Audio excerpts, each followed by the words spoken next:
Good morning, one and all. We welcome you to the International Conference on Violence, Drug Abuse, Illicit Trafficking, Awareness, Education, Entrepreneurship, Environment, and Sustainable Development 2022. In collaboration with Sri Holistic Health Foundation India and Sri Research Institute and Center for Art, Sciences and Well-being, commemorating Azadi Ka Amrit Mahotsav, nation celebrating 75 years of independence, and also international webinar series on holistic health, well-being, and sustainable development 2022. Today, we are commemorating 3 events: International Day Against Drug Abuse and Illicit Trafficking, United Nations Day in support of victims of torture, and also we have tomorrow, that is Micro, Small and Medium Sized Enterprises Day. So let's look into various aspects by various speakers to be presented on this day. Let's take the blessings of Almighty before we proceed for the sessions.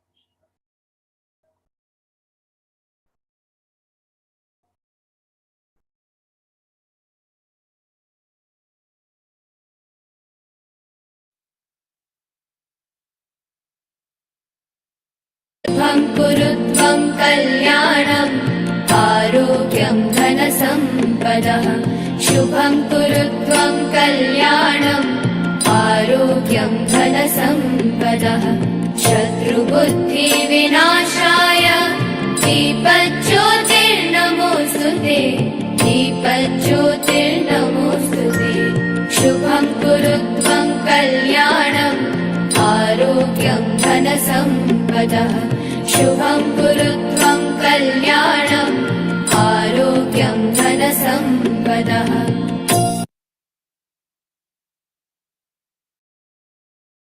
With the blessings of Almighty, we shall continue to today's session.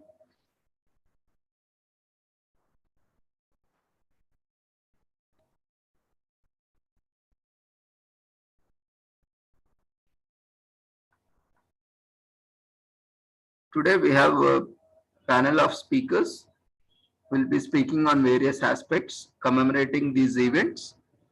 We have Dr. Chandrakala Diyali, Senior Assistant Professor from Amity University, and Dr. Bhavit Bansal, Yoga for Substance Use Disorder.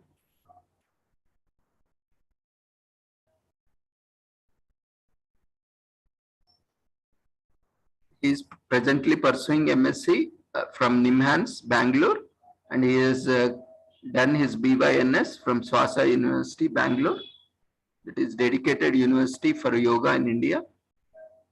And we have Ms. Christina Kagan, professional social worker from Nigeria, Africa, and Mr. Pradeep, animal activist and campaigner, Vice President, Citizen for Animals, and Mrs. Vasanta Talya Ramarao, probation officer, retired, Women and Child Department, Government of Karnataka, Sri Virendra Kumar M. Thakar, assistant professor and also advocate from Govind Vallabh Pant Institute of Engineering and Technology, Uttarakhand. Ms. M. Varalakshmi, assistant professor of law, Dr. B.R. Ambedkar Law College, Hyderabad. Sri Ravichandran Ji, principal consultant, HRM, Mapper Consulting, Chennai. Sri Matt Perliston, CEO, EQ for Peace Worldwide Inc., USA, and myself, Dr. Ravindra RM, moderator and coordinator for this international conference. So let's, in brief, look into the commemorated events for the day.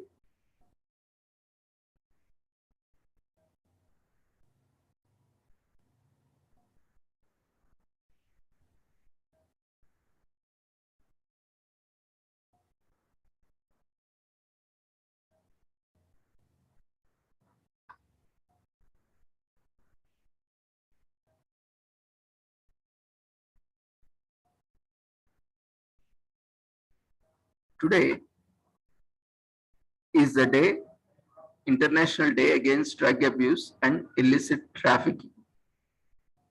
By Resolution 42 by 112 of 7th December 1987, the General Assembly decided to observe 26 June as the International Day Against Drug Abuse and Illicit Trafficking as an expression of its determination to strengthen action and cooperation to achieve the goal of international society free of drug abuse.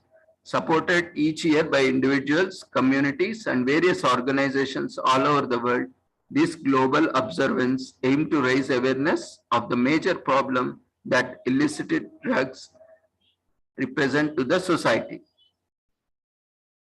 So this year, the theme for the International Day Against Drug Abuse is Share Drug Facts and Save Lives. And we have the hashtag Care in Crisis, addressing drug challenges in health and humanitarian crisis, from war zones to refugee camps to communities torn apart from violence. People in all parts of the world are in dire need. A pandemic, a climate crisis, a food crisis, an energy crisis, and supply chain disruptions have increased suffering and taken us to the brink of global recession. This World Drug Day, UNODC addresses existing and emerging transnational drug challenges stemming from situations of crisis. UNODC continues to advocate to protect the right to health for the most vulnerable, including children and youth, people using drugs, people with drug use disorders, and people who need access to the controlled medicines. With the hashtag Care in Crisis campaign, UNODC is calling on governments, international organizations, civil societies, and all stakeholders to take urgent action to protect people, including by strengthening drug use prevention and treatment and tackling illicit drug supply. The campaign highlights data drawn from UNODC's yearly World Drug Report, thus providing facts and practical solutions to the current world drug problem to attain a vision of health for all based on science. So World Drug Day is a day to share research findings, evidence-based data, and solutions to continue tapping into a shared spirit of solidarity.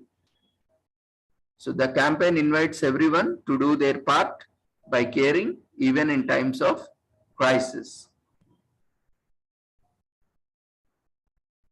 So with the call, we are commemorating today the International Day Against Drug Abuse and Illicit Trafficking. And the World Drug Report provides a global overview of the supply and demand of opiates, cocaine, cannabis, and amphetamine type stimulants and new psychoactive substances, as well as their impact on health. It highlights through improved research and more precise data that the adverse health consequences of the drug use are more widespread than previously thought. So United Nations Office on Drugs and Crime, UNODC, has been helping make the world safer from drugs, organized crime, corruption, and terrorism. So they are committed to achieving health, security, and justice for all by tackling these threats and promoting peace and sustainable development, well-being, as well as deterrence to them. Now, the recent drug report 2021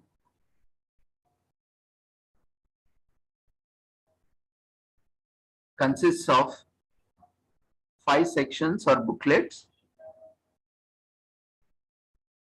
which is of executive summary, policy complications, global overview, drug demand and drug supply, drug market trends, cannabis, opioids, and drug market trends, cocaine, amphetamine type and stimulants, and COVID-19 and drugs, impact outlook, and statistical annexure. In the date World Drug Report 2021, which was released recently. So when we see the prevalence of drug use in general population, regional and global estimates,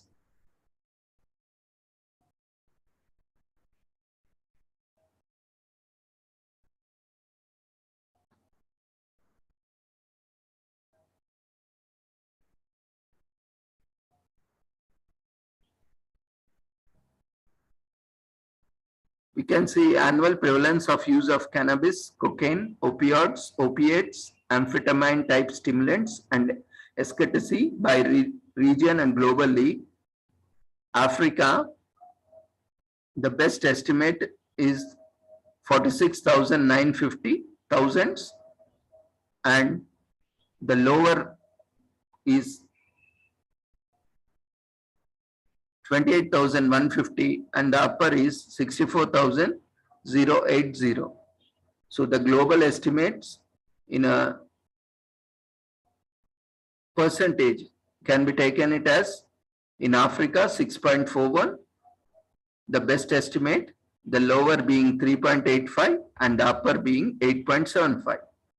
In US, Americas, the best estimate is 9.40, the lower being 5.12 and the upper being 10.65. And in Asia, the best estimate is 2.01 and the lowest being 0.80 and the highest being 3.11. So these are the average. The best estimate is the average across the year. And in Europe, we can see the best average or the best estimate is 5.45 and the lowest is 5.20 and the highest is 5.82. And in Oceania, the estimates are best estimate is 12.0 and the lowest is 11.78 and the highest is 12.42. By looking at the statistics, Asia is better with the lowest estimates, that is 2.01, with the lower having 0.80 and the upper estimate as 3.11, where rest of all the continents are having high rate of usage of prevalence of cannabis, cocaine, opioids, opiates, amphetamine type stimulants, ecstasy globally. So they are consuming large amount and large number of people are consuming these drugs. This is the statistics provided by the United Nations Office on Drugs and Crime in the recent report 2021, World Drug Report 2021. And we can see the various trends like trends for cannabis, opioids, cocaine, amphetamine type stimulants, and also we can look about this drug demand and drug supply, and also we can look into the various policy implications on these various measures that is being taken to control this illicit drug and trafficking.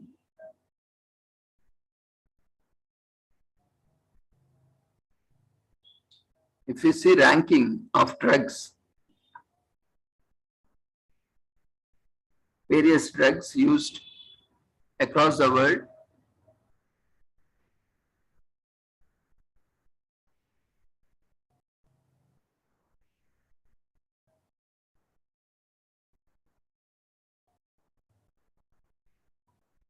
we can see cannabis type, marijuana,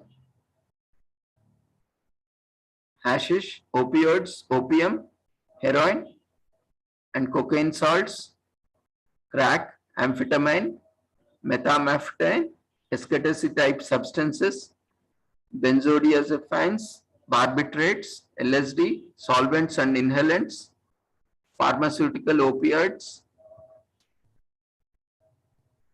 sedatives and tranquilizers, solvents and inhalants, and other NPS.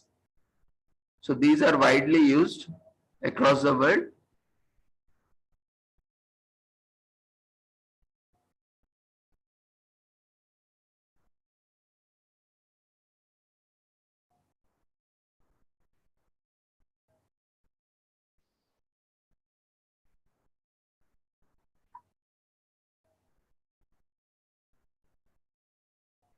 And we will look into these in detail after our speakers.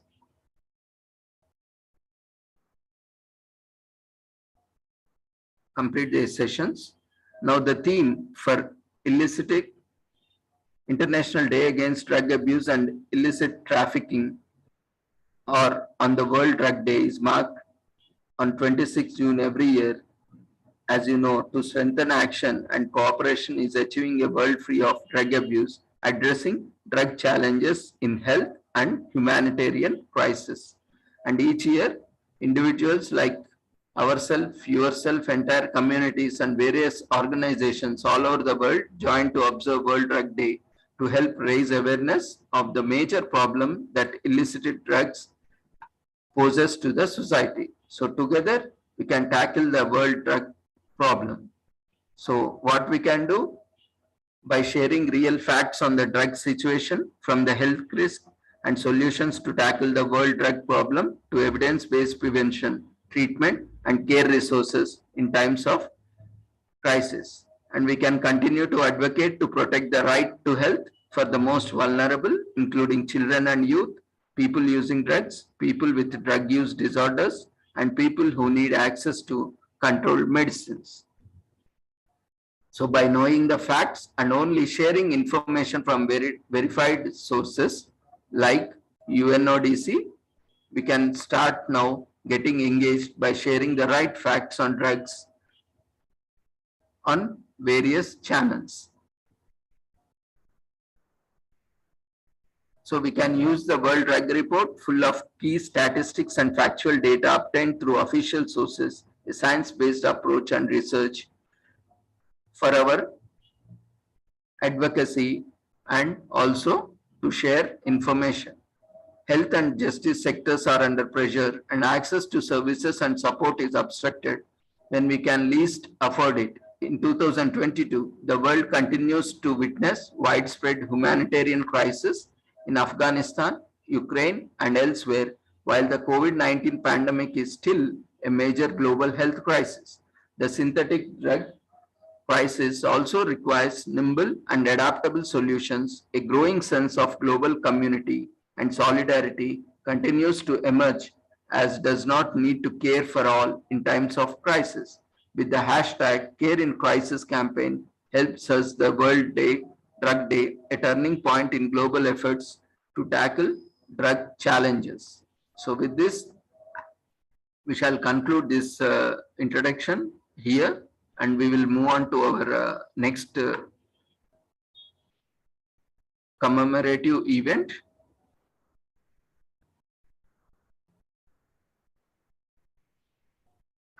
International Day in support of victims of torture.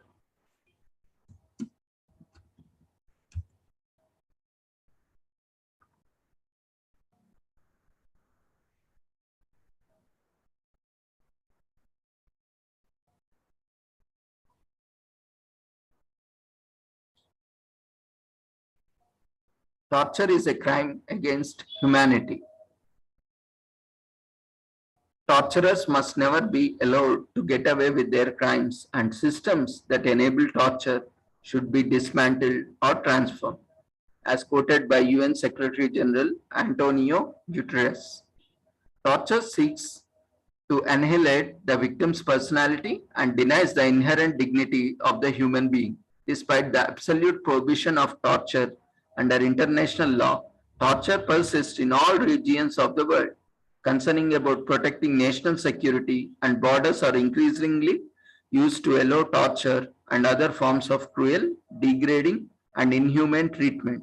Its pervasive consequences often go beyond an isolated act on individual and can be transmitted through generations and lead to cycles of violence.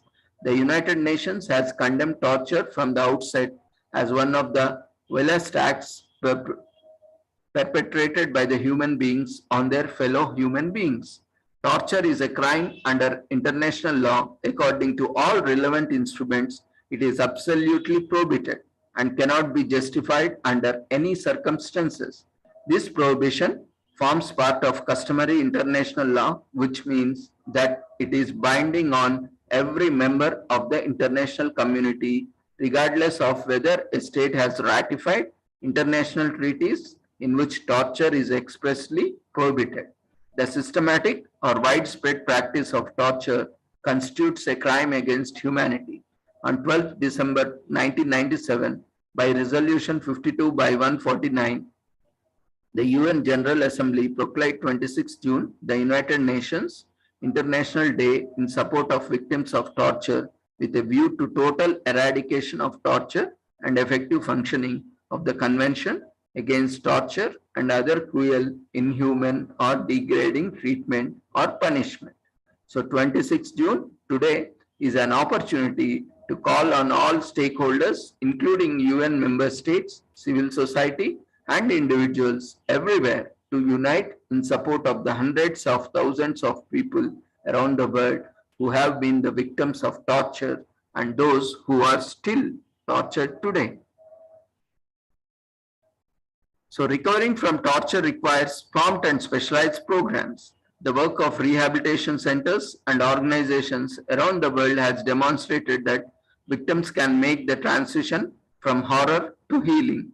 The UN Voluntary Fund for Victims of Torture, administered by the UN Human Rights Office in Geneva, is a unique victim-forced mechanism that channels funding for the assistance to the victims of torture and their families. Established in 1981 with a mandate to support torture victims and their families, the fund marks its 40th anniversary this year. The fund works by channeling voluntary contribution to the civil society, organizations providing legal, social, humanitarian, psychological, and medical services. Beneficiaries include human rights defenders, persons deprived of liberty, children and adolescents, refugees and migrants, victims of enforced disappearance, indigenous peoples, victims of sexual and gender-based violence, LGBTI persons, among others. The UN Voluntary Fund for the Victims of Torture accepts donations. To witness how rehabilitation services help to torture survivors to heal, there is also campaigns by the UN Torture Fund trailer featuring the interviews with beneficiary organizers, survivors, and trustees. So what constitutes a torture? The term torture means any act with severe pain or suffering, whether physical or mental, is intentionally inflicted on a person for such purpose as obtaining from him or a third person information or a confession, punishing him for an act he or a third person has committed or is suspected of having committed, or intimidating or coercing him or a third person, or for any reason based on discrimination of any kind, when such pain or suffering is inflicted by or at the instigation of or with the consent of or acquiescence of a public official or other person acting in an official capacity. So it does not include pain or suffering arising only from inherent in or incidental to lawful sanctions. This is as per Convention Against Torture and Other Cruel, Inhuman, Degrading Treatment or Punishment 1984, Article 1, Para 1. This is an abstract from the document. So what are legal standards and instruments? In 1948, the international community condemned torture and other cruel, inhuman or degrading treatment in the Universal Declaration of Human Rights adopted by the United Nations General Assembly. In 1975, responding to the vigorous activity by non-governmental organizations, NGOs, the General Assembly adopted the Declaration of the Protection of All Persons from being subjected to torture and other cruel, inhuman, or degrading treatment or punishment. During the 1980s and 1990s, progress was made both in development of legal standards and instruments and in enforcement of the prohibition of torture.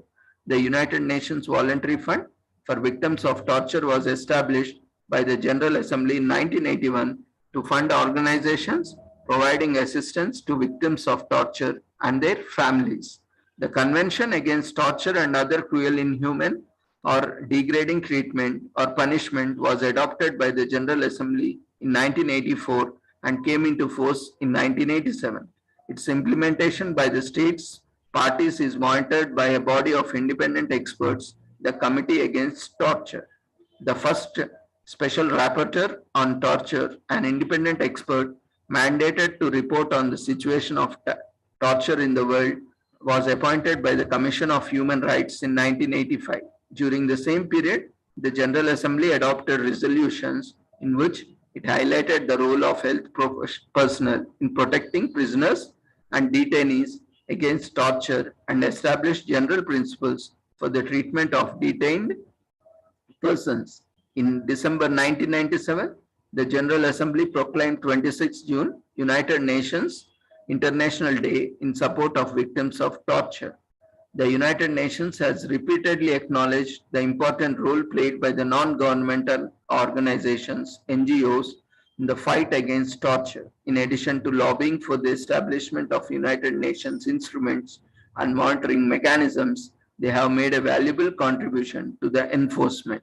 Individual experts, including the Special Rapporteur on Torture and Special Rapporteur on Violence Against Women, and treaty monitoring bodies such as Committee Against Torture, rely heavily on the information brought to their attention by NGOs and individuals. And the COVID-19 exacerbates the risk of ill treatment and torture worldwide. People deprived of liberty, already subject to the risk of cruel, inhuman, and degrading treatment behind bars and in other confined spaces, are now facing a new threat.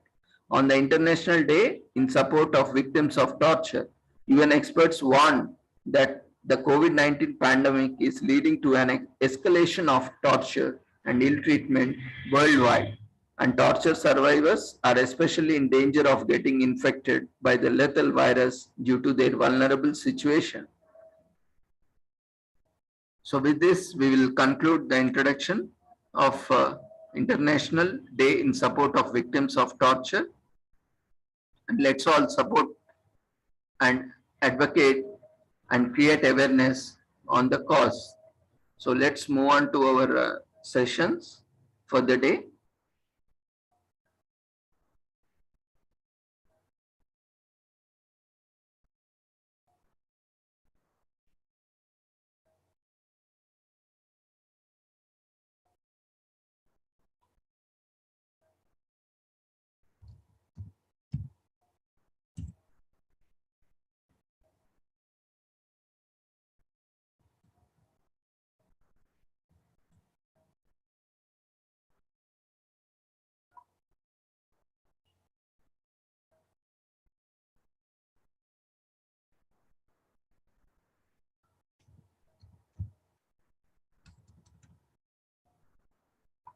There is a slight change in the speaker's order. So we will be starting our session with Mr. Pradeep.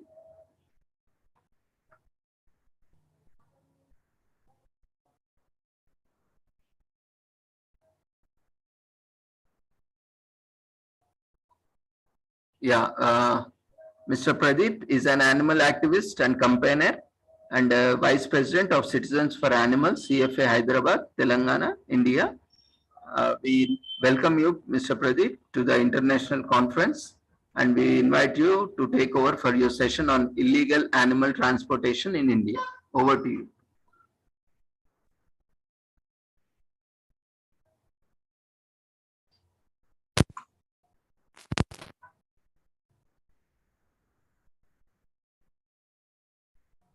Pradeep, we can't hear. Hello? Yeah, now it's,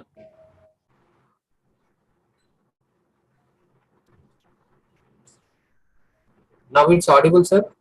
yeah, yes, ma'am. Please continue. Okay, sir.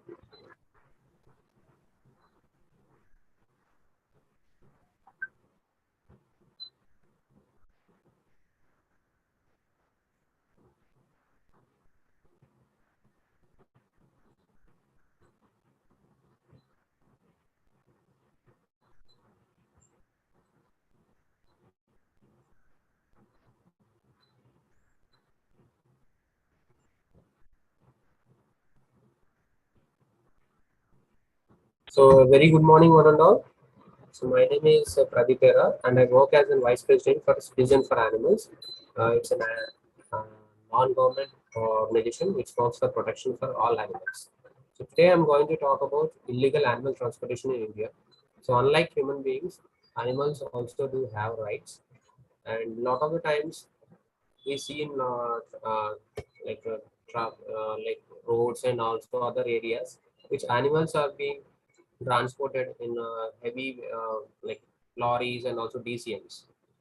So let's see what actually the Constitution of India says about animals.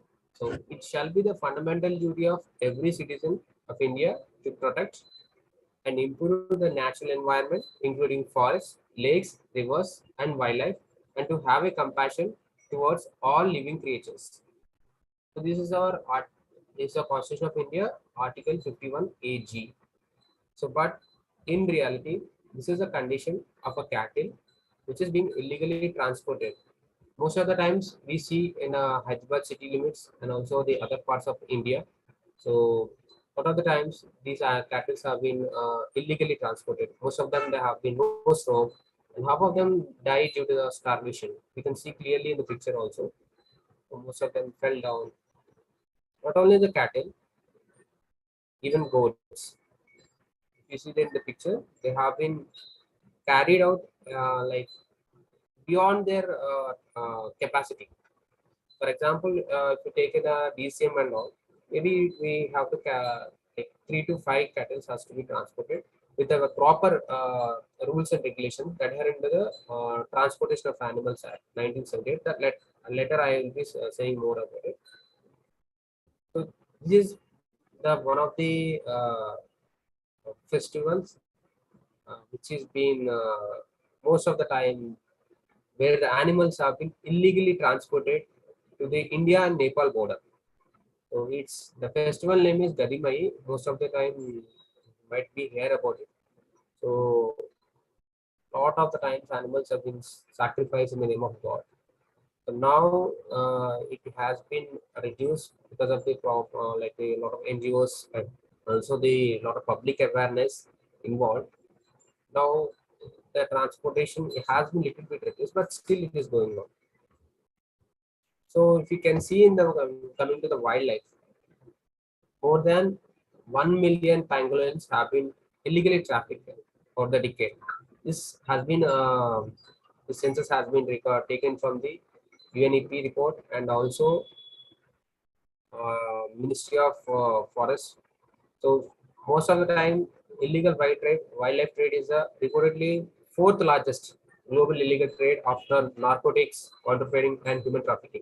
We already see a lot of cases in humans when you talk about drugs, illicit use of drugs, and also human trafficking. Similarly, wild animals that includes elephants, pangolins, and also uh, various other animals that have been illegally trafficked, whether to rail and also through road and through also through flight. So what are the reasons for the illegal transportation? The number one reason is poverty. So we because most of the people who involved in this illegal animal transportation are below poverty line people because they don't have the proper access to food and they don't have the social security number. So in order to survive for themselves, they easily get trapped into this illegal transportation. Mostly, if you talk about the forest, like the people who are living in the areas like near to nearby forest, So Chenchu tribes and everyone, most of the time they involved in this legal transportation, and most of them, especially the middlemen who are involved, they try to pull them into this illegal animal transportations with the aim of saying that it's a very good income, and but sadly they get involved, they get trapped over this. And second main reason for the illegal animal transportation is increased consumption of meat. As the urbanization has been increased in India, the income levels of the people has been increased. So more and more people they choose to try for different tastes. So they started to eat meat, different meats, bush meat, and also uh, camel meat. And so, although FSSI, Food and Safety Regulatory Authority of India, has clearly notified that there are some restrictions of animals like bovines, caprins, and other things. Other than that, wild animals and also cattle and camels cannot be uh, used as an meat consumption. So the third main reason for it is unemployment. Most of the youth have been like, especially who are in the villages and also far more remote areas, due to the employment opportunities, so they have been forcefully involved in this illegal animal transportation. And sadly, it is one of the disheartening truth. And the third main reason is superstitions. So I would like to say about one particular case which have recently witnessed in Telangana, that is Anantaram village, where a buffalo has been sacrificed in the name of God, where his head has been separated from his body, and it is buried in this ground. So, upon we inquiring with the locals and also the local police station, we get to know the disheartening truth that in the name of God, people are also still sacrificing humans and animals. In this 21st century, we have although we have reached the pinnacle of technology, and also we have access to a lot of smartphones and everything, but still you believe that most of the people are still believing the superstition, especially in villages.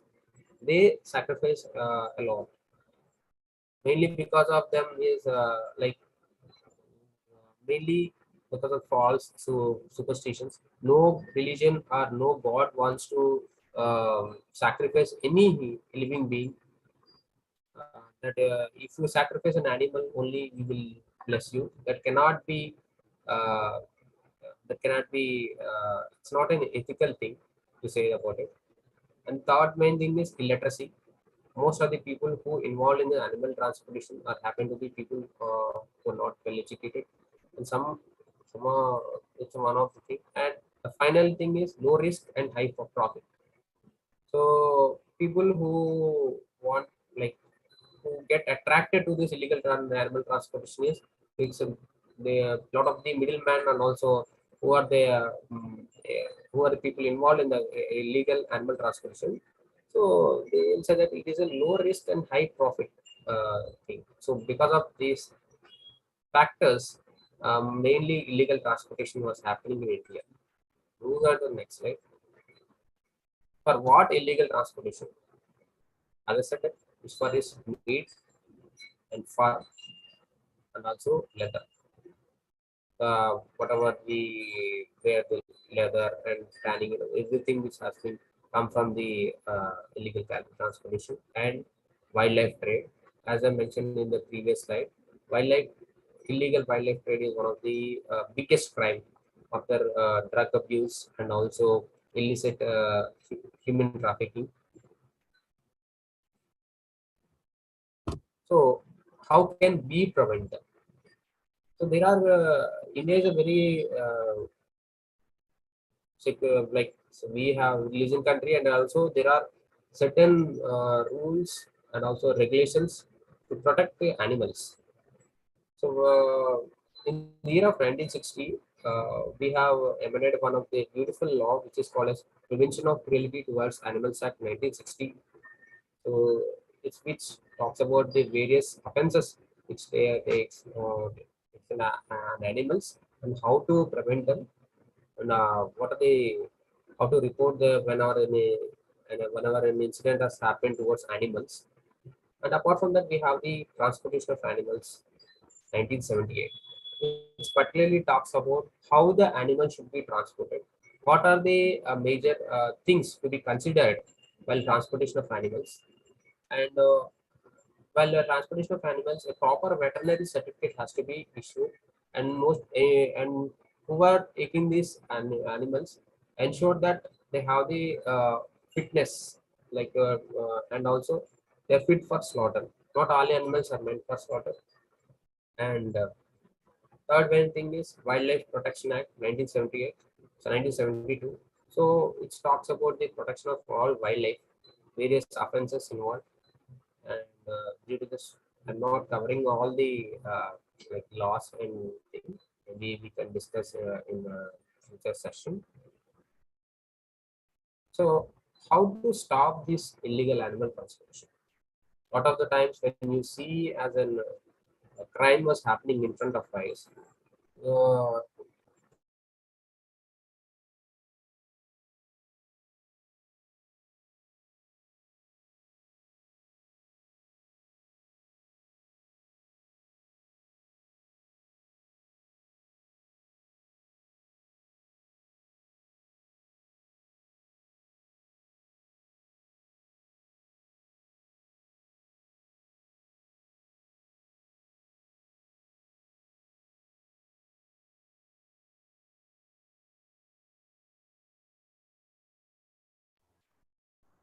The speaker got disconnected, I think.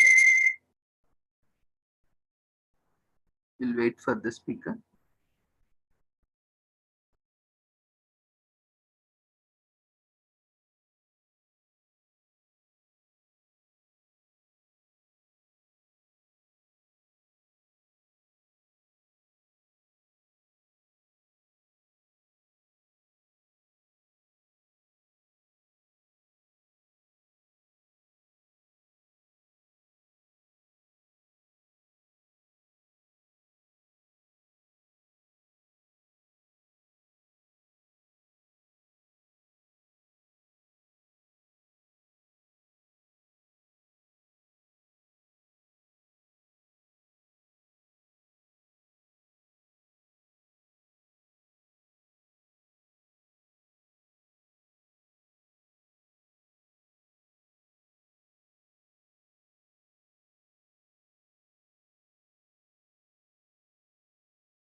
Yeah, Pradeep, please continue. ah, sorry, sir, there is a power cut over there. Okay.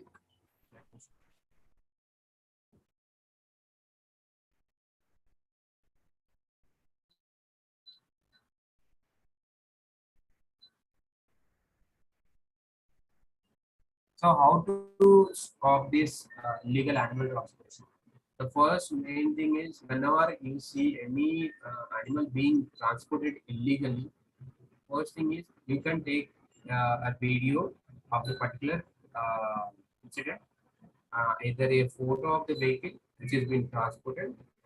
There are very good applications in the Google Play Store also. You can either use timestamp, and where it particularly mentions about the location and also place of the incident. So why I'm recommending a timestamp application is it will easily capture the latitude and longitude and also the places of the incident happening. So you can also uh, There's just various applications. We have many geosat. So many of the applications are available. But never ever take law into your hands. You cannot directly go and stop the vehicle because it's not an individual responsibility. Like it will never take. You should not never take law in your hands. There is a law enforcement. There is either a police department or animal husbandry department or animal welfare organization NGOs can uh, they can all they can stop the vehicle, and if you like if you want to take further action and all like shift response, you can also dial 100. Telangana State Police, they are very supportive, and also they can help you with the registry of the complaint. Once the complaint is done with all the required evidences, you have to submit the evidence also. Whatever the video you have taken, you can submit to the concerned SHO, station house officer, where he will visit the spot and he will examine the what was happened, and based accordingly an FIR, which we call as a first information report, which will be done. After that, these animals can be seized adherent to the case property rules 2018. So either these animals can be shifted to the safe place. Maybe they can take into the custody of an NGO or a local NGO, or if in case of a absence of a local NGO, there could be an Goshala or an SPC, that is called Society for Prevention of Cruelty Towards Animals. So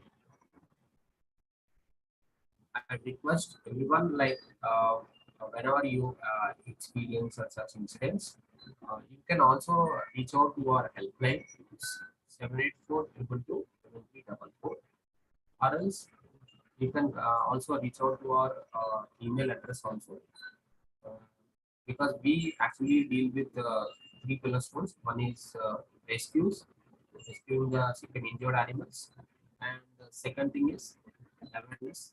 So we do consider a lot of public and various animal welfare initiatives.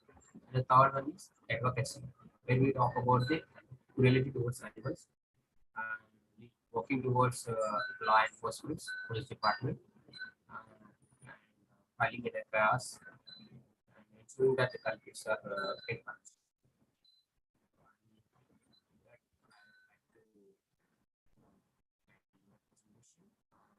If you have any questions, feel free to ask.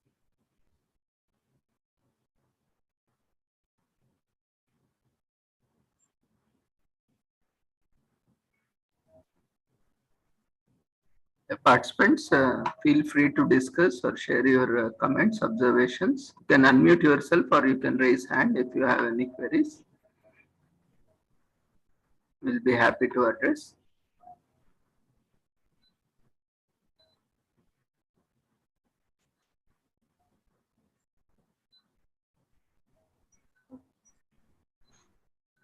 I think there are no queries. Thanks, Pradeep, for joining us on the international conference and for your very short but brief presentation. And we wish you all the success and look forward for more sessions in future, and we support your initiatives and congratulate you. Thank you for joining. So we will move on to our next speaker. If you have still any queries, you can always put them in chat box so that we can get back to the speaker and get it clarified.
Yeah, our next speaker would be Dr. Bhavit Bansal, founder of Own Your Growth, an NGO started in 2020. He has completed BYNS from Swasa University, and he has a fellowship in neurological rehabilitation from MedVaspi, currently pursuing MSc in yoga, mental health and neuroscience from NIMHANS Bangalore, having clinical experience of 3 years and published in various international conferences. So we welcome you and invite you for your session on yoga for substance use disorder. Over to you, Dr. Bhavit. Thank you so much for inviting me on this platform. I'll start my presentation.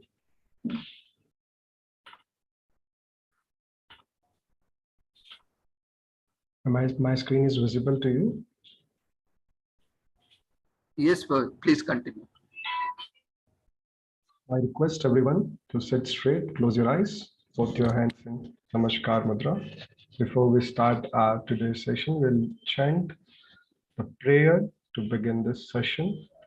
Everyone inhale. Asatoma Satkamaya Tamasoma Jyotirgamaya Mrityorma Amritam Gamaya. Om Shanti Shanti Shanti. Thank you everyone to present on this platform today. Now we'll start our today's presentation. So my topic is yoga for substance use disorder. My name is Dr. Bhavit and I have completed my BNYS FNR fellowship in neurological rehabilitation. And I'll start what it is with the basic introduction. So what we refer to the substance use disorder, it refers to the consumption of psychoactive substances in a harmful, hazardous, or dependence pattern. These are the three things we see while using any substance: harmful, hazardous, or in dependence pattern.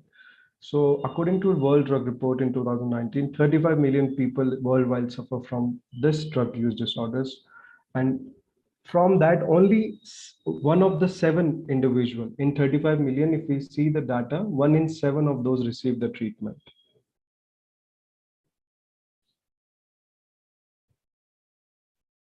According to the ICD-10 or the International Classification of Disease, dependence has been defined as the presence of 3 out of 6 criteria. So there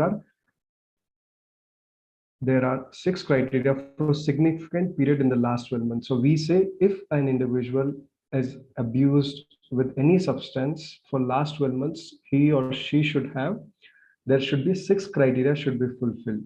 Either in physiological, there should be a tolerance or withdrawal, psychological craving, and the loss of control, psychosocial use of despite harm, knowing that it is effect for your body and its silence effect. Now we will see what is a progression of drug dependence.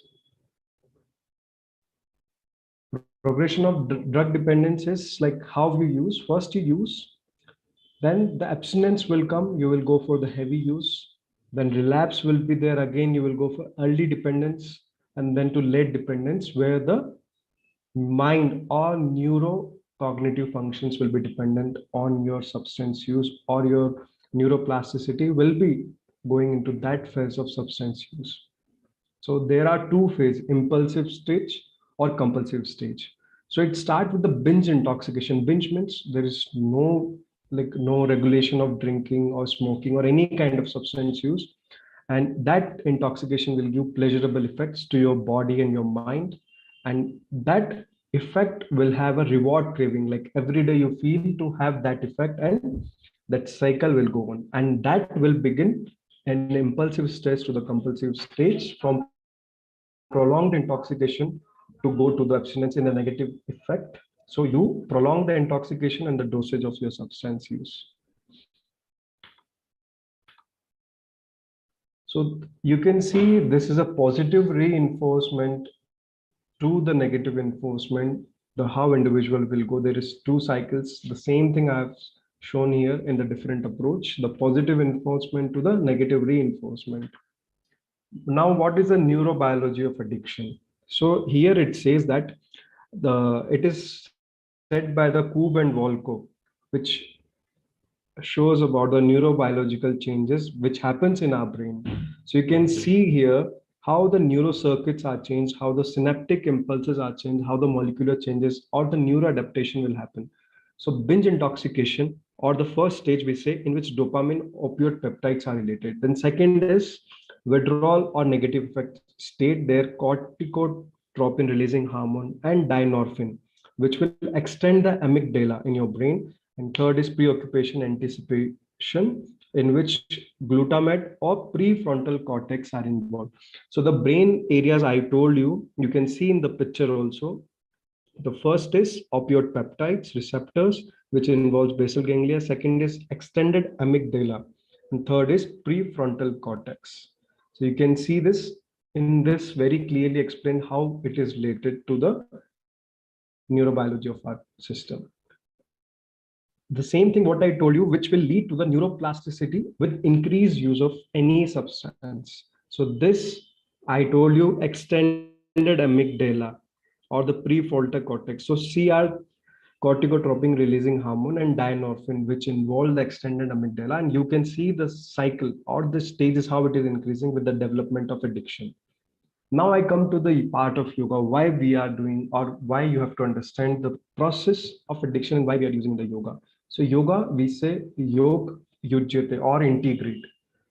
So yoga is a tradition of lifestyle and spiritual disciplines that has been evolved over a period of 5,000 years. Last presentation I've explained what is the process and the complete evolution of yoga. Now yoga has evolved as a holistic therapy or holistic approach towards an integrative management of your mind, body, and soul. So now we can see the withdrawal symptoms, which are characterized by the sympathetic arousal. So whenever an individual are having that craving or he wants to leave or leave the substance, he will have the sympathetic arousal and he will go into the same phase of same cycle. And that's why the yoga comes in picture. The yoga brings a state of PNS dominance. I will show you the evidence-based approach, how you can see all these changes. And it is a low cost, low risk adjunct in the management of substance use disorder. Now we will understand the addiction from yogic perspective. How you will understand addiction from yogic perspective? We say it is from Patanjali Yoga Sutra, second chapter, which says about the addiction, the pertaining to addictions and craving using the concept of 5 afflictions. We say 5 kleshas are the 5 afflictions of our mind. So avidya or ignorance, it is a preference, or like you will have the ignorance towards what you are doing. Then you have asmita, I-ness, I am doing that. Attachment towards addiction. Dvesha, aversion towards the naturalistic life or towards your family, towards your responsibility. And last is fear. If you lose that substance, the fear of that or fear of losing your life. So that's how you can see the addiction, the process of addiction, how it develops from the affliction of your mind. Second is antaraya. We said 9 obstacles, and which shows the 5 symptoms. So you can see this vyadi stayana, samshaya, pramada, alasya, vritti, bhramti, darshana, alabdha bhumikatva, anavastitva. So illness, doubt, negligence, laziness, lack of detachment, misconception. These are the 9 obstacles we see or we can see in the person who is using a substance.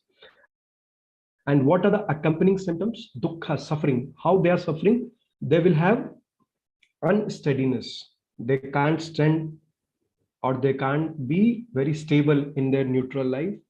They will have the irregular breath pattern, instability, and inflected by all these things, which leads to the disaster or which leads to the despair and the suffering of an individual. So we say the 9 obstacles which will lead to these symptoms, dukkha dor manasya, in the Patanjali Yoga Sutra, they have explained in the first chapter. So that's how we can relate the practices the individual do in the substance use, what it leads to: illness, doubt, negligence, laziness, lack of detachment, misconceptions, or instability in his own life.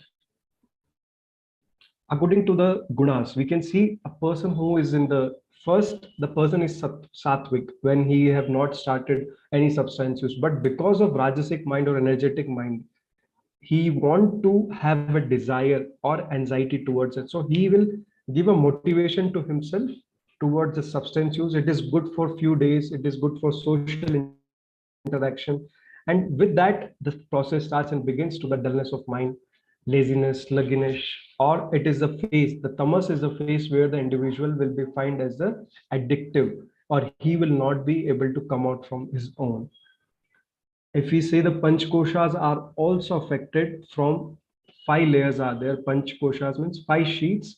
So we say the mind or emotional phase or the sheath of mind is affected due to the fear, due to the thinking of that if I leave that substance, it will lead to affect my body, because they have seen the individual. So that fear will affect the energy level, the pranamaya kosha, and affect the physical level. And physical, you can see all the symptoms which we have explained, that mind will be affected, physical symptoms will be affected, and the neurobiological functions will be affected. Now I'll explain how a probable mechanism of action of yoga and substance use disorder. So we say yoga, which might deactivate the go switch of amygdala and nucleus accumbens, which reduces the aggression, compulsion, and craving. And what yoga will do? Yoga activate the prefrontal cortex or anterior cingulate cortex to reduce impulsivity and enhance cognition and discrimination, or avidya, reduces avidya in an individual towards the substance use. And you can see dopamine is a reward pathway which include pleasure, euphoria, compulsion, and preservation. And by the practice of yoga, we can do all these things. This is a hypothesis which have a reason to understand. And what yoga do? So yoga is having effect on neurotransmitters, inflammation and oxidative stress, neurotropic factors, hypopituitary, hypothalamo-pituitary axis, which reduces cortisol, which have a parasympathetic dominance. Even neurotropic factors have increased neuroplasticity, inflammation and oxidative stress, which is very much important in a substance use disorder people. And we say the neuroprotection will have the increase of cortical thickness and hippocampal volume, and neurotransmitter will help in reducing or modulation of psychopathology, which we told about the afflictions of mind to be controlled by the process of yoga. These are the certain researches you can see I have explained previously. In this, a paper from Ved Mutachar et al. In 2005, he says yoga as an add-on reduces stress, serum cortisol, and ACTH level in depression in patients with alcohol dependence, which is very much important. And yoga improves the plasma endorphin levels immediately after 1 hour of yoga session. So why we cannot start the yoga practice, which is possible for the patients with the treatment or as an add-on conventional management. So we can see these are the few practices if they do, it will improve, or it will be kind of adjunct to the current management in the substance use disorders by instant relaxation technique, Surya Namaskar, or the quick relaxation technique or deep abdominal breathing. Kapalbhati is one of the practice which helps in the increasing of hippocampal volume, Hari Prasad et al. Forehead shining breath, and Ujjayi breath of factory. Shitali Pranayama or Om chanting is one of the chanting which will have the effect on your limbic activation, deactivation, which reduces the negative emotions. So these are the things, by the evidences, we can say yoga is very much helpful towards all these practices. I conclude my session. I request everyone to sit straight, close your eyes. We'll chant the universal ending prayer for everyone. Inhale. Om Sarve Bhavantu Sukhinah, Sarve Santu Niramaya, Sarve Bhadrani Pashyantu, Ma Kashit Dukha Bhag Bhavet. Om Shanti Shanti Shanti. So with this, I conclude my session. Today is my presentation. Thank you so much. Thank you everyone to be here in this presentation. Any doubts are welcome. Thank you.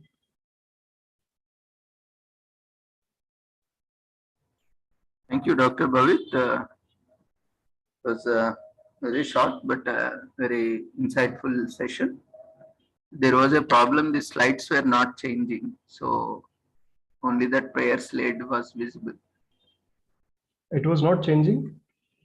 Yeah, slides were not changing actually. It was on the very first slide itself. Now also it is not changing. No.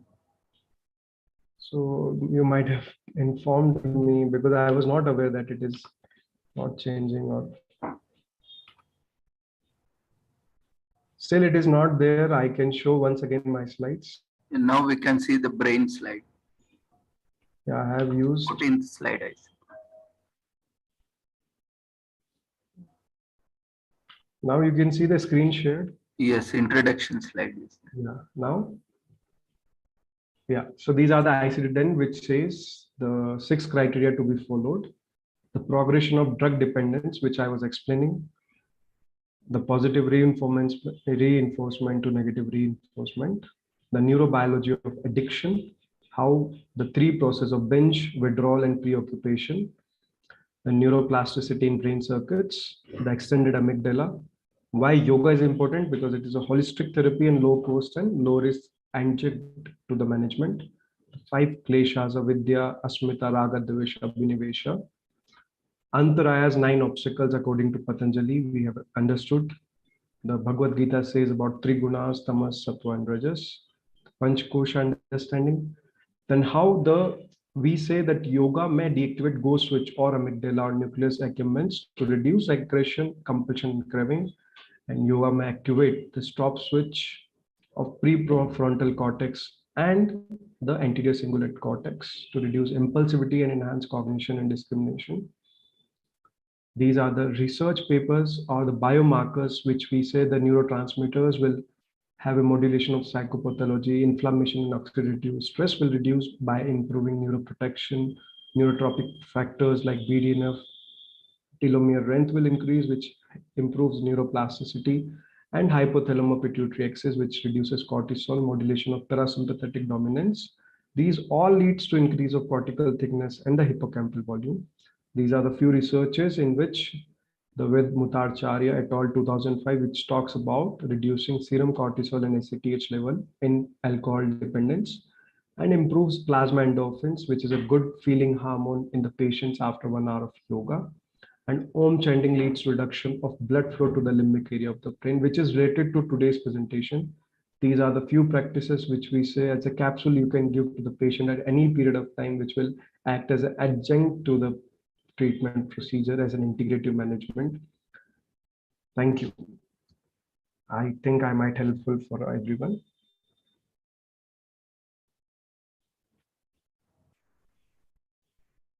Thank you, Dr. Bhavit. Dear participants, if you have any queries, feel free to unmute yourself or raise your hand so that we can unmute from our side, or you can share in chat box as well. Hi, sir. Actually, how in NIMANS they will give lecture? No, sir, like that I felt my NIMANS professor giving lecture. Because in NIMANS, they will give about the substance use disorder and all. I did my internship in NIMANS only. So I felt like my professor giving that a very creative presentation, sir. Very informative also. You explain very simply. The people who are not from this background also can understand clearly.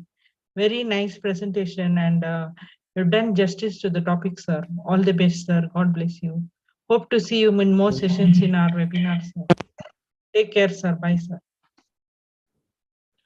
So I request everyone, if they have any doubts, they can write to my mail or they can text in the chat box if you are having any kind of doubts.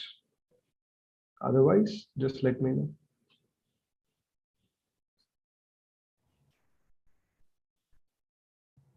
Yeah, thank you, Dr. Bhavit, for joining us and for your wonderful insightful session. And as of now, there are only appreciation messages. I think, okay. If there are any queries, we will get back to you. We will move on to our next speaker. Thank you so much, sir, for inviting me on this platform. Thank you, everyone. So our our next speaker, we have Christina Kigan from Nigeria, Africa. She is professional social worker and she practices social worker in medical social work in hospital settings, community development settings and services in communities, forensic social work with the Nigerian prison, psychiatry and mental health as a clinical social worker on various positions. We welcome you, Christina Kigan, for accepting and joining us and take over for your session, The Burden of Drug Abuse in Nigeria, a review of epidemiological studies and drug laws. Over to you.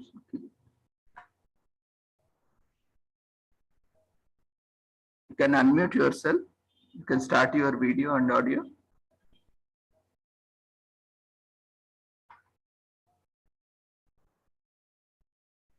Christina?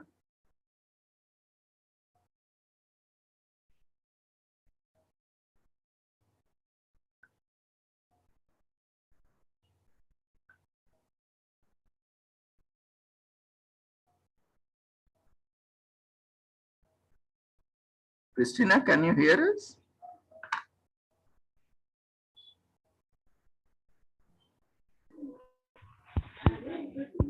Christina?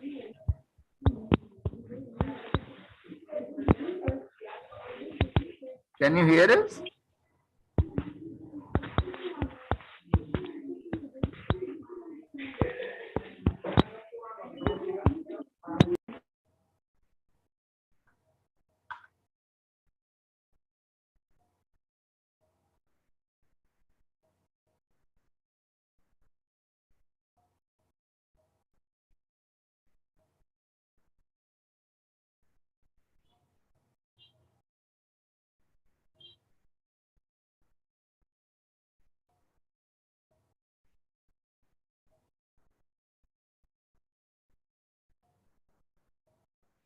Okay, I think she is having some problem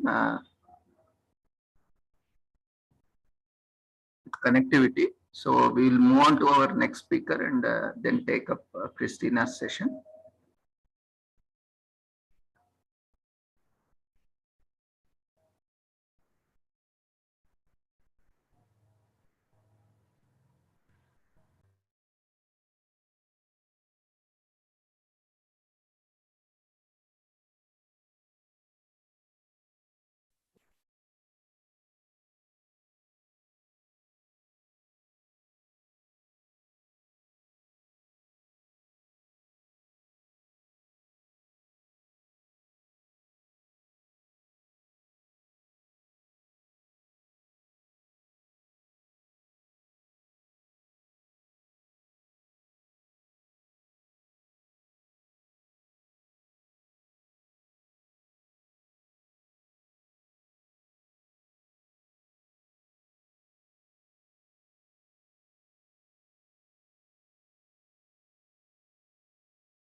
Yeah, we will take up our next session.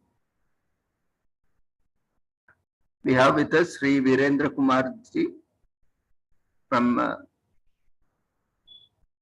He is Assistant Professor of Computer Science and Engineering, Govind Ballabh Pant Institute of Engineering and Technology, Uttarakhand. He is also an advocate and RTI activist. And he has also pursued, completed PG Diploma in Criminal Procedure and Advocacy, MA Criminology and Criminal Justice and Administration. And he also ventured into a lot of other disciplines like management, cyber. Hello, am I audible? Science. Yeah, Virendra Kumar ji. Hello. Yes, sir. Yes, sir, you are audible. Yes, you are audible. My speaker was off, I think. Hello, am I audible, sir? Can you hear me? Yes, sir, you are audible, sir. Yes, thank you, sir. Thank you. I can also hear you. My speaker and mic is on. You can I'm making start on your my video also. yes, I'm also making my video on. Yes, sir. And I hope I'll be able to share my screen also. Let me open my presentation first.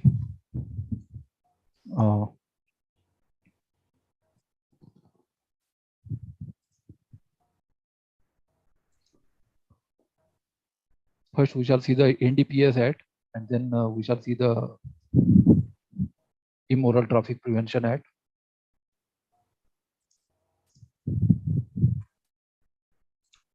Are you sharing screen, sir?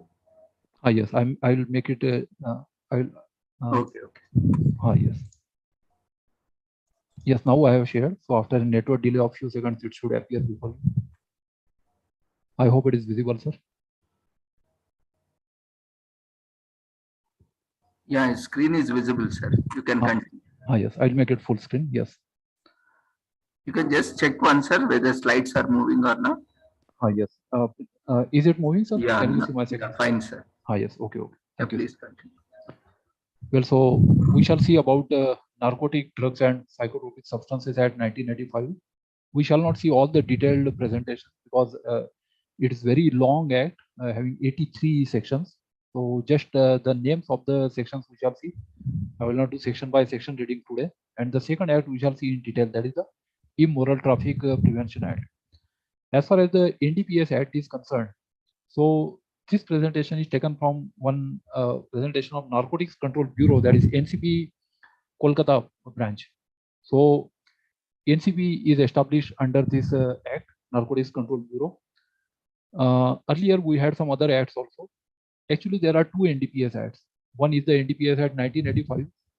Second one is the Prevention of Illicit Traffic in Narcotic Drugs and Psychotropic Substances Act 1988.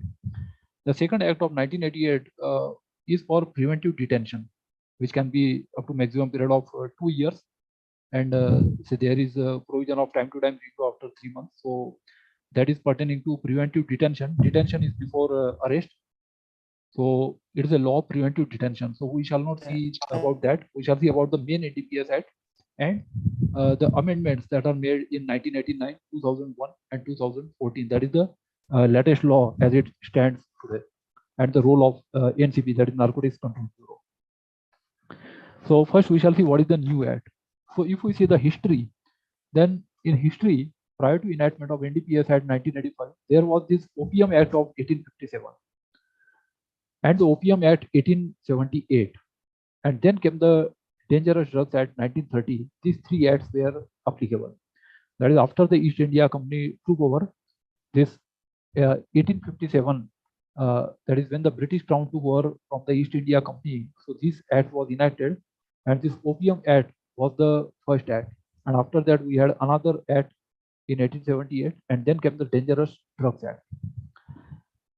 We also have Drugs and Cosmetics Act of 1940, but that doesn't cover these narcotic drugs. So we have separate act for this. The scheme of punishment was not sufficiently deterrent to meet the growing challenge, and maximum punishment was up to 3 years of imprisonment and 4 years for repeat offense. Now, as we can see in the new act, we have punishment even up to say rigorous imprisonment, and it is up to life, as well as death penalty is also there. So earlier it was quite insufficient, that is 3 years for imprisonment and 4 years for repeat offense. So these three acts were say substituted by this. So these laws were found grossly inadequate to deal with the challenges posed by drug trafficking and abuse. So that's why this act was passed. So that is the say purpose, or the we can say preamble why this act was passed. Next, we come to the important provisions as well as the important provisions of say amendments that are done in this. So let us see one by one. We have the international conventions. So in the preamble also it is mentioned that there are certain international conventions to which India was a signatory, and they also stipulated the member countries to formulate comprehensive laws which will act as a strong deterrent to drug offenders. So as far as the international drug trafficking is concerned, so India is also under an obligation to pass stringent law, and it in consonance with this, the NDPS Act 1995 was enacted by the government of India, and it came into force on the Children's Day, that is 14 November 1995. We shall see important provisions briefly. So it has 83 sections and a schedule which contains a list of psychotropic substances. Punishment is graded into 3 categories for small, medium, and commercial quantities. These definitions are very important because whether the person is a drug addict or whether he is a trafficker, so this distinction is made, and therefore there are 3 quantities that are prescribed, that is small, medium, and commercial quantities. So obviously there is less punishment for drug addicts and there is more punishment for drug traffickers. Now offences under section 19, 24, 27A and offences involving commercial quantity attract maximum punishment. And there is enhancement punishment for repeat offences, and there is constitution of special courts to try offences under this. And there is also special agency, as we call it. There is NCB, a Narcotics Control Bureau, that is established. All offences are cognizable and non-payable. This is another important feature, that notwithstanding anything mentioned in CRPC, all offences under this, it is a minor criminal law, NDPS Act. It was also my complete it is one of the topics of paper in my PG diploma in criminal procedure and advocacy in 2004, which I passed from Lucknow University. So this was part of syllabus, this act. Stringent bail conditions for grave offences, especially under sections 19, 24, 27A and cases involving commercial quantities. So these are non-bailable sections. There is also controlled delivery. There is pre-trial disposal of seized narcotic drugs, so that there is no, say, misuse or abuse of the seized drugs, and provides for generally case property disposal after trial, but here there is pre-trial disposal of drugs, and provides for forfeiture of property acquired through drug trafficking. For that, 26 sections have been added in this, that is 68A to 68Z, because as per the constitution, forfeiture of property can be done only through a law enacted by the parliament, and therefore these 26 sections have been added to this act, and this was amended twice in the year 1988 and 2001. 88 came into force in it is Act 2 of 1989, so winter session of parliament, so it came into force actually in 1989. So let us see what are the changes that are done in the original act. So new chapter 2A, there is section 7A and 7B relating to constitution of National Fund for Control of Drug Abuse was introduced. There is new section 31A providing death penalty, that is introduced. Section 32A was introduced, which provides that no sentence awarded other than section 27 should be suspended, remitted, or commuted. So the CRPC provisions of suspension, remission, and commutation are not applicable. Suspension is where a sentence is suspended for the time being, pending an appeal in higher courts. Remission is when there is a sentence is completely pardoned. So that is remission. And commutation is where there is substitution of one type of punishment by another. For example, say maybe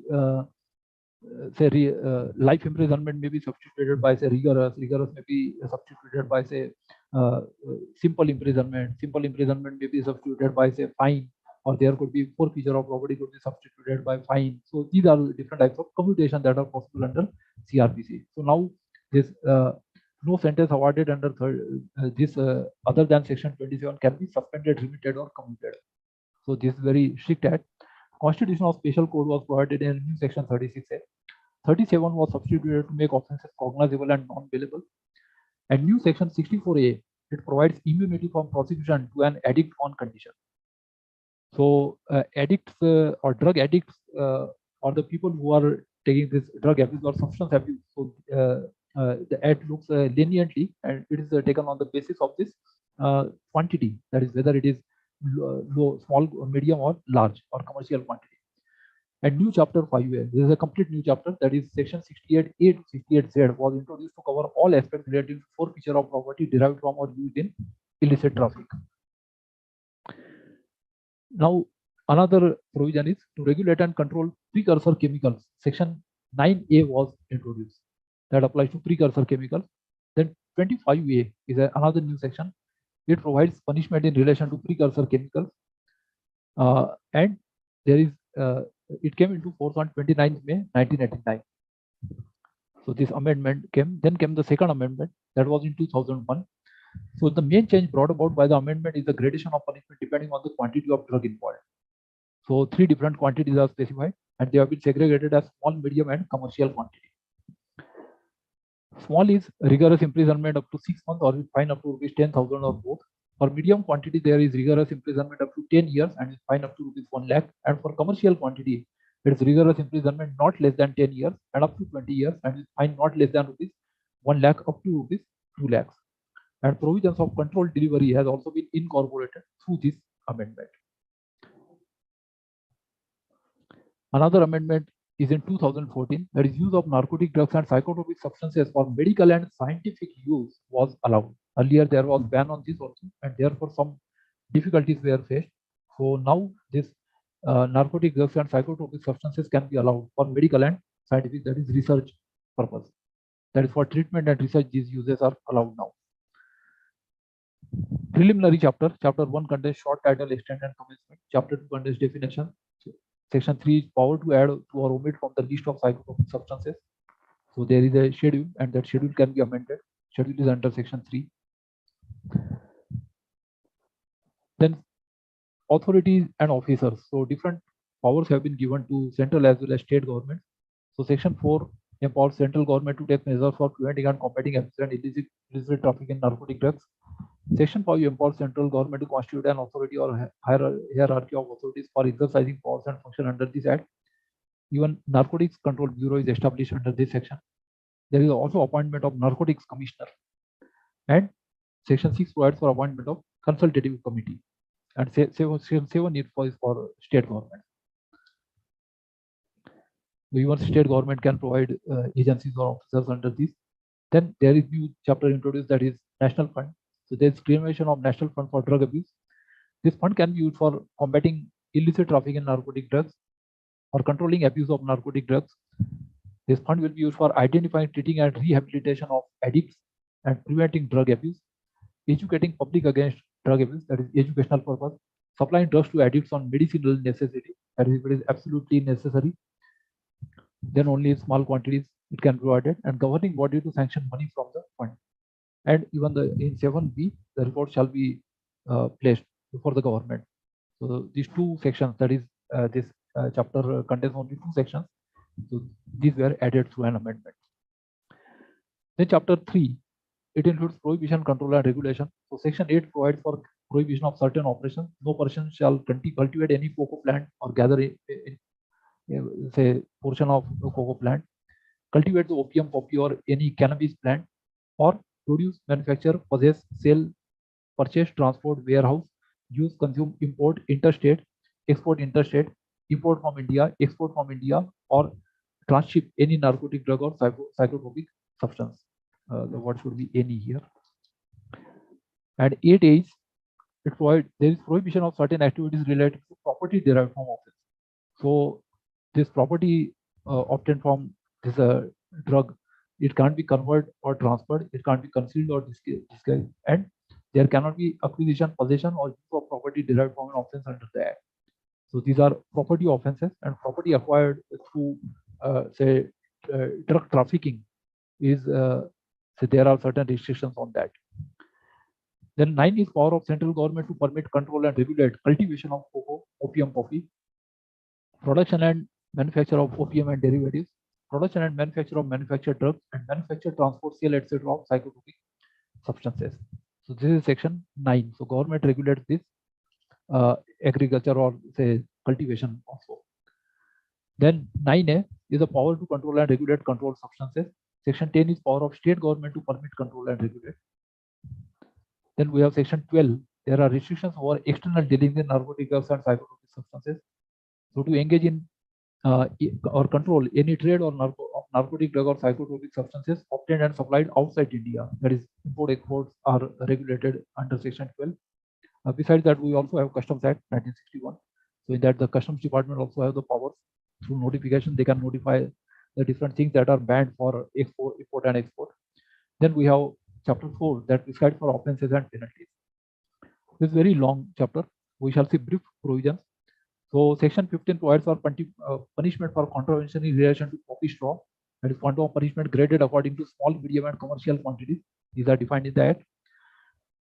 For different substances, there are different quantities. So we shall not enter into details of this because these are drug are the substances that are beneficial even in small quantities, and poison under Poisons Act 1999 is defined as drugs which are harmful even when taken in small quantities. So for poisons and psychotropic drugs and substances, the quantity, even small quantity, can be harmful. While in case of medicinal drugs, even small quantities may be beneficial. So that is how we differentiate the definitions between medicinal drugs, narcotic drugs, and poisons.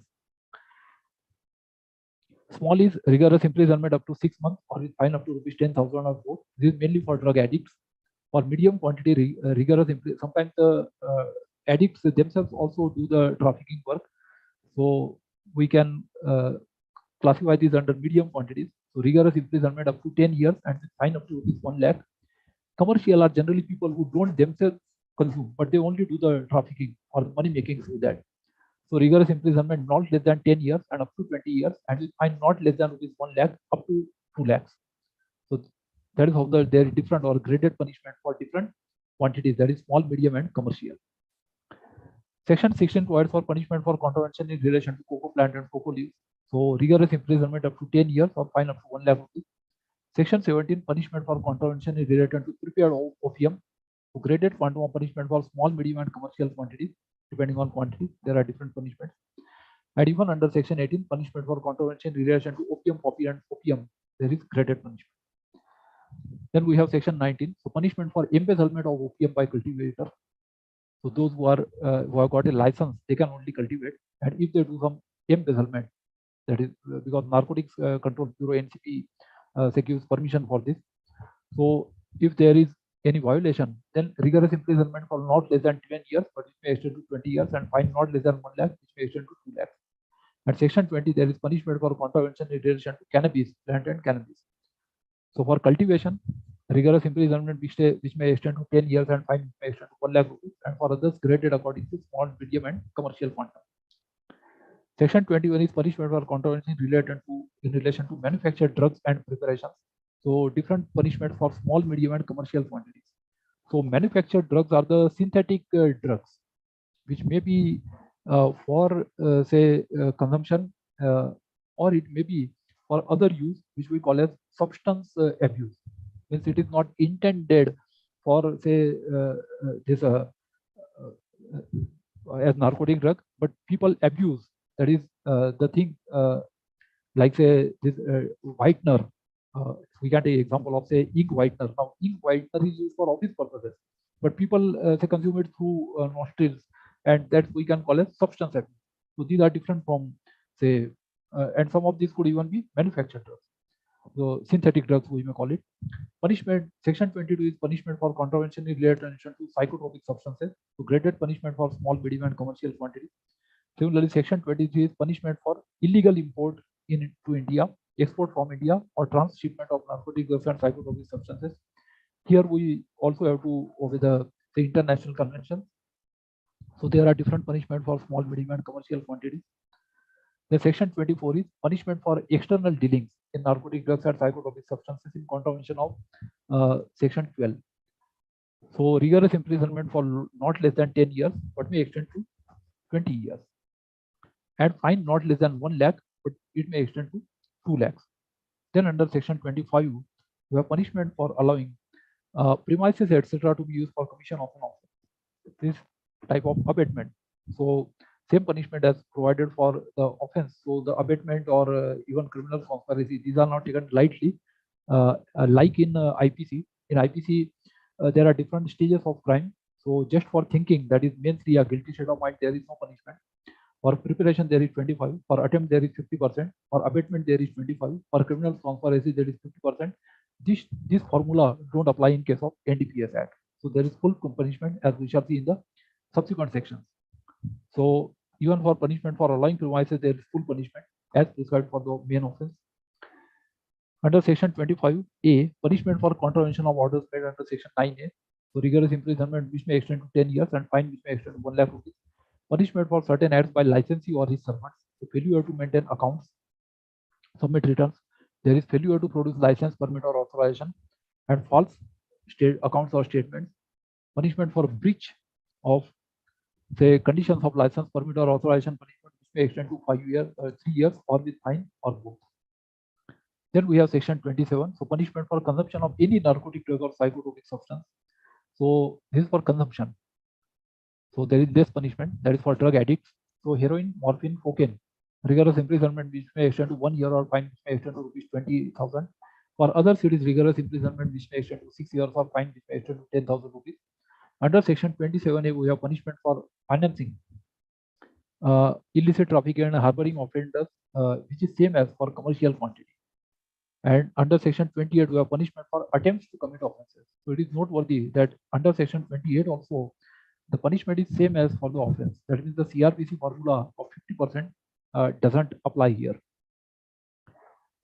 Then under section 29, punishment for abatement and criminal conspiracy, which is normally 25 and 50%. But again, that formula of CRPC does not apply here. And here we have punishment that is same for the offense, same as for the main offense. Even for preparation, the formula of 25% of CRPC doesn't apply. Here also we have same punishment, that is same as for the main offense. In section 31, enhanced punishment for offenses after previous conviction. So this is 1.5 times rigorous imprisonment and fine. So here the formula applies that the percentage will be 150%, that is 1.5 times of the say rigorous imprisonment that was previously awarded and fine. So this formula applies here in section 31. And then under 31A, there is death penalty. This is a newly introduced section. So death penalty for certain offenses after previous conviction. So for repeated offenses, so conviction under section 19, 24, 27 are offenses involving commercial quantity, and there is conviction for offense involving quantities more than mentioned in table given. Of course, under say 300 CRPC, evidence can be produced only after the conviction is done and before the sentencing is to be imposed. So after conviction and before sentencing, the evidence should be brought by the prosecution as per the CRPC. Section 32 is punishment for offense for which no punishment is provided. So imprisonment which may extend to 6 months or with fine or both. And 32A is no suspension, remission or commutation in any sentence awarded under this Act. So the provisions of CRPC won't apply in such case as far as the punishment under NDPS Act is concerned. So these provisions of suspension, remission and commutation are not applicable. Under 32B, factors should be taken into account for imposing higher than the minimum punishment. Section 33 is application of section 360. This is related to probation of offenders, that is say juvenile delinquents, that is people under 21 years of age.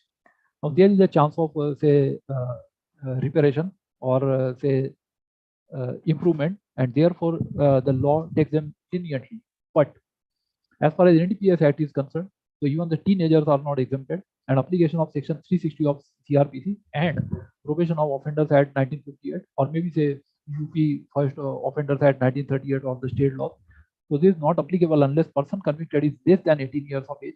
So under 18 and 21, exemption is not applicable. The exemption will be applicable only if it is less than 18 years and if it is convicted under section 26 or 27 of the Act, that means for consumption. If they are not doing trafficking, then for trafficking that exemption won't apply. So, and security for abstaining from commission of offense. So security taken under section 34. 35 is presumption of culpable mental state. So this presumption is also there. And this is to override the provision that everybody is innocent until proved guilty. So if the matter is confiscated, then this presumption under section 35 will apply. There is constitution of special courts under section 36. The government to appoint with the concurrence of the Chief Justice of High Court within their states, and he should be of the say rank of sessions judge or additional sessions judge. That is the highest type of trial is there, because even the death penalty can be awarded. Then offences triable by special courts, that is narcotics courts. So all offences punishable with RI for more than rigorous imprisonment for more than 3 years. Charge sheet or complaint to be filed within 180 days for offences under section 19, 24 and 27A or involving commercial quantity. So that is the limitation that is applicable, and it can be extended to 1 year by special court. And 36B provides for appeal and revision. Then 36C is application of code to proceedings before a special court, that is CRPC application. The transitional provisions are there in 36D. That is cases to be tried by sessions court if special court not constituted. So that is the transitional provision, because there could be delay by the state governments in implementing. And offences to be cognizable and non-bailable. This is very important section. All offences under section 19, 24 and 27A, and those involving commercial quantity. So these are cognizable and non-bailable. Bail cannot be given unless the public prosecutor has been given opportunity to oppose the application. Where it is opposed by the public prosecutor, bail can be given only if the court is satisfied that there is reasonable ground to believe that the accused is not guilty of offence and is not likely to commit any offence while on bail. So under bailable offence, the bail can be given under 436 CRPC. For non-bailable offences, the bail can be given under CRPC 437, anticipatory bail under 438, and appellate court gives the bail under 439. These are some of the provisions of CRPC related to bail. Then offences by companies, that is under section 38. Power of court to release, so even the company officers or other people can be prosecuted, manager, director, etc. Power of court to release certain offenders on probation, that is 39. Power of court to publish, that is for under 18 years of age. Power of court to publish names, place of business, etc. of certain offenders. Then we have chapter 5, that is related to procedure. Now for procedure, we already have CRPC, but there is special procedure prescribed for search, arrest, and many other things. So power to issue warrant and authorization. So if there is special act and if there is general law, then the law is well settled that the provisions of special act shall override the provisions of the general law. That means the provisions of say NDPS Act shall override the provisions of CRPC. And if something is not clear in NDPS Act, then the provisions of CRPC shall be resorted to. So power of issue is there. Power to issue warrant on authorization. Warrant can be issued by metropolitan magistrate, magistrate of first class, magistrate of second class, specially empowered by the state government for arrest and seizure. Authorization can be issued by officer of gazetted rank of Department of Central Excise, Narcotics, Customs, Revenue, Intelligence, in other departments of central government, including paramilitary forces, armed forces as empowered by central government, and officer of Revenue, Drug Control, Excise, Police, or any other department of state government empowered by the state government. So besides NCB, other departments also have these powers. And the authorization can be made to any officer subordinate to him but superior in rank to a peon, sepoy, constable for arrest and seizure. So this is related to section 41. In CRPC also we have provisions related to arrest. These are given in 41 to 60A, that is chapter 5 of CRPC. Here it is chapter 5 of NDPS Act. Virendraji, Yes, sir. can you little bit slow down? You can take your own time. Okay, no problem. Thank you. Okay. So then we have chapter section 42, that is power to entry, search, seizure, and arrest without warrant or authorization. Now, whenever the search or seizure is to be made for the narcotic drugs, so at that time these are the special provisions. So any officer that is superior in rank to peon, sepoy, or constable of the departments of Central Excise, Narcotics, Customs, Revenue Intelligence, that is DRI, Department of Revenue, or any other department of the central government, including paramilitary or armed, and any such officer of revenue, drug control, police, or any other departments of state government, specially empowered, can search and arrest. So these are all the officers that are empowered by central and state government. Secondly, it should be between sunrise and sunset. Third is reason for not obtaining authorization should be recorded. So if there is no warrant, so reason for not obtaining authorization should be recorded, that there is misuse of this powers of arrest, and information and grounds of belief for such seizure and arrest to be sent within 72 hours to immediate superior officer. So that is, we can say, safeguard against abuse of this act. The section 43 provides for power of seizure and arrest in public place.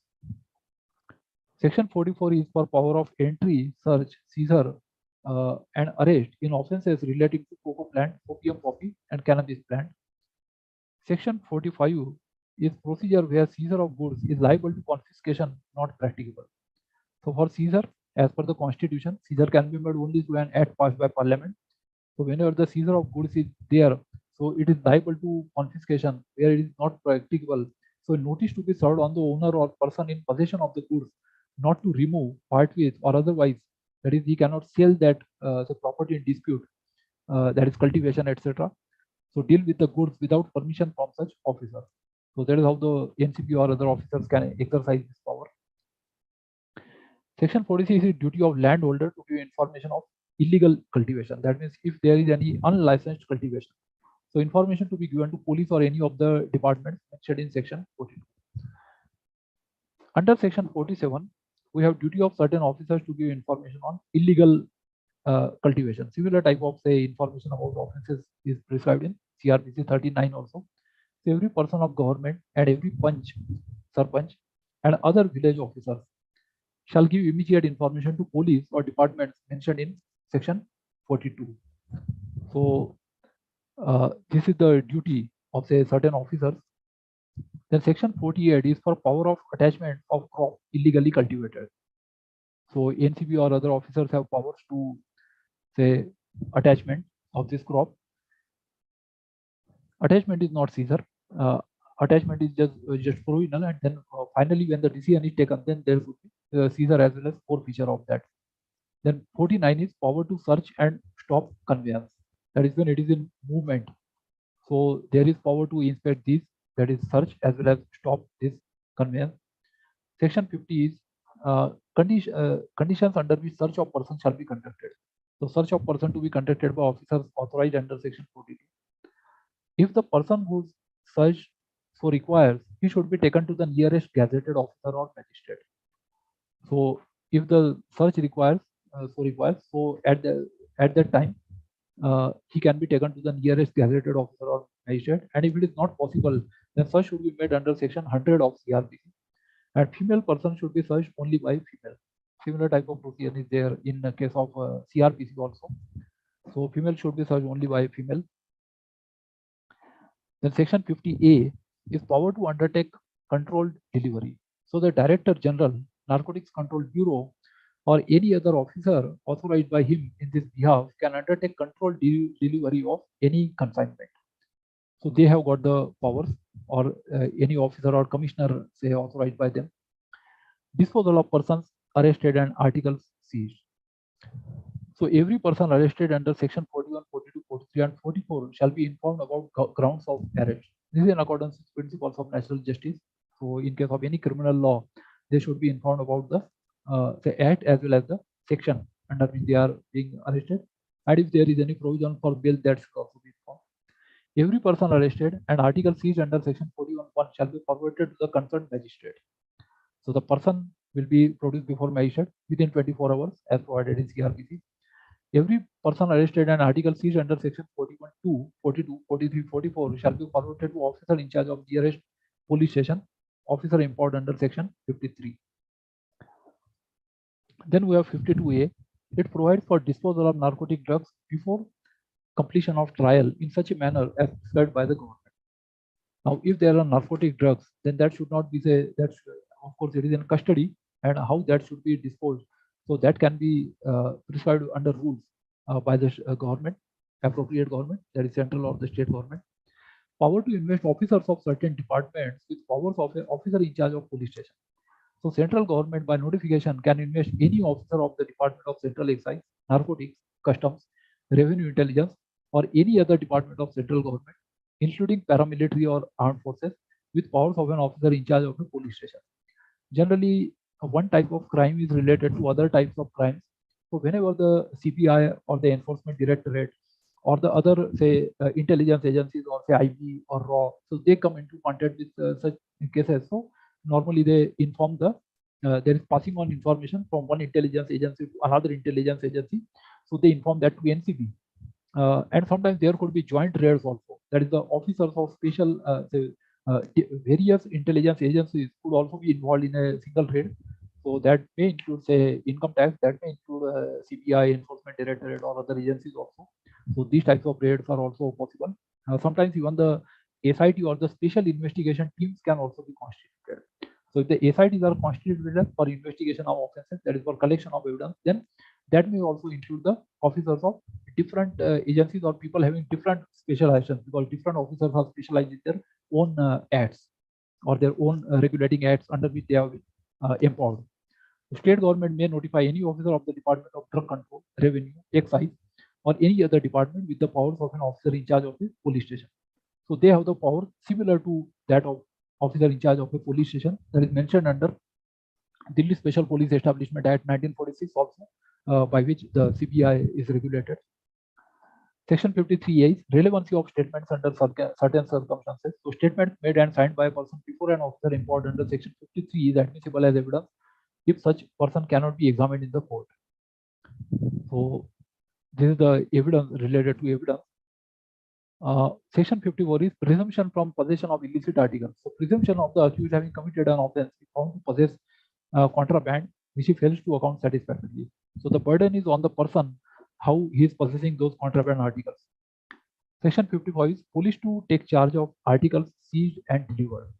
So whenever the items of the narcotic drugs and psychotropic substances are seized, so police will take charge of the articles that are seized and delivered. Then we have Section 56, that is the obligation of officers to assist each other. So different officers of central and state, or say different say intelligence agencies shall assist each other or one another. Section 57 is report of arrest and seizure. So report of arrest and seizure shall be made within 48 hours to the immediate superior officer. This is also say in consonance CRPC. CRPC also has similar provision. They have to inform to the magistrate or the say superior police officer. Section 58 is punishment for vexatious entry, search, seizure, or arrest. That is, if there is any misuse of this act or false charges are there. So this is a there are already provisions under IPC also for say illegal confinement or say this malicious prosecution. So here we have a similar provision here.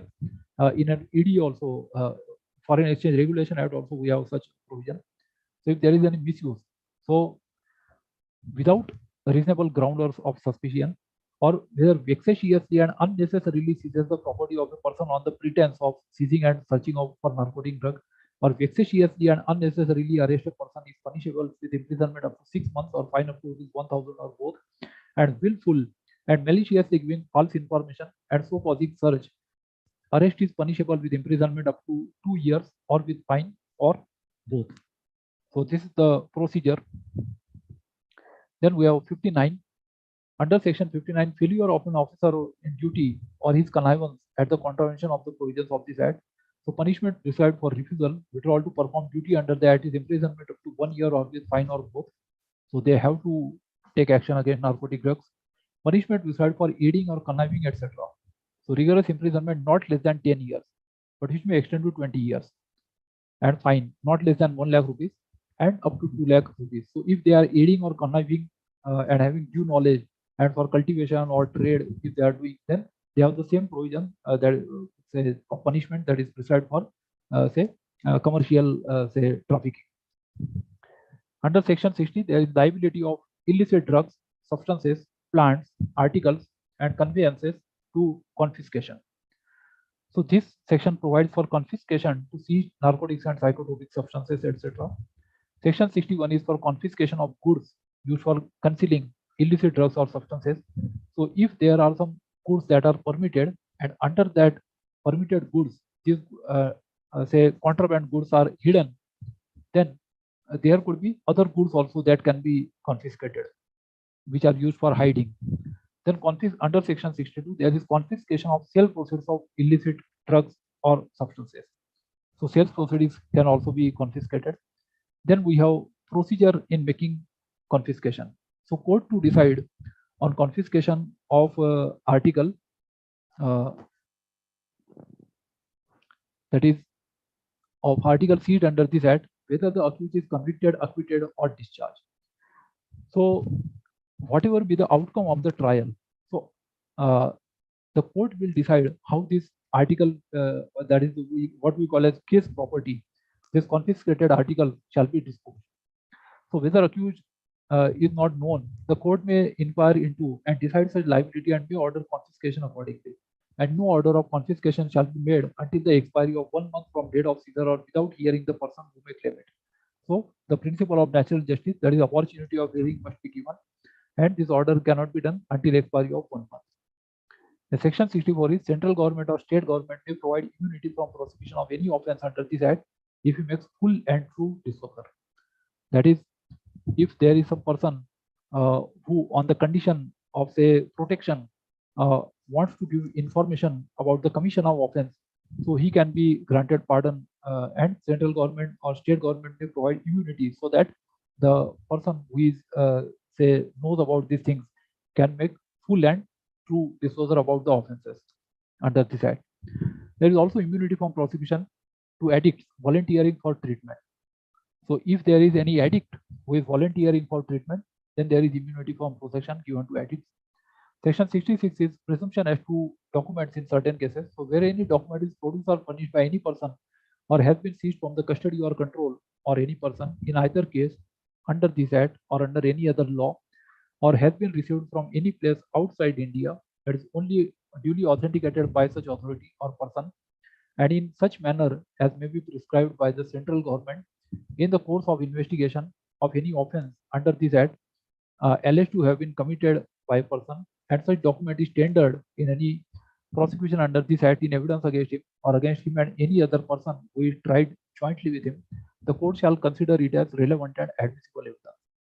So this type of say presumption, we can say type of overriding provision that overrides say this Indian Evidence Act. This type of special provision is made here under section 66 regarding that this evidence shall be relevant as well as admissible evidence under this trial under NDPS Act. I just put off my fan because I think that is making noise.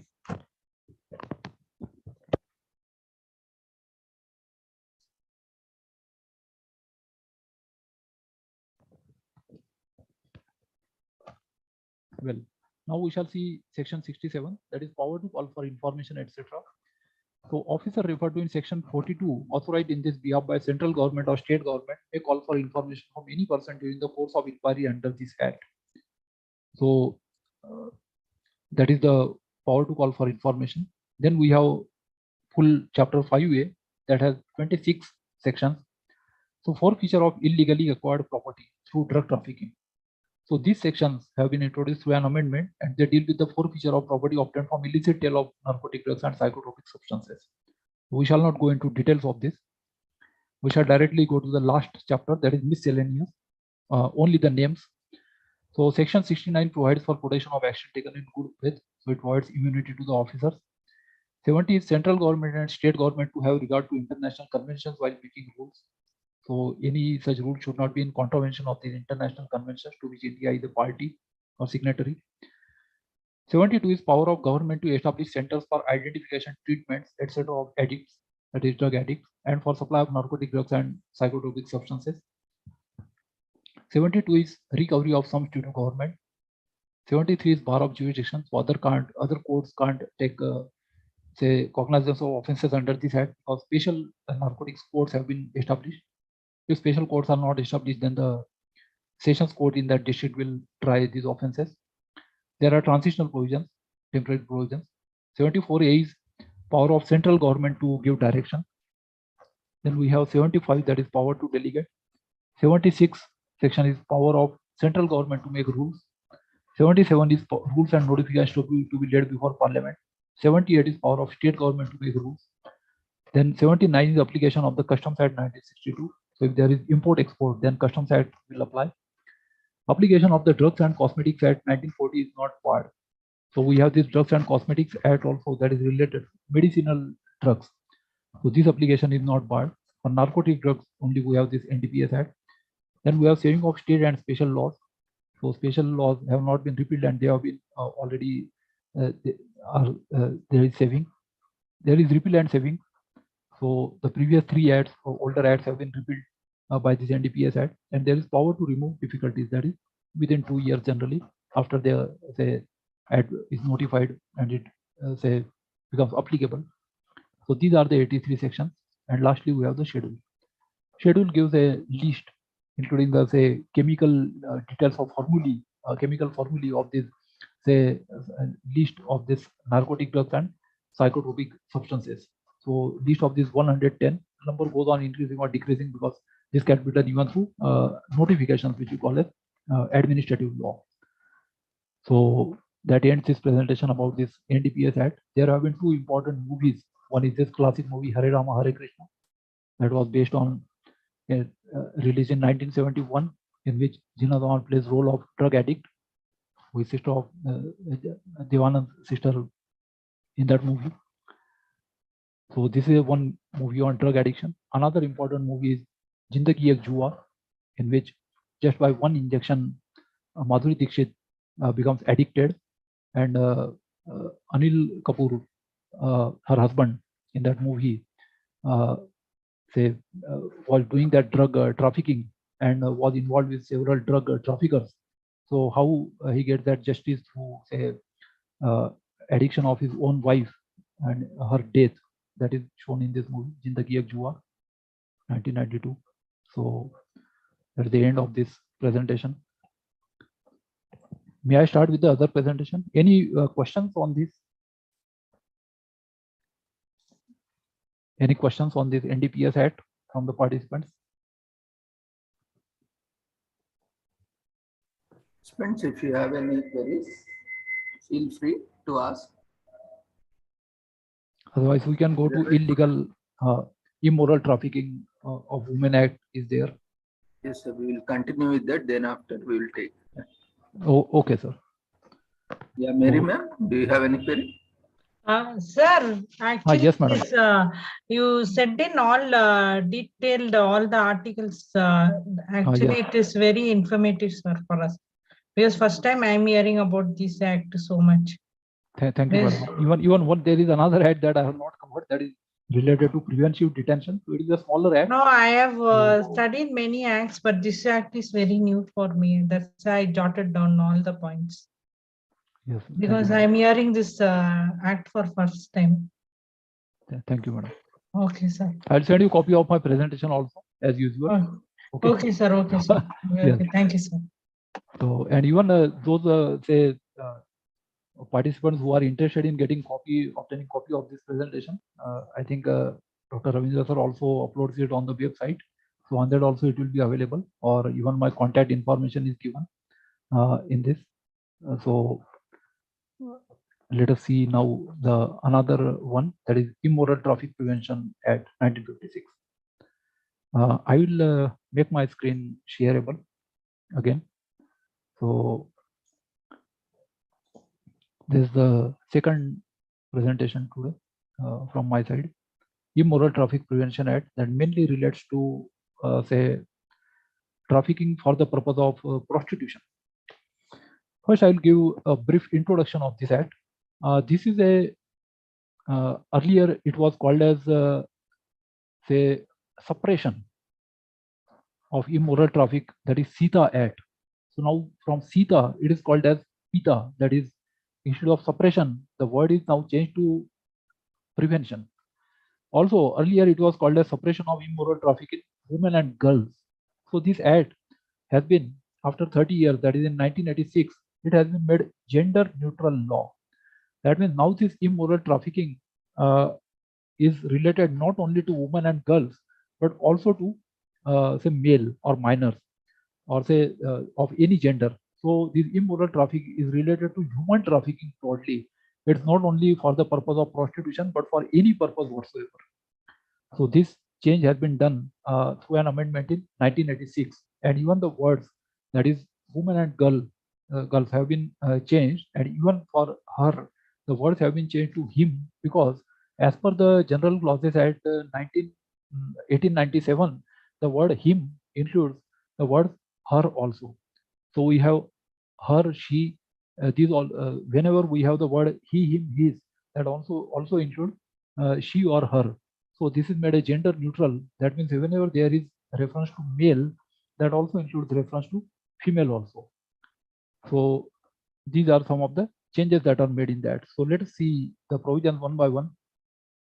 So this act may be called Immoral Traffic Prevention Act. So as I told you, this was renamed, and this act has been extended to Dadra and Nagar Haveli, also to Goa, Daman and Diu, and to Union Territory of Pondicherry. It extends to whole of India. This section shall come into force at once, and the remaining provisions of this act shall come into force on such date. So it came into force on, say, 1958, 16th April 1958, as the central government may by notification in the official gazette appoint. So this is section 1. Then in section 2, important definitions are given. First definition is that of brothel. That is where the prostitutes are kept. So in this act, unless the context otherwise requires, brothel includes any house, room, conveyance, or place, or any portion of any house, room, conveyance, or place, which is used for purposes of sexual exploitation or abuse, for the gain of another person, or for the mutual gain of two or more prostitutes. First, I will inform you about the general scheme of the act. The prostitutes are generally treated as victims, and there is death punishment. Just like in case of NDPS, we saw that say drug addicts are given death punishment. So here also, the prostitutes are have less culpability, and they are considered as victims, and there is death punishment. But for people who are maintaining the brothel, or whom we call as pimps, or in Hindi we call as say dalal or dalla. Dalal is generally any type of broker. It is not a derogatory term. But when we call dalla, that is a somewhat derogatory term. That is a person who deals with, say, prostitutes, or who does the trafficking, human trafficking. That we call as dalla in Hindi. So such pimps, they have, or the people who are running the brothels, they are given stringent punishments under this act. So there are two different types of punishment, as we shall later notice under this. This is also a minor criminal law. So first definition is that of brothel. Then we have magistrate. So magistrate means a magistrate, one definition was missed, that is child. Child means a person who has not completed the age of 16 years. Corrective institution. So jails are here called as corrective institution. That also includes a shelter home or protection home, including children protection home and women protection home. So corrective institution means an institution by whatever name called, being an institution established or licensed as such under section 21, in which persons who are in need of correction. So jail administration is nowadays called as correctional administration, because what happens after the sentencing is completed. So they have to be corrected. So this correction should be the aim. So prison or jail administration is nowadays called as correctional administration under the modern criminal jurisprudence, and may be detained under this act, and includes a shelter where under trials may be kept in pursuance of this act. So this protection home, earlier in one of the webinars, I had told that in MA Criminology and Criminal Justice Administration first year, my project was in children protection home. So there are two types of children that are kept there. First are those who have run away from their home, or who are, say, there is no criminal offense.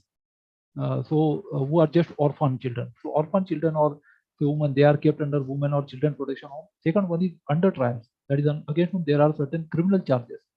So these under trials are also kept under this. And for those who have been convicted, for example, I had given the example of say special home. Special home is a jail in which the convicted criminals, or we may call them juvenile delinquents. So we don't use the word criminals for, say, children under 21, but we call them special home. So in that, the convicted say criminals or convicted say juvenile delinquents are kept. So this is different from the ordinary, say, children protection home, because children protection homes are more or less like a school. The only thing is they are like jail because they are not allowed to go outside. So they are more like schools and less like jails. Now, definition: magistrate means a magistrate specified in the second column of the schedule as being competent to exercise the powers conferred by the section in which the expression occurs, and which is specified in the first column of the schedule. Magistrate in Hindi we call him Dandadhikari. So Dandadhikari is the person, in simple word, a criminal judge. So criminal judge means magistrate, but we don't use the word criminal judge, because criminal looks like an adjective. So for lawyers we use criminal advocates, but for judges we don't use the word criminal judge. We have sessions judge. So sessions judge is the judge other than that are called magistrate, And we have two types of magistrate, that is executive and judicial. So DM, ADM, HDM, they are executive magistrates, and magistrate or magistrate first class, chief judicial magistrate, chief metropolitan magistrate, all these are magistrates who are having different powers under the CRPC. Then we have definition of major. Major means a person who has completed age of 18 years, that is age of majority.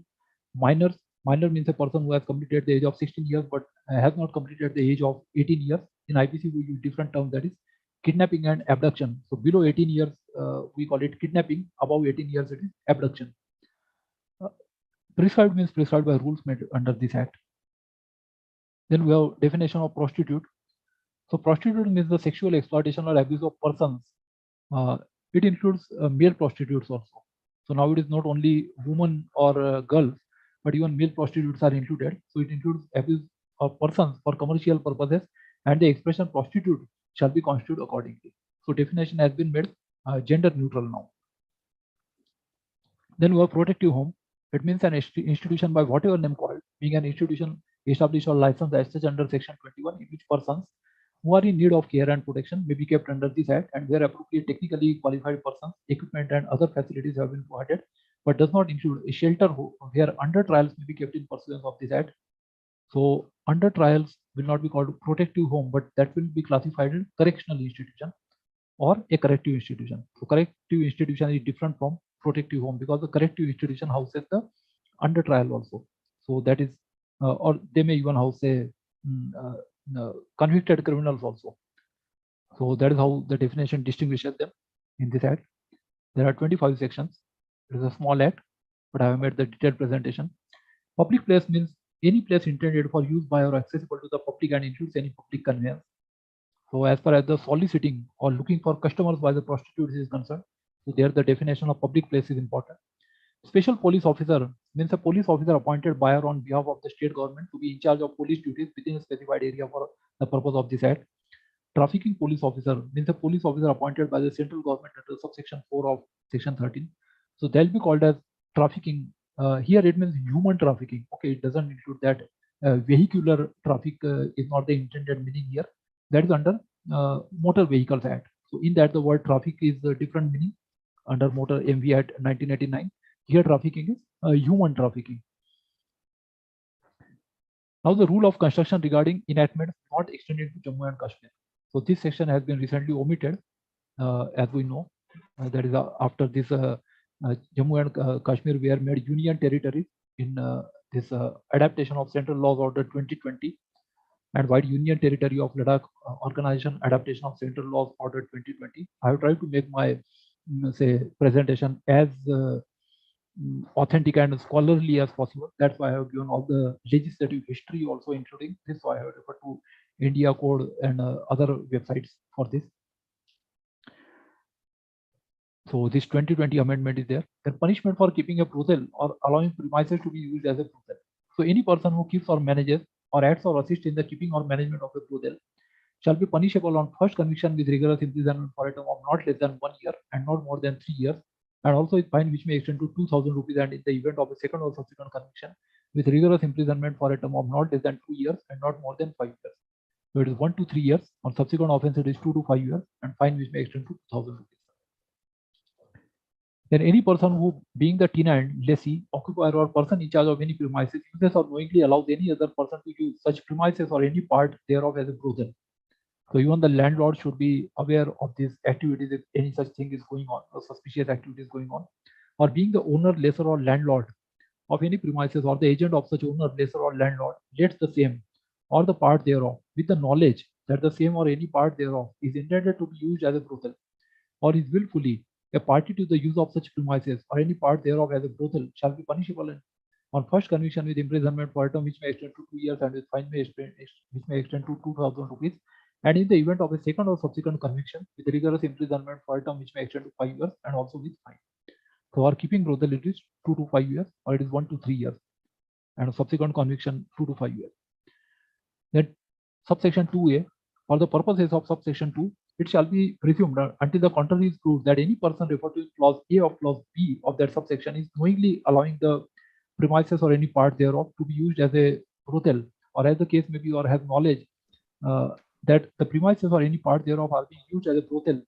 If a report is published in newspaper having circulation in the area in which such person resides, to the effect that the premises or any part thereof have been found to be used for prostitution as a result of search made under this act. No, sir, she'll keep it as an open discussion and she'll speak, sir, for 20 minutes or something. Oh, okay. Or will it be now or after this presentation, madam?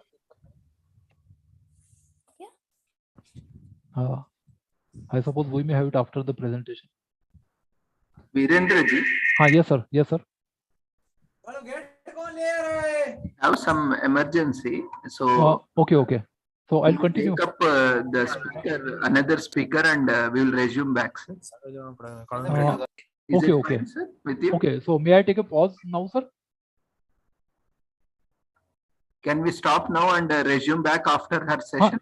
Sure. No problem, sir. No problem. So I'll take a pause and then after the another speaker finishes, then I'll continue with this, sir. Yeah, It's fine. actually, she recently lost her father, and today is Okay, 10th okay. day, So Okay. No that's problem, certain sir. rituals. Sure. We can make no problem, sir. Okay. So anyway, kindly stop sharing, sir. Sure. Remember Yes, the slides, sir. Where sir. Yes. Third section 3 is going on. So we shall resume from this point. I'm stopping sharing. Yes. Thank you, sir. Thank you for giving me a break. That was also needed because it was a very long presentation and another one is also long one. Yes. So after Thank the you. another speaker finishes, then we shall continue. Yes. Thank So you, sir. thank you, sir. We will resume back again after Christina. She had some technical issue earlier. So we have with us Christina Kagan. She is a professional social worker from Nigeria, Africa. She is practicing social work in medical social work in hospital settings, community development and services in communities, forensic social work with Nigerian Prison Service, psychiatry and mental health as clinical social worker at various positions. So we welcome you, Christina, for your session on the burden of drug abuse in Nigeria, a review of epidemiological studies and drug laws. Thank you very much, Doctor. Yeah. Thank you very much, Doctor. Good morning. Yeah, good morning. Thank you Please so continue much. with your session. Yeah. Thank you so much for the opportunity. Can I be enabled to on my video? Can I be enabled to on my video, or it doesn't matter? Yeah. Now you can Okay. start your video. Oh, okay. Thank you very much, everyone. Thank you for the presenters. I thank you for the opportunity. It's actually a timely topic. I appreciate Doctor for bringing us up to learn from each other on different topics. And today we're looking at, we're celebrating World Drug Abuse Day. It is coming timely because, excuse me, drug abuse is becoming, it has reached a pandemic stage, and it is a menace actually. It is found in every family, if not all families. I just want to make a quick comment from the last speaker. I just picked this in passing because we are professionals and we need to work with the time. I heard something about prostitute as a reference to people who either sell sex or do sex for money. As professionals, language is changing so that we don't keep using terms that are derogatory. Here in the part of Nigeria, we refer to people that exchange sex for money or go into commercial sex as commercial sex workers, not prostitutes anymore. This is worthy of mentioning because we are professionals and we need to work with consideration as this is termed or considered derogatory. Thank you. I go straight to my discussion on the topic, the burden of drug abuse in Nigeria, a review of epidemiological studies and laws in Nigeria. I want to start briefly by looking at what drug use is considered as. Drug use in its generality is considered as using illegal substances such as, these are the common drugs we have here in Nigeria, anabolic steroids, club drugs. Can you hear me? My voice is cracking. Sorry, I'm bereaved of my father. He passed on last week. Is my voice clear enough? Can you hear me? Doctor, can you hear me? Yes, madam. Your voice is clear. Please continue, madam. Okay, thank you so much.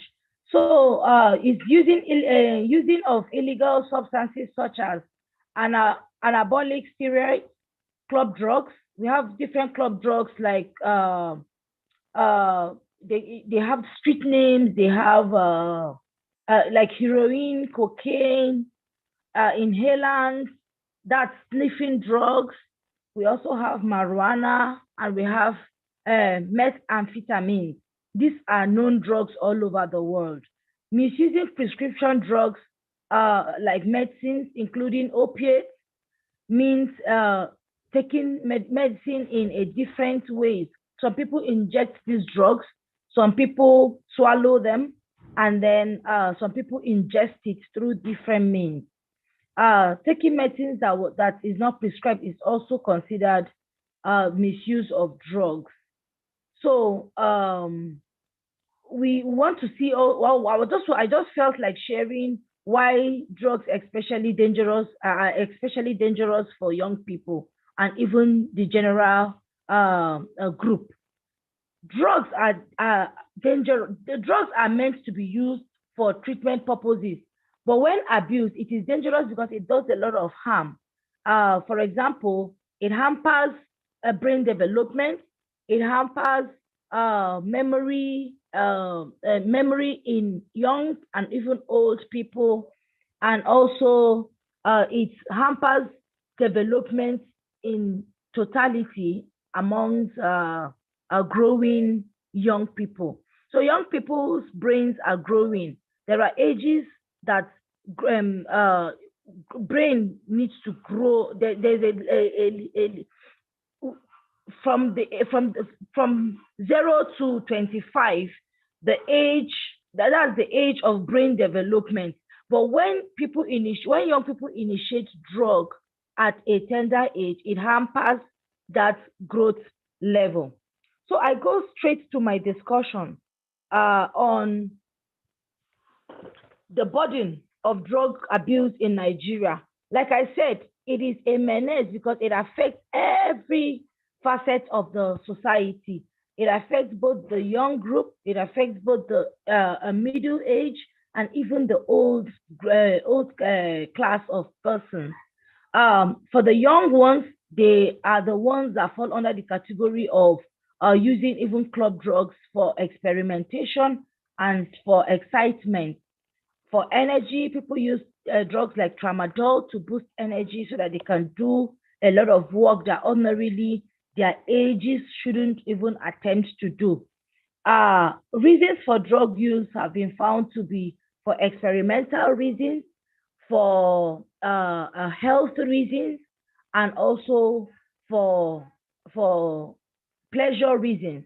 Now, for experimentations, they work amongst peers that use drugs. So they want to also try to see what or why they use these drugs or what they derive from the use of these drugs. So they want to experiment too and be part of that history or be part of those storytelling group. Also, another reason is the fact that the person has an illness. That's for treatment reasons. People like people who have serious pains resulting from either accidents or injuries are introduced to drugs that are highly addictive.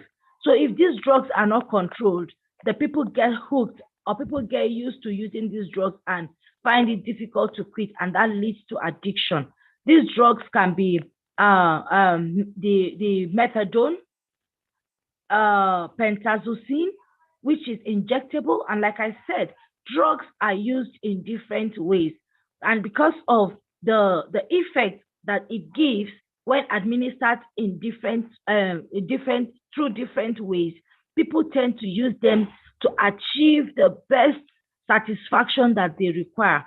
Now, for example, we all know that when drugs are administered orally, when we give people medication to take orally, and we give them via intravenously, like you give them through injection, the effect is different.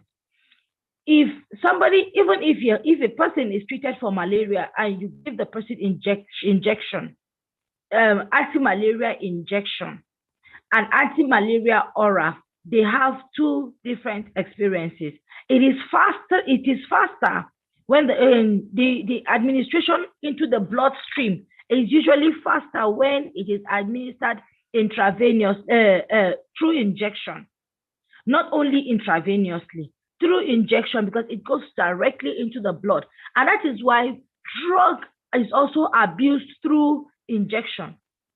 We know that we have injecting drug use, we have oral drug use, and we have drugs that are smoked by the users. And these are because, this is because the euphoria, the satisfaction that they get through this administration routes are different.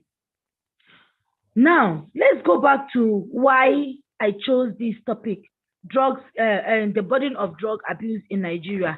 It is a great burden because it has not just affected the individual families, it has affected the society, it has affected the country at large. The funds, the economy is badly affected because the government is also fighting to curtail the menace of drug abuse in Nigeria. And such resources are supposed to be used to develop other sectors like education, like welfare, and every other aspect of the well-being of a country is now shared to also address the issues of drug abuse. We have a lot of youths that are out of school. We have a lot of unfunctional youths, even in their places of work, because of drug abuse. So the economy is impacted, the government is impacted, the family is impacted, the church is impacted, the mosque is impacted, and every facet of the society is impacted because of drug use. And it is a great burden in Nigeria because it has not just affected the family, it has not just affected individuals, but it has even affected the productivity of governance in our country. Also, we have issues of insecurity, but we're battling with issues of insecurity right now. The common one is the one that is commonly referred as Boko Haram, but Boko Haram the translation is rebellion or fight against school, or the education generally. You know, the translation would be that education is abominable. It's not acceptable. So when it started initially, it started by attacking schools, attacking students, attacking the institutions. So it gradually degenerated or progressed to having other people outside educational institutions attacked. So a government institution can be attacked, like it can be bombed, it can just be raided. The perpetrators are usually referred to as unknown gunmen. So they just come into the institution and shoot irrationally or randomly, and a lot of casualty or a lot of people are involved in it. So research has proven that because it is not easy to carry out such actions, people that the perpetrators or people that carry out these actions are always influenced, are always under the influence of drugs. So they abuse drugs to carry out their actions. And even research, like you see in my profile, I also work in the Nigerian prison service as a volunteer, a social worker. We do clinical service there fully. So we go accessing the mentally ill in the prison and drug users in the prison. And in the course of our work, we have carried out researches that have proven that a lot of inmates who are even on death row are mentally ill as a result of drug use. So they have mental a drug use induced mental illness. Are we getting me? Am I clear enough?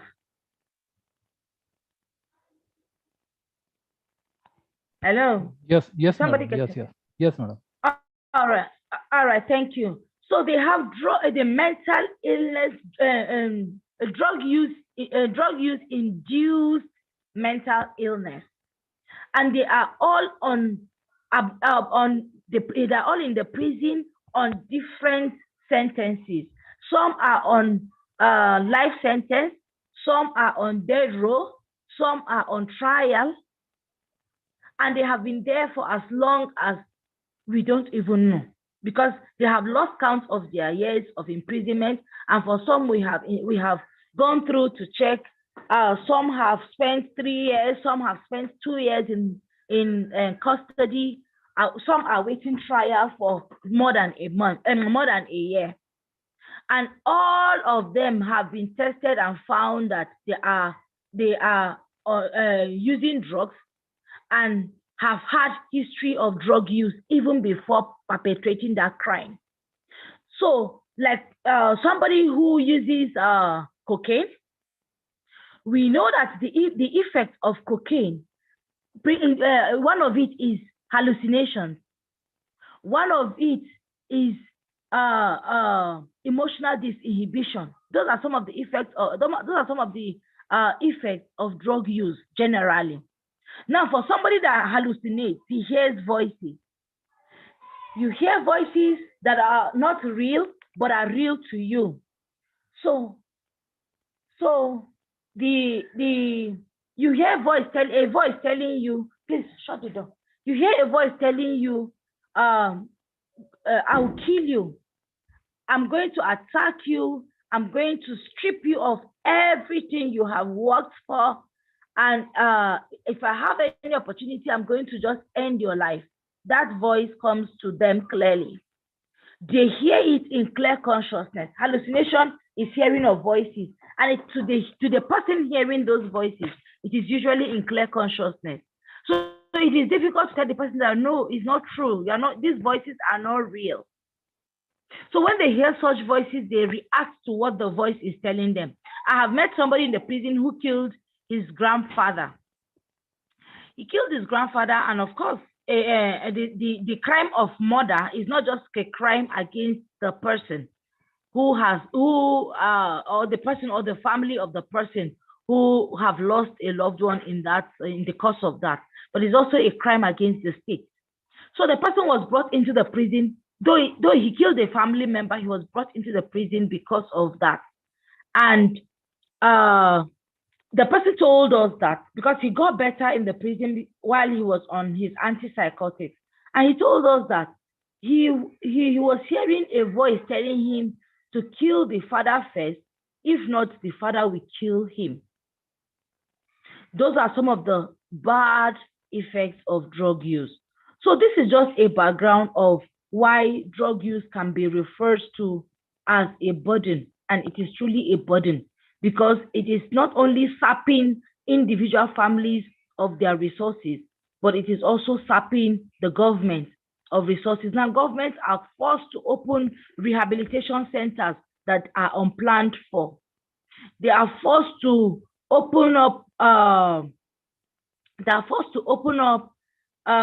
treatment centers and employ people to work in those centers to treat the affected drug users for either for free or at a subsidized rate. But of course, they spend a lot of resources to establish those centers, and also use a lot of resources to train and pay these workers. Now, one of the bodies that have been very supportive in Nigeria in managing drug users to help curb this burden or to help lift part of the burdens off Nigeria is the United Nations Office on Drugs and Crime, who are controlling the drug use, the drug management, and treatment in Nigeria.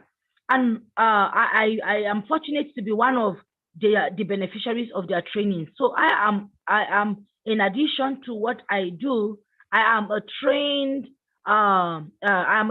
trainer for the United Nations Office on Drugs and Crime to train upcoming practitioners on drug treatment, drug assessment and treatment, and also drug treatment management. So I had 2 different trainings in that regard. So I have not just been practicing in the field of mental health or treating the mentally ill, but also drug users. And this has been a very, very huge challenge. So some of the things I'm saying is part of experience, is from my experience as a clinical social worker, and also practically I have encountered this. So I'll run through an abstract that I have done, after which I will share with the coordinator here. I have an abstract here that reads, "The burden of drug abuse is becoming a public health is becoming a public health concern in Nigeria. And also this field is considering preventive measures such as identifying the root causes of burden for targeted intervention. And we also therefore aim to conduct a scoping review of the literatures to summarize the findings of epidemiological studies on drug abuse and provision of drug laws in Nigeria. We have a lot of drug laws, even though they are always reviewing, because we know of countries that have laws that says everyone caught in possession of certain quantity of drugs should either be killed or should either be imprisoned for life, or to be for certain number of years.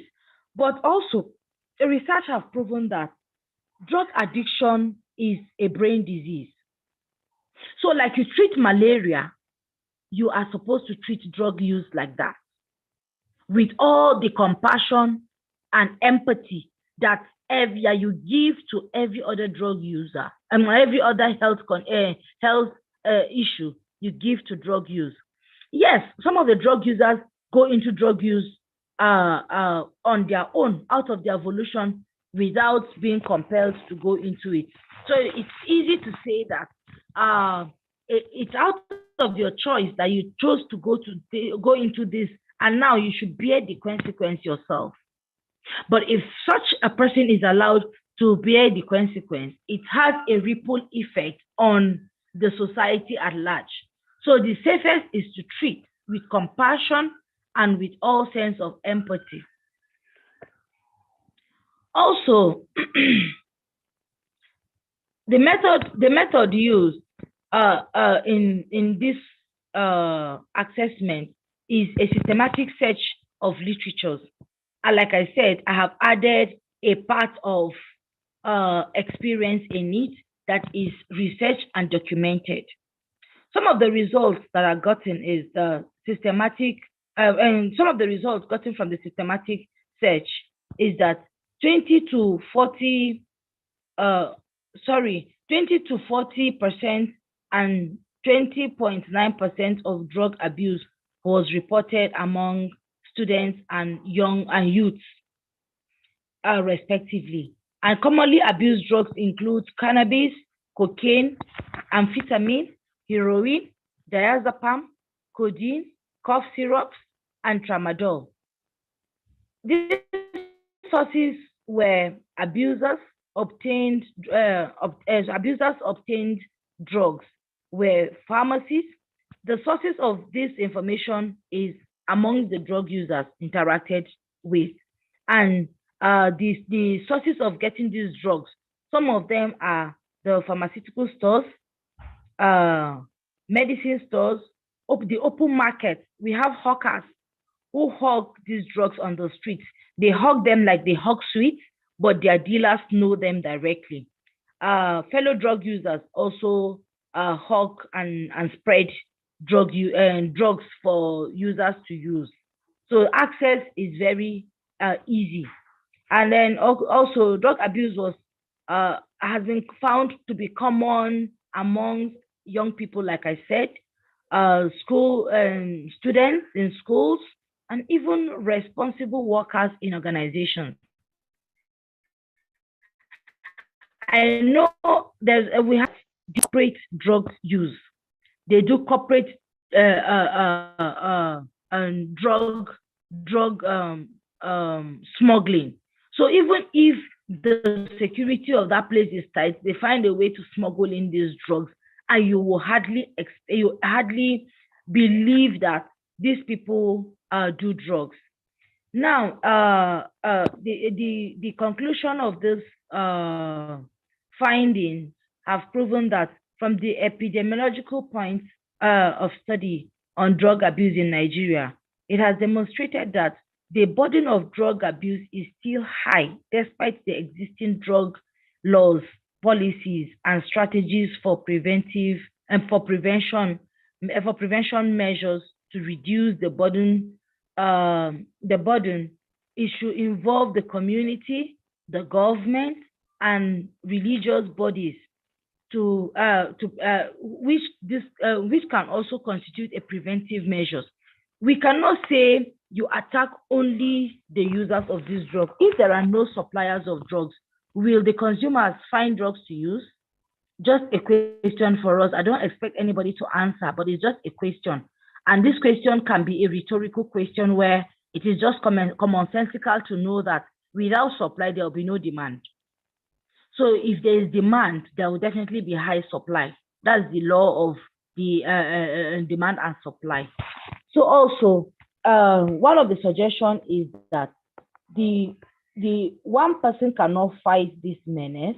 One person cannot be the only one fighting this public menace, but it can be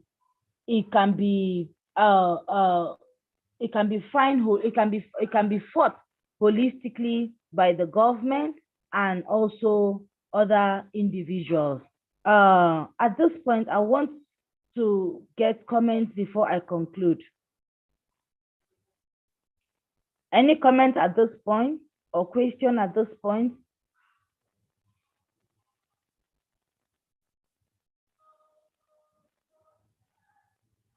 Thank you, Can Priscilla, anybody hear for me? sharing insights into drug abuse and illicit trafficking in African context. It was very insightful.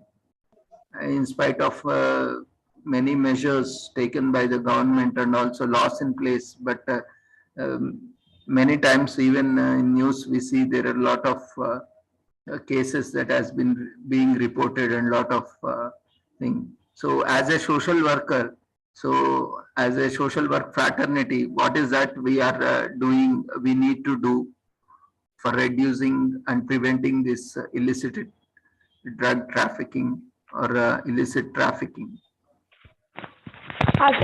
Okay, thank you. As a social worker, we owe it a huge responsibility to sensitize our people to create awareness on the dangers, because even medicine is going preventive now.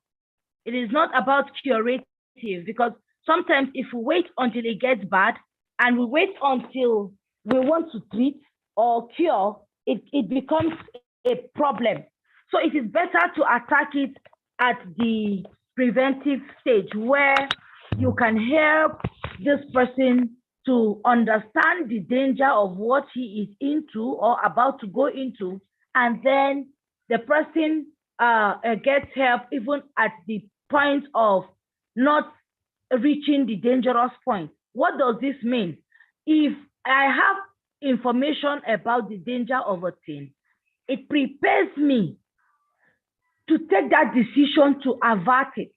So as social worker, our work does not just end in solving the problem when it presents. We can open up our tentacles to the place of giving sensitization, awareness, and it can help because I have seen instances where people are sensitized about the dangers of a thing and they learn from people's experiences.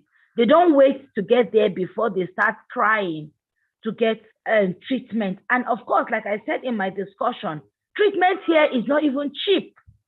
I worked in a rehabilitation center where people pay a huge sum monthly to be treated, to stay in that rehab. And because they have already been affected completely, they're at the level of treatment, not at the level of prevention. Their organs are already affected. Some of them have even become mentally ill as a result of drug use. So it is drug-induced mental illness. It is difficult to reverse the situation. So you treat them and halt the progression of the disease. If it is a lung disease they have come down with as a result, either taking alcohol or smoking cigarettes and other smokable substances, you only halt the progression, but it is already affected and the impact is already there. You can't do anything about it. But if you had given an initial awareness or sensitization that stopped them from initiating it in the first place, you would have helped them a great deal because treatment and prevention are two different things. So even medical science has started looking at the direction of preventive medicine, not curative medicine, because it is cheaper to do that. And that is one of the roles of we the social workers, because there's a part of advocacy that we do as trained social workers. So we advocate for the vulnerable, we advocate for the abused, we advocate for the less privileged in the society, and we add sensitization to our advocacy and keep preaching the benefit of staying drug-free because of its large or huge negative impact or negative effect that does not just affect the user, but it affects the government, it affects the family and the economy at large. And most crimes, most importantly, a lot of the cases of crimes that we have connection with drug use. So it is not creating fear. It is not telling the people that you would die if you use drug use, but having the right information to project this or to prepare or to send these messages out to people is very important. And I think we are key instruments on ground, and we are the foot soldiers as social workers to present this awareness to the generality of the public. Thank you. Have I answered you? Thank you, Christina. Very well explained. Yeah, we all need to create awareness and do advocacy for bringing in more stringent laws and also to bring in attitudinal change.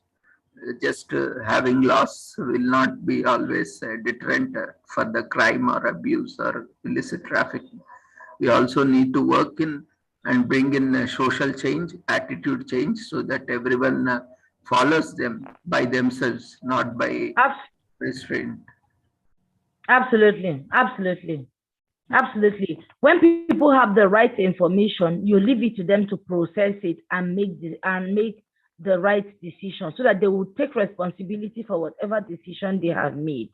That has worked in Nigeria. One of the last projects I did that was sponsored by the United Nations Office on Drugs was drug sensitization.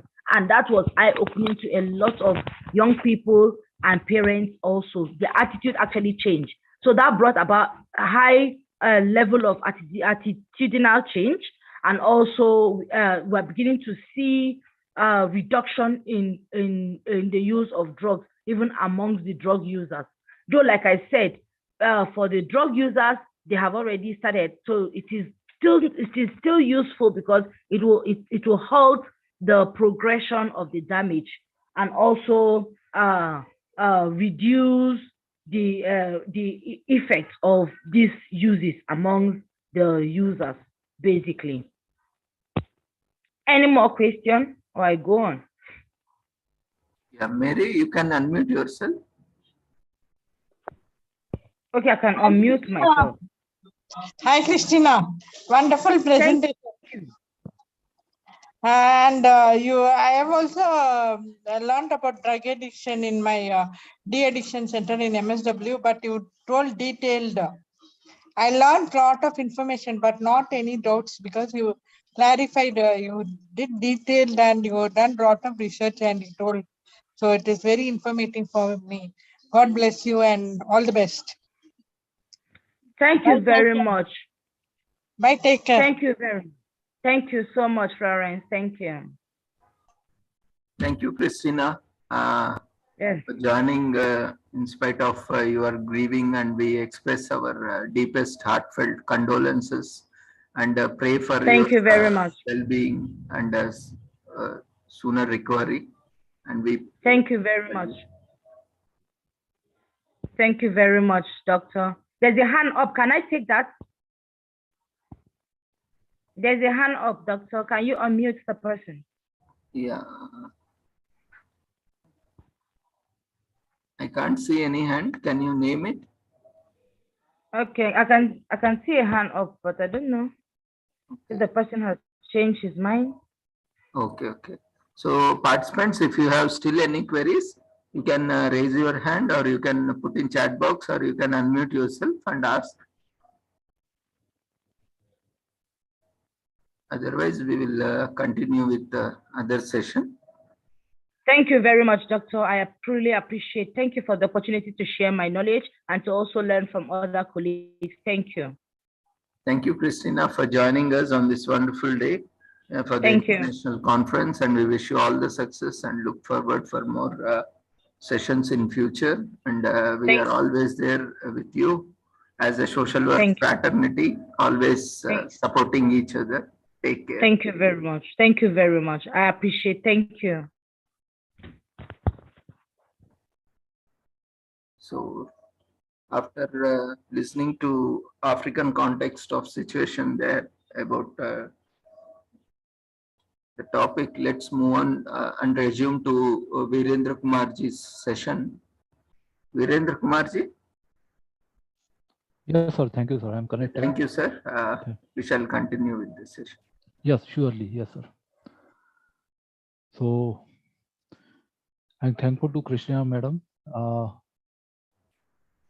The word she has very rightly pointed out that the word prostitute is somewhat derogatory, and instead of prostitute, we now have other words that are being used. That is, say, sex workers or commercial sex workers, CSW.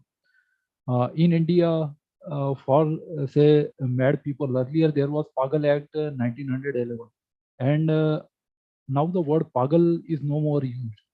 That means meaning a mad person. So we had say discarded that word, and now under Mental Health Care Act. Yes. PPT is not visible. Yes, I'm sharing it. So under Mental Health Care Act, now we have another word that is used, and that is say people who are in need of treatment or mentally retarded. So we are no longer using that word Pagal. Similarly, I agree that instead of prostitute, sex worker is a better term, but our say this Act of 1956 still uses the word prostitute. Secondly, Krishna madam also made a point regarding this demand and supply rule of economics. This is considered one of the oldest professions in the world. In India also there is demand for legalizing whether prostitution can be made legal. So commercial exploitation has got more punishment, but women are treated as victims, and whether this should be legalized. So there are different views. That is one related to say sexually transmitted diseases or AIDS, that spread should be stopped. Secondly, issue of taxation, that is whether the profession can be taxed. And thirdly, whether this should be legitimized, as I had also earlier made this point in one of my presentations on gender ratio, adverse gender ratio. So these are some things, and maybe we can discuss about these things at the end. And while going through this presentation also, we shall see what are the provisions. And one bill was brought in 2006, but that is not yet introduced in Lok Sabha, and it has not been made into a law. We shall see about briefly about those state one or two provisions of that also. So let us return to this section 3, punishment for keeping brothel or allowing premises to be used as brothel. So if a report is published in a newspaper having circulation in the area in which such person resides to the effect that the premises or any part of thereof has been found to be used for prostitution as a result of a search made under this act, or a copy of the list of all things found during the search referred to in clause A is given to such person. So this is the section 2A that is introduced, that there is a presumption that this place where these say people are there, that is shall be used as a brothel. So presumption of law is in that favor, that contrary will have to be established, otherwise it will be presumed that it is being used as a brothel. Then going to the next one. Are my slides moving, sir? Okay. So now we are in subsection 3 of section 3. Notwithstanding anything contained in any other law for the time being in force, on conviction of any person referred to in clause A or clause B of subsection 2 of any offence under that subsection, in respect of any premises or any part thereof, any lease or agreement under which such premises have been leased out or are held or occupied at the time of their conviction. So these premises can't be say leased out or let or say transferred after this proceeding. Fourth is for subsection any person, section 4 subsection 1, any person is punishment for living on the earnings of prostitution. So any person over the age of 18 years who knowingly lives wholly or in part on the earnings of the prostitution of any other person, instead of woman and girl, now it is any other person. It could be male also. I have told you already that it's a gender neutral law now. Shall be punishable with imprisonment for a term which may extend to 2 years, or with fine which may extend to 1,000 rupees, or with both. And where such earnings relate to the prostitution of a child or a minor, shall be punishable with imprisonment for a term of not less than 7 years and not more than 10 years. So for minors, prostitution of minors, there is more punishment. It could be say male or female child. Besides that, we also have POCSO Act 2012, that is the Protection of Children from Sexual Offences Act in India. Subsection 2, where any person over the age of 18 years is proved to be living with or to be habitually in the company of a prostitute, or to have exercised control, direction, or influence over the movements of a prostitute in such a manner as to show that such person is aiding, abetting, or compelling her prostitution, or to be acting as a tout or pimp. Here the word tout or pimp are used.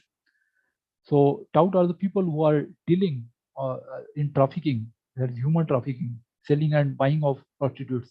Pimp is the person who is keeping the brothel. So tout or pimp on behalf of a prostitute, it shall be presumed until the contrary is proved that such person is knowingly living on the earnings of prostitution of another person within the meaning of subsection 1. Fifth is procuring, inducing, or taking person for the sake of prostitution. So any person who procures or attempts to procure a person, whether with or without his consent, for the purpose of prostitution of or person who whether with or without his consent for the purpose of prostitution, or induces a person to go from any place with the intent that he may for the purpose of prostitution become the inmate of or frequent a brothel, or person to go from any place with the intent that he may for the purpose of prostitution become the inmate of or frequent a brothel, or takes or attempts to take a person or causes a person to be taken from one place to another with a view to his carrying on or being brought up to carry on prostitution, or causes or induces a person to carry on prostitution. This is say in addition to the provision that is there in IPC. So in IPC also we have similar provision, and now that provision is there in this act also. Shall be punishable on conviction with rigorous imprisonment for a term of not less than 3 years and not more than 7 years, and also with fine which may extend to 2,000 rupees. And if any offence under this subsection is committed against the will of any person, the punishment of imprisonment for a term of 7 years shall extend to the imprisonment for a term of 14 years, provided that if the person in respect of whom an offence committed under this subsection is a child, The punishment provided under this subsection shall extend to rigorous imprisonment for a term of not less than 7 years, but may extend to life. So in case of children, now the punishment is say life imprisonment maximum. And in a minor, the punishment provided under this subsection shall extend to rigorous imprisonment for a term of not less than 7 years and not more than 14 years. So for child and minor, we have got different punishments here. These have already been defined under section 2, as we have seen earlier. Now, subsection 3, an offence under this section shall be triable in the place from which a person is procured, induced to, or taken or caused to be taken, or from which an attempt to procure or take such person is made, or in the place to which he may have gone as a result of the inducement, or to which he is taken or caused to be taken, or an attempt to take him is made. Even the word him has been made through amendment, so he includes she as per the General Clauses Act 1897, as I told you earlier. So earlier the word was she, but now instead of that, the word is made he because he includes she. So there is another attempt at making this gender neutral. Then detaining a person in premises where prostitution is carried on. So any person who detains any other person, whether with or without his consent, in a brothel, or in or upon any premises with intent that such person may have sexual intercourse with a person who is not the spouse of such person, that such person may have sexual intercourse with a person who is not the spouse of such person, shall be punishable on conviction with imprisonment of either description for a term which shall not be less than 7 years, but which may be for life, or for a term which may extend to 10 years and shall also be liable to fine, provided that the court may, for adequate and special reasons to be mentioned in the judgment, impose a sentence of imprisonment for a term of less than 7 years. So if term less than 7 years is to be imposed, then the reasons have to be recorded in writing by the judge. That is the condition in case of this say provision. Then we have subsection 2, where any person is found with a child in a brothel, it shall be presumed, where unless the contrary is proved, that he has committed an offence under subsection 1, and where a child or minor found in a brothel is on medical examination detected to have been sexually abused, it shall be presumed, unless the contrary is proved, that the child or minor has been detained for purposes of prostitution, or as the case may be, has been sexually exploited for commercial purposes. So as far as the say procedure is concerned, or the evidence is concerned, so presumption is that the detention is for the purpose of prostitution when a person is found in such premises. A person shall be presumed to detain a woman or girl in a brothel or in or upon any premises for the purpose of sexual intercourse with a man other than her lawful husband, if such person, with intent to compel or induce her to remain there, withholds from her any jewelry, wearing apparel, money, or other property belonging to her, or threatens her with legal proceedings if she takes away from her with her any jewelry, wearing apparel, money, or other property lent or supplied to her by or by the direction of such person. Then, notwithstanding any law to the contrary, no suit, prosecution, or other legal proceeding shall lie against such woman or girl at the instance of the person by whom she has been detained, for the recovery of any jewelry, wearing apparel, or other property alleged to have been lent or supplied to or for such woman or girl, or to have been pledged by such woman or girl, or for the recovery of any money alleged to be payable by such woman or girl. This is, we can say, one type of protection that is given to prostitutes, that the apparel or jewelry can't be taken away from them, or through legal proceedings can't be initiated for that. The prostitution in or in the vicinity of public places. So any person who carries on prostitution and the person with whom such prostitution is carried on in any premises which are within the area or area notified under subsection 3, or which are within a distance of 200 meters of any place of public religious worship, educational institution, hotel, hospital, nursing home, or such other public place of any kind as may be notified in this behalf by the commissioner or police or magistrate in the manner prescribed, shall be punishable with imprisonment for a term which may extend to 3 months. So for certain public places, this activity of prostitution is prohibited within 200 meters. Then where an offence committed under subsection 1 is in respect of a child or minor, the person committing the offence shall be punishable with imprisonment of other description for a term which shall not be less than 7 years, but it may extend to for life, maybe for life, or for a term which may extend to 10 years and shall also be liable to fine. And provided that the court may, for adequate and special reasons to be mentioned in the judgment, impose a sentence of imprisonment for a term of less than 7 years. Then subsection 2, any person who being the keeper of any public place knowingly permits prostitutes for purposes of their trade to resort to or remain in such place, or being the tenant, lessee, occupier, or person in charge of any premises referred to in subsection 1 knowingly permits the same or any part thereof to be used for prostitution, or being the owner, lessor, or landlord of any premises referred to in subsection 1, or the agent of such owner, lessor, or landlord, lets the same or any part thereof with the knowledge that the same or any part thereof may be used for prostitution, or is willfully a party to such use, shall be punishable on first conviction of the imprisonment for a term which may extend to 3 months, or with fine which may extend to 200 rupees, or with both, and in the event of a second or subsequent conviction, with imprisonment for a term which may extend to 6 months, and also with fine which may extend to 200 rupees. And if the public place or premises happen to be a hotel, the license for carrying on the business of such hotel under any law for the timing in force shall also be liable to be suspended for a period of not less than 3 months, but it may extend to 1 year. One such case had come, case of blackmailing and extortion also, that was Jalgaon in Maharashtra, where say videography was also done secretly, and then the blackmailing was done that the victim girls should bring another girl or friend, and then their videography was also done, and like that the racket spread to hundreds of victims, and then suddenly the say matter became exposed, and then the license of that hotel in Jalgaon in Maharashtra was cancelled. There the videography or photography was also done secretly, and then the girls or the victims were blackmailed. Provided that if an offense committed under this subsection is in respect of a child or minor in a hotel, such license shall also be liable to be cancelled. In Maharashtra also that license was cancelled. That hotel that has closed down, I suppose. Even the marriages, the victims were so affected so much that there was a social stigma also, that if the girl belongs to that city, then people won't marry, because people thought that the girls might have gone to that hotel. So for the purposes of this subsection, hotel shall have the meaning as in clause 6 of section 2 of the Hotel Receipts Tax Act 1980, that is 54 of 1980. The state government may, having regard to the kinds of persons frequenting any area or areas in the state, the nature and the density of population therein, and other relevant considerations, by notification in the official gazette, direct that prostitution shall not be carried on in such area or areas as may be specified in the notification.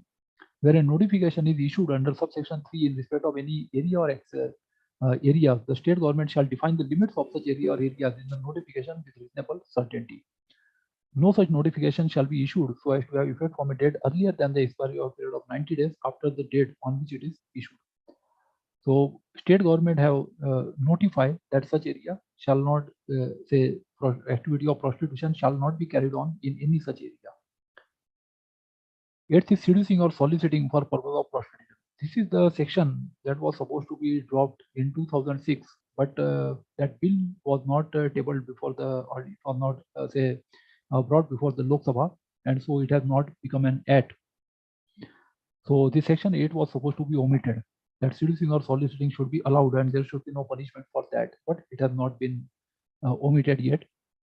So whoever in any public place or within sight of and in such manner as to be seen or heard from any public place, whether from within any building in house or building or house or not, by words, gestures, willful exposure of his person, that is body, person means body here, whether by sitting by a window or on the balcony of a building or house or in any other way, or otherwise tempts or endeavors to tempt or attracts or endeavors to attract the attention of any person for the purpose of prostitution, or solicits or molests any person, or loiters or acts in such manner as to cause obstruction or annoyance to persons. This refers to the agents that are employed by prostitutes or pimps or touts.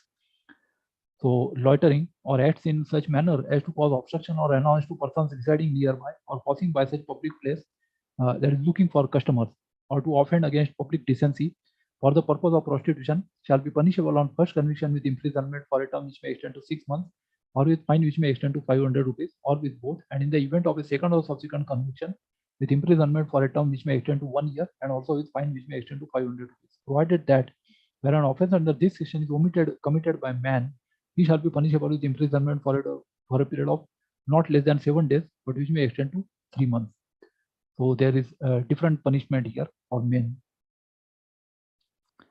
The seduction of a person in custody. So any person who having the custody, charge or care of or a position of authority over any person causes or aids or abates the seduction or prostitution of that person shall be punishable on conviction with imprisonment of either description for a term which shall not be less than 7 years, but which may be for life or for a term which may extend to 10 years and shall also be liable to fine. For example, we may take example of say wardens of girls hostels or say other person who are having say person having charge or such person or a position of authority or maybe custody. That includes police station, hospital, other things also. Provided that the court may, for adequate and special reasons to be mentioned in the judgment, impose a sentence of imprisonment for a term less than 7 years. The release of on probation of good conduct and or after the due admonition. So this has been repealed in 1986. So this probation of good conduct or after due admonition, the person can't be released. That is done away with. Then we have 10A, detention in a corrective institution. We have earlier seen two definitions, that is corrective institution and say this protection homes. So where a female offender is found guilty of an offense under section 7 or section 8 and the character, state of health and mental condition of the offender and the other circumstances of the case are such that it is expedient that she should be subject to detention for such term and such instruction and discipline as are conducive to her correction, it shall be lawful for the court to pass in lieu of a sentence of imprisonment an order for detention in a corrective institution for such term. That is, instead of jail, they could be sent to say corrective institution, not being less than 2 years and not being more than 5 years as the court thinks fit. So this is in a detention in a corrective institution, and provided that before passing such an order, the court shall give an opportunity to the offender to be heard and shall also consider any representation which the offender may make to the court as to the suitability of the case for treatment in such an institution, as also the report of the probation officer appointed under the Probation of Offenders Act 1958, and the court shall record that it is satisfied that the character, state of health and mental condition of the offender and the other circumstances of the case are such that the offender is likely to benefit by such instruction and discipline as aforesaid. Subject to the provisions of subsection 3, the provisions of the Code of Criminal Procedure 1973 relating to appeal, reference and revision and of the Limitation Act 1963 as to the period within which an appeal shall be filed shall apply in relation to an order of detention under subsection 1 as if the order had been a sentence of imprisonment for the same period as the period for which the detention was ordered. So there is provision that this order of detention can also be appealed or appeal or revision can be filed against such orders also. And subject to such rule as may be made in this behalf, the state government or authority authorized in this behalf may at any time after the expiration of 6 months from the date of an order for detention in a corrective institution, if it is satisfied that there is a reasonable probability that the offender will lead a useful and industrious life, discharge her from such an institution without condition or with such conditions as may be considered fit, and grant her a written license in such form as may be prescribed. So there could be discharge also. This is just in line with the Probation of Offenders Act 1960. There is similar provision in that also for juvenile delinquents. The conditions on which an offender is discharged under subsection 3 may include requirements relating to residence of the offender and supervision over the offender's activities and movements. That is, they could be asked to say asked to attend or attendance in a say police station or say before the we can say officer who is appointed under Juvenile Delinquents Act or say similar officer may be empowered by the government for attendance from time to time. Notification of address or of previously convicted offenders. So when any person having been convicted by court in India of an offence punishable under the Act or punishable under section 363. These are all the sections which are related to human trafficking under IPC. So 363, 365, 366, 366A, 366B, 367, 368, 370, 371, 372 or 373 of the Indian Penal Code with imprisonment for a term of 2 years or upward, or by court or tribunal in any other country of an offence which would, if committed in India, have been punishable under this Act or under any of the aforesaid sections with imprisonment for a life-like term is within a period of 5 years after release from prison again convicted of any offense punishable under this act or under any of those sections with imprisonment for a term of 2 years or upwards by a court, such court may, if it thinks fit, this is for international traffickers, human traffickers, at the time of passing the sentence of imprisonment on such person, also order that his residence and any change of or absence from such residence after release be notified according to rules made under section 23 for a period not exceeding 5 years from the date of expiration of that sentence. So these for previously convicted offenders or who are committing repeat offenders as international traffickers, human traffickers. If such conviction is set aside on appeal or otherwise, such order shall become void. And an order under this section may also be made by an appellate court or by the High Court. They are exercising its powers of revision. And any person charged with a breach of any rule referred to in subsection 1 may be tried by magistrate of competent jurisdiction in the district in which the place last notified as his residence is situated. So this is related to jurisdiction. Section 12 is security for good behavior from habitual offenders. This was similar to that provided under CRPC or habitual offender, or was what we call as a recidivist. So provision in CRPC is already there, and therefore this is repealed in 1986 to avoid this redundancy and say for security for good behavior from habitual offenders. So section 12 is now omitted. Special police officer and advisory body. So there shall be for each area to be specified by the state government in this behalf, a special police officer appointed by or on behalf of that government for dealing with offences under this act in that area. The special police officer shall not be below the rank of an inspector of police. So minimum he has to be inspector, he or she has to be inspector of police, and that is a for this human trafficking offences. The district magistrate may, if he consider it necessary or expedient so to do, confer upon any retired police or military officer all or any of the powers conferred by or under this act on a special police officer with respect to particular cases or classes of cases or to cases generally, provided that no such power shall be conferred on a retired police officer unless such officer at the time of his retirement was holding a post not below the rank of an inspector, and a retired military officer unless such officer at the time of the retirement was holding a post not below the rank of a commissioned officer. So has to be minimum inspector or minimum commissioned officer has to be there. Then for the efficient discharge of his functions in relation to offences under this act, the special police officer of an area shall be assisted by such number of subordinate police officers, including women police officers wherever practicable, as the state government may think fit, and the state government may associate with the special police officer a non-official advisory body consisting of not more than 5 leading social welfare workers of that area, including women social welfare workers wherever practicable, to advise him on questions of general importance regarding the working of this act. That means they could even take help of say social or non-government organizations, NGOs or social workers. The central government may, for the purposes of investigating any offence under this act or under any other law for the time being in force dealing with sexual exploitation of persons and committed in more than one state, appoint such number of police officers as trafficking police officers. So for interstate trafficking, the central government has been given powers to appoint trafficking police officers, that is human trafficking, and they shall exercise all the powers and discharge all the functions as are exercisable by special police officers under this act, with the modification that they shall exercise such powers and discharge such functions in relation to the whole of India.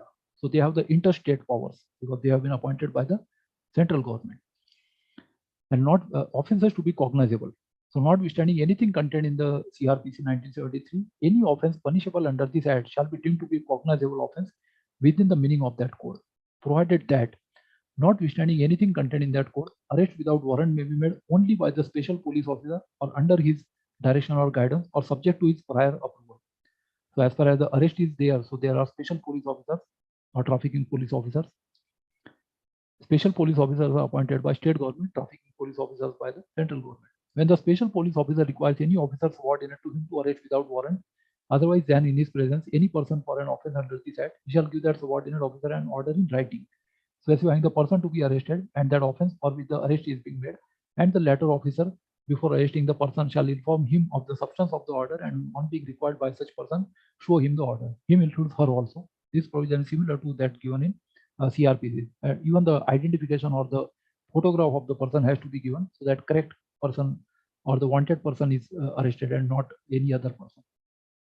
Any police officer not below the rank of sub-inspector, specially authorized by the special police officer may, if he has reason to believe that on account of delay involved in obtaining the order of the special police officer, any valuable evidence relating to any offense under this act is likely to be destroyed or concealed, or the person who has committed or is suspected to have committed the offense is likely to escape, or if the name and address of such a person is unknown, or there is reason to suspect that a false name or address has been given, arrest the person concerned without such order, but if in such a case, he shall report as soon as be to the special police officer of the arrest and the circumstances in which the arrest was made. This is similar to section 42 of CRPC, where just for verifying name and address, arrest can be made.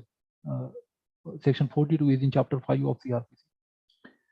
Search without warrant. So notwithstanding anything contained in any other law for the time in force, whenever the special police officer or the trafficking police officer, as the case may be, has reasonable grounds for believing that an offense punishable under this act has been or is being committed in respect of a person living in any premises, and that search of the premises with warrant cannot be made without undue delay, such officer may, after recording the grounds of his belief, enter and search such premises without a warrant. So this is for say brothel or hotel or any premises. Before making a search under subsection 1, the special police officer or the trafficking police officer, as the case may be, shall call upon 2 or more respectable inhabitants, at least one of whom shall be a woman, of the locality in which the place to be searched is situate. Situate is past tense here, old American English of 19th century. To attend and witness the search, and may issue an order in writing to them or any of them so to do, provided that the requirement as to the respectable inhabitants being from the locality in which the place to be searched is situated shall not apply to a woman required to attend and witness the search. So the person who is attending and witnessing the search could be from anywhere. That could be woman police officer also. Any person who, without reasonable cause, refuses or neglects to attend and witness a search under this section, when called upon to do so by an order in writing delivered or tendered to him, shall be deemed to have committed an offense under section 187 of the Indian Penal Code. So it is a duty, and they could be prosecuted for negligence of duty. The special police officer or the trafficking police officer, as the case may be, entering any premises under subsection 1 shall be entitled to remove therefrom all the persons found therein. So whenever they are entering, so if it is a public place, then the other persons shall be removed from such a place. It may be hotel, etc., where people are coming and going. The special police officer or the trafficking police officer, as the case may be, after removing the person under subsection 4, shall forthwith produce him before the appropriate magistrate. Any person who is produced before a magistrate under subsection 5 shall be examined by a registered medical practitioner for the purposes of determination of the age of such person, or for the detection of any injuries as a result of sexual abuse, or for the presence of any sexually transmitted diseases. And in this, the RMP, that is the registered medical practitioner, has the same meaning as in IMC Act 1956. This has been repealed by National Medical Council, Commission Act. So this IMC has been changed now. NMC, it is called as NMC Act now. Special police officer for the trafficking police officer or the trafficking police officer, as the case may be, and other persons taking part in or attending and witnessing a search shall not be liable to any civil or criminal proceedings against them in respect of anything lawfully done in connection with or for the purpose of the search. So this, we can say, protection of action taken in good faith. So they have been given immunity from prosecution, civil or criminal. The special police officer or the trafficking police officer, as the case may be, making a search under this section shall be accompanied by at least 2 women police officers, and where any woman or girl removed under subsection 4 is required to be interrogated, it shall be done by a woman police officer, and if no woman police officer is available, the interrogation shall be done only in the presence of a lady member of a recognized welfare institution or organization. This is to protect that there is no misuse of say power by the police. For the purpose of this subsection and section 17A, recognized welfare institution or organization means such institution or organization as may be recognized in this behalf by the state government. So state government may recognize them, or even the NGOs may be recognized. The provisions of the CRPC shall, so far as may be applied to any search under this section, as they apply to any search made under the authority of the warrant issued under section 94 of the said code. So woman officer can be searched by woman. All these provisions are applicable here. Now rescue of person. So where a magistrate has reason to believe from information received from the police or from any other person authorized by the state government in this behalf or otherwise that any person is living or is carrying on or is being made to carry on prostitution in a brothel, he may direct a police officer not below the rank of a sub-inspector to enter such brothel and to remove therefrom such person and produce him before him. Him includes her also here. So first him is the victim, second him is the magistrate. The police officer, after removing the person, shall forthwith produce him before the magistrate, issuing the order. This for the rescue. Then 17 is intermediate custody. There are only 25 sections. Intermediate custody of persons removed under section 15 or rescued under section 16. So when the special police officer, after removing a person under subsection 4 of section 15, or a police officer rescuing a person under section 1 of section 16 is for any reason unable to produce him before the appropriate magistrate as required by subsection 5 of section 15 or before the magistrate issuing the order under subsection 2 of section 16, that means the power can't be more than 24 hours as is provided in CRPC. He shall forthwith produce him before the, and that 24 hours is excluding the period of journey. He shall forthwith produce him before the nearest magistrate of any class.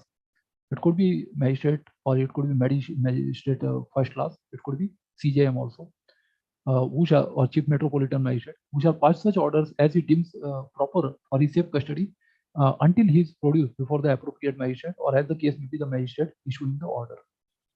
So this is for the intermediate custody. Provided that no person shall be detained in custody under this subsection for a period exceeding 10 days from the date of the order under this subsection. So here maximum the detention period is given as 10 days or restored to or placed in the custody of a person who may exercise a harmful influence over him. So for example, if a tout or pimp is there, then the person cannot be say restored to such a person. So this is the provision that is given.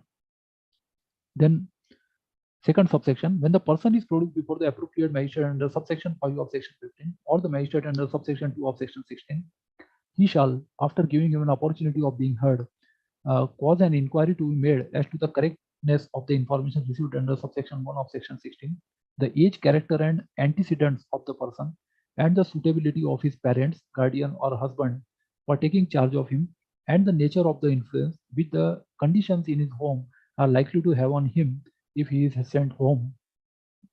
And for this purpose, he may direct a probation officer appointed under the Probation of Offenders Act 1958 to inquire into the above circumstances and into the personality of the person and the prospects of his rehabilitation. That is, the magistrate will take the decision whether he is to be sent to home or to the correctional institution or say detention home, protection home, women protection home, or maybe children protection home.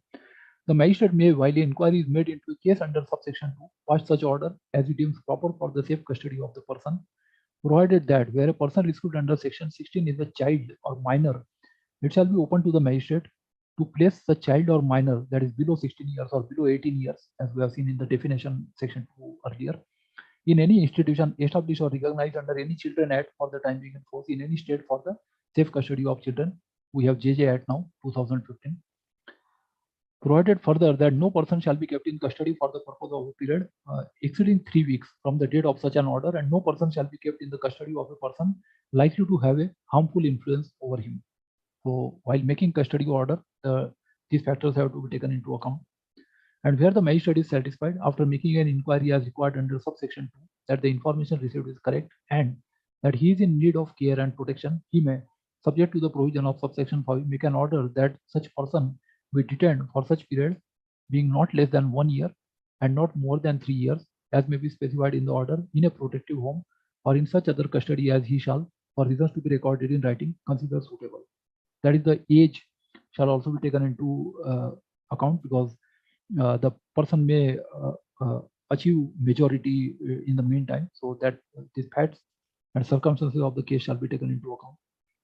Provided that such custody shall not be that of a person or body of persons of a religious persuasion different from that of the person, and that those entrusted the custody of the person, including the persons in charge of a protective home, may be required to enter into a bond which may, where necessary and feasible, contain undertakings based on directions relating to the proper care, guardianship, education, training, and medical and psychiatric treatment of the person as well as supervision by a person appointed by the court, which will be in force for a period not exceeding 3 years. So religion shall be taken into account, that there should be of the same religion as that of the victim. Even in say adoption, we have such type of provision that a single father, there are certain restrictions of adoption, so that the adoption is not for the purpose of sexual exploitation.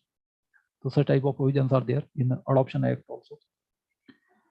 So here provision is related to being of the same religion. In discharging his functions under subsection 2, a magistrate may summon a panel of 5 respectable persons, 3 of whom shall, wherever practicable, be women, that is majority should be women, to assist him, and may for this purpose keep a list of experienced social welfare workers, particularly women social welfare workers, in the field of suppression of immoral traffic in persons. And an appeal against an order made under subsection 4 shall lie to the Court of Session, whose decision on such appeal shall be final. That means there cannot be further appeal, but of course writ jurisdiction is there. So under the Constitution, then they may go to say High Court or Supreme Court, because that is writ jurisdiction, but appellate jurisdiction shall be that of the Sessions Court. Then 17A has been introduced through an amendment in 1987, that conditions to be observed before placing persons rescued under section 16 to parents or guardians. So notwithstanding anything contained in subsection 2 of section 17, the magistrate, this word guardian is pronounced differently in northern and say southern India. So please excuse me if somebody, some people pronounce it as guardian. So whether it is guardian or guardian, I was born and brought up in Maharashtra, so I pronounce it as guardian. The magistrate making an inquiry under section 17 may, before passing an order for handing over any person rescued under section 16 to the parents, guardian or husband, satisfy himself about the capacity or genuineness of the parent, guardian or husband to keep such person by causing an investigation to be made by a recognized welfare institution or organization. So this precaution shall be taken. Then closure of brothel and eviction of offenders from the premises. So a magistrate may, on receipt of information from the police or otherwise, that any house, room, place, or any portion thereof within a distance of 200 meters of any public place referred to in subsection 1 of section 7 is being run or used as a brothel by any person, or is being used by prostitutes for carrying on their trade, issue notice on the owner, lessor, or landlord of such house, room, place, or portion, or the agent of the owner, lessor, or landlord, or on the tenant, lessee, occupier of, or any other person in charge of such house, room, place, or portion to show cause within 7 days of the receipt of the notice why the same should not be attached for improper use thereof, and if after hearing the person concerned, the magistrate is satisfied that the house, room, place, or portion is being used as a brothel or for carrying on prostitution, then the magistrate may pass orders directing eviction of the occupier within 7 days of the passing of the order from the house, room, place, or portion, and directing that before letting it out during the period of 1 year, or in a case where a child or minor has been found in such house, room, place, or portion there during a search under section 15 during the period of 3 years, immediately after the passing of the order, the owner, lessor, or landlord, or the agent of the owner, lessor, or landlord shall obtain the previous approval of the magistrate. Now remember that the state governments have been given power to restrict the prostitution activity. They have not been given powers to license the prostitution. So the powers of licensing prostitution are not yet given to the state governments under this act. So no legal recognition or license is supposed to be given to sex workers, provided that if the magistrate finds that the owner, lessor, or landlord, as well as the agent of the owner, lessor, or landlord, was innocent of the improper use of the house, room, place, or portion, he may cause the same to be restored to the owner, lessor, or landlord, or the agent of the owner, lessor, or landlord, with a direction that the house, room, place, or portion shall not be leased out or otherwise given possession of to or for the benefit of the person who was allowing the improper user therein. So if the landlord is not aware of these activities being carried out by tenant, then he is exempted. A court convicting a person of any offense under section 3 or section 7 may pass order under subsection 1 without further notice to such person to show cause as required in that subsection. And orders passed by the magistrate on court under subsection 1 or subsection 2 shall not be subject to appeal and shall not be stayed or set aside by the court order of any court, civil or criminal, and the said order shall cease to have validity after the expiry of 1 year or 3 years, as the case may be. So this period shall be specified, or how much time the such type of restriction is imposed on say landlord, etc. So there shall not be any further appeal. But of course, writ jurisdiction is there because they have got wide powers under the Constitution. So writ of prohibition may be brought if necessary, provided that where a conviction under Section 3 or Section 7 is set aside on appeal on the ground that such house, room, place, or any portion thereof is not being run or used as a brothel, or is not being used by prostitutes or carrying on their trade, any order passed by the trial court under subsection 1 shall also be set aside. So this closure order can also be set aside. And notwithstanding anything contained in any other law for the time being in force, when a magistrate passes an order under subsection 1 or a court passes an order under subsection 2, any lease or agreement under which the house, room, place, or portion is occupied at the time shall become void and inoperative, because that amounts to misuse of lease. So that lease shall become void and inoperative. And when an owner, lessor, or landlord, or the agent of such owner, lessor, or landlord fails to comply with the direction given under clause B of subsection 1, he shall be punishable with fine, which may extend to 500 rupees. Or when he fails to comply with a direction under the provision to that subsection, he shall be deemed to have committed an offence under clause B of subsection 2 of section 3 or clause C of subsection 2 of section 7, as the case may be, and punished accordingly. So here there is fine of only 500 rupees under 18.5. Section 19 is application for being kept in a protective home, or provided care and protection by court. So a person who is carrying on or is being made to carry on prostitution may make an application to the magistrate within the local limits of jurisdiction he is carrying on or is being made to carry on prostitution, for an order that he may be kept in a protective home. This is for the purpose of say their rehabilitation, or provided care and protection by the court in the manner specified in subsection 3. The magistrate may, pending inquiry under subsection 3, direct that the person be kept in such custody as he may consider proper, having regard to the circumstances of the case. If the magistrate, after hearing the applicant and making such inquiry as he may consider necessary, including an inquiry by probation officer appointed under the Probation of Offenders Act 1958, into the personality, conditions of home, and prospects of rehabilitation of the applicant, is satisfied that an order should be made under this section, he shall, for reasons to be recorded, make an order that the applicant be kept in a protective home or in a corrective institution, or so in a corrective institution under trial circuit, or under the supervision of a person appointed by the magistrate. For such corrective institution includes under trial as well as the convicted criminal also, or under the supervision of person appointed by the magistrate for such period as may be specified in the order. Then we have section 20, removal of prostitute from any place. A magistrate, on receiving information that any person residing in or frequenting any place within the local limits of his jurisdiction is a prostitute, may record the substance of the, these include male prostitutes also, may record the substance of the information received and issue a notice to such person requiring him to appear before the magistrate and show cause why he should not be required to remove himself from the place and be prohibited from re-entering it. So first there is show cause notice. Every notice, this is in accordance with the principle of natural justice and opportunity of hearing. Every notice issued under subsection 1 shall be accompanied by a copy of the record of aforesaid, and the copy shall be served along with the notice on the person against whom the notice is issued. The magistrate shall, after the service of the notice referred to in subsection 2, proceed to inquire into the truth of the information, and after giving the person an opportunity of adducing evidence. Virendra Kumarji, Yes, sorry sir. to interrupt you. We Yes. have many speakers left. It's Okay, already okay. 3. So Okay, so I'll wind up earlier, no problem. So thank you, just sir. 5 sections are remaining. So I'll just go through the titles of this. Section 21 is pertaining to protective homes, where these say victims are kept. So there is provision for protective homes. Then we have section 22. I will skip some of the slides. 21A, this is for production of records. Corrective institution may or protective home may produce the records. Then section 22 is related to trials before the magistrate.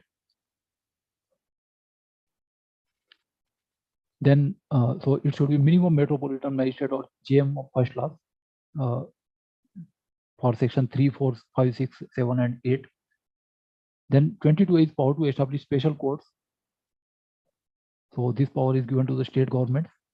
Then we have section 22AA, that is power of central government to establish special courts. This was inserted in 1987. Then we have 22B, that is power of court to try cases summarily. So there are 4 types of procedures that are given in CRPC, that is 18, 19, 20, and 21. So the procedure of chapter 21, that is CRPC 262 to 265 shall apply to such cases. They generally for punishment, imprisonment not more than 6 months. So this trial shall be followed with the summary trial. Then we have section 23, that is power to make rules. And then we have last 2 sections.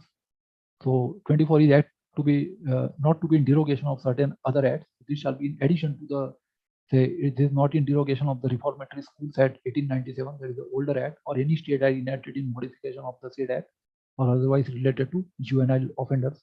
So this is in addition to other acts. It is not in derogation of other acts. And lastly, we have repeal and savings. So state act and some provincial acts were repealed in this. Then we have got the schedule. The schedule includes the different types of magistrates and their powers under section 7, 11, 19, 16, 18, 19, 20, and 22B. So this is regarding the powers of magistrate. So these provisions override those of the CRPC. 2 important movies are there related to human trafficking. One was Ram Teri Ganga Maili, related to human trafficking, prostitution, as well as environmental pollution. Mandagini played the role of victim in that movie in 1985. Another one is Sadak, 1991, in which Sadashiv Amrapurkar played the role of a pimp in charge of a brothel, transgender person. So he had played that role in Sadak movie. Pooja Bhatt was the heroine in that movie, Sanjay Dutt. This was one transgender role by Sadashiv Amrapurkar. Another movie was Chameli in 2003, played by Kareena Kapoor. This is also a movie based on prostitution. So let me end my presentation here. Any questions on this? Thanks to Dr. Ravindra and organizers for giving me an opportunity to make these 2 long presentations, one on NDPS Act, another on Immoral Traffic Prevention Act. Any questions on any of these 2 acts by any participants, or any observations, any comments? Participants, if you have any queries, feel free to share. I know definitely this is not, I mean, it requires extensive explanation, and we started at 12:30, and in Yes. half an hour we have another session. Almost you did a marathon session, almost 2.5 hours. Thank you, sir. Thank you. That itself says how depth is the subject, and definitely it cannot be disseminated in one session, or maybe a full day is required for each act. Yes, in fact, these offenses against women and children, so these are taught in a 1 full semester course in LLB. Of course, that was not my elective in 4th semester, because I opted for elective of criminology and penology. But these acts I studied later, so offenses against women and children was not my subject. Of course, NDPS Act I have studied in detail, because as I told you earlier, I was also topper in criminal law in PG Diploma in Criminal Procedure and Advocacy. So NDPS Act I have studied in detail, although not that illicit traffic in NDPS Act 1988. That was not in our syllabus. But advocates, of course, we are habituated to legal language, so we can understand and even compare different acts. And this is also an opportunity for me to revise many of the provisions that I have studied earlier or studied and forgotten, or to update the findings, because I did my LLB way back in 2003. So it is also an opportunity to update, because while preparing these presentations, I am also updating, and interaction with participants, and even their questions are sometimes very useful, and they help us in updating our knowledge and case law also. Generally, I give examples from Bollywood film industry, because these are very well-known examples, and participants connect to them very well. And that's why these cases, because case study is also a method of studying. And I believe that Bollywood is a reflection, or movies are a reflection of society, and some of these issues are also taken in the movies. That's why I give or cite some examples from movies frequently. Thank you, sir. Thank you, sir. What we will do is we will take up this session on Tuesday if you are available after 6, 6 to 8. Surely, sir. You may we will just just as a reminder, you may send a message to me on WhatsApp.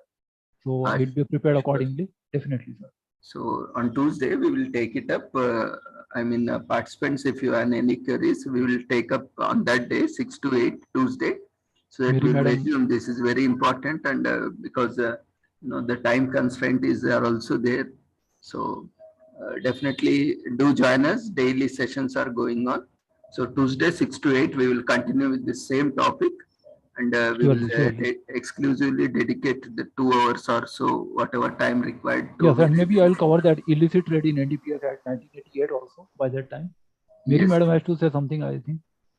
Yes, sir. She had raised Thank hand. you, sir, once again for joining us and enlightening us on very apt day for today as a international day for illicit trafficking and drug abuse. We need to create awareness so that they know what are the consequences of indulging in such acts. So thank you very much, Thank sir. you all the participants also. There is a large number of participants today. More than 50, 60. It had reached even 62. In the meanwhile, Thank you all if the you have participants. any queries, feel free to post your queries or observations in the chat box. If any, we will take up at the end of the session if time permits. Yes, surely. So we'll, after listening to wonderful, insightful sessions of Virendra Kumarji, we'll move on to our next speaker for the day. We have with us Mrs. Vasanta Talya Ramarao, Probation Officer, Retired, Women and Child Welfare Department, Government of Karnataka. We welcome you, ma'am, once again to the international conference. We invite you to take over for your session, Drug Abuse and Illicit Trafficking, Women and Children. Over to you, ma'am.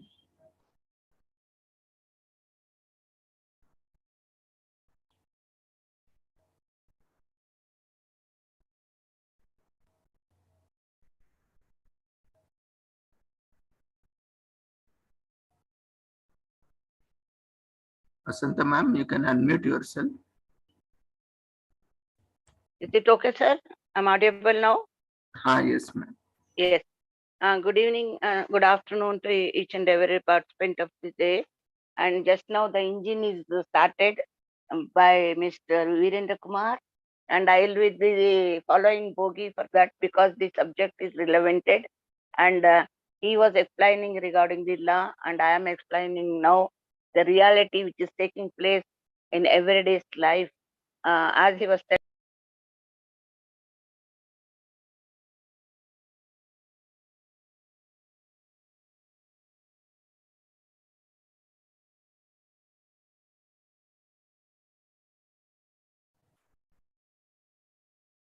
I think ma'am got disconnected. We'll wait for ma'am to rejoin.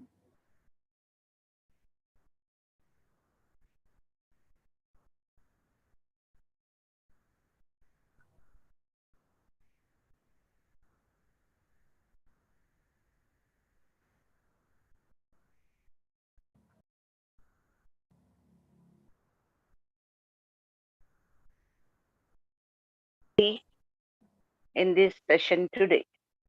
So, coming to the point, why all this trafficking is taking place. See, previously we were knowing that trafficking means traffic, that is sending the material from one place to other place was called as trafficking, and that is only trafficking of the material goods from one place to other place. But today humans are trafficking. The children, the mothers, not only children and women, even sometimes a man is also trafficked over all over the country. You may be knowing that everyone is abused here, but especially the vulnerable group, so-called, is children and women. They are easily accept anybody's smooth voice, some assurance if they give, they feel that they will get everything, so they will follow them. That is the main cause. They easily go and get back of the trafficking people in their life. So coming to the point, let us think that why, what are the people, who are the category of people who will be under this? The first and foremost is that widows. Widows are easily captured by these traffickers because recently we had a widow day and we were thinking of widows. What are the problems of them and other things? Coming to that point, widows are easily listening to somebody's voice, and as they are expecting some helping hand, any hand they feel that it is a real hand. So they are the easy available people for this trafficker. Then the thing, the adolescent girls with poverty line. Below poverty line, they have a lot of problem with family, so they are very easily acceptable for these trafficking people. Then HIV children. As we know, HIV children are very much neglected today's society. So they want someone who give assurance to them. They are ready to take any assurance, and they are the main trafficking children in this society from one place to the other place. But then pre-teenage girls. Pre-teenage girls means just entering to teenage with very low poverty families and thick plated villages and from the hamlet villages. You know, hamlet villages, they are there in very remote places in India as well as in any other place of that matter. So they have not seen anything outside station. Even till today, some of the hamlet villages, they don't have a TV also. If we will go and show them some slideshows, other things, 100% participation will be there because it is something amusing them.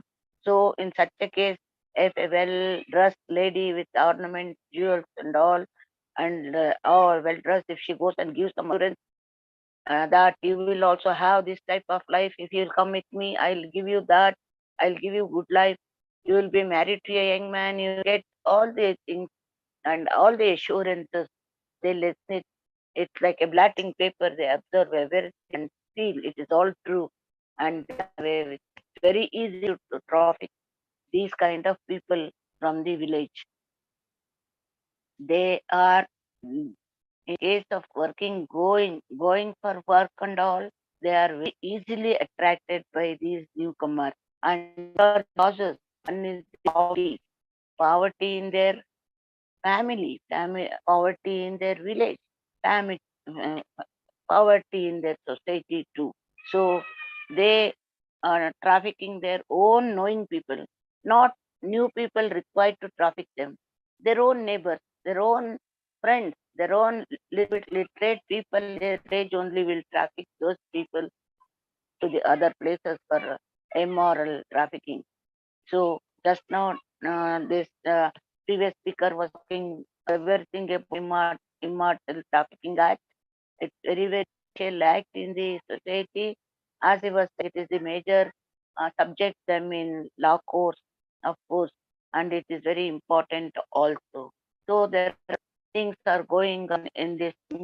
So what these trafficking will take place with the known people in the villages, they give physical, psychological pain to these people. So ultimately, these trafficking people will undergo with physical pain, psychological pain, and the depression also. And there is no joint adventure for this. A single man, a single lady can be a trafficker. Sometimes joint people, that many people will there. In major trafficking, in group trafficking, actually the real trafficker will become to the scene at all. The middlemen, the middle workers, there are so many varieties of people they are working for this trafficking. So they are all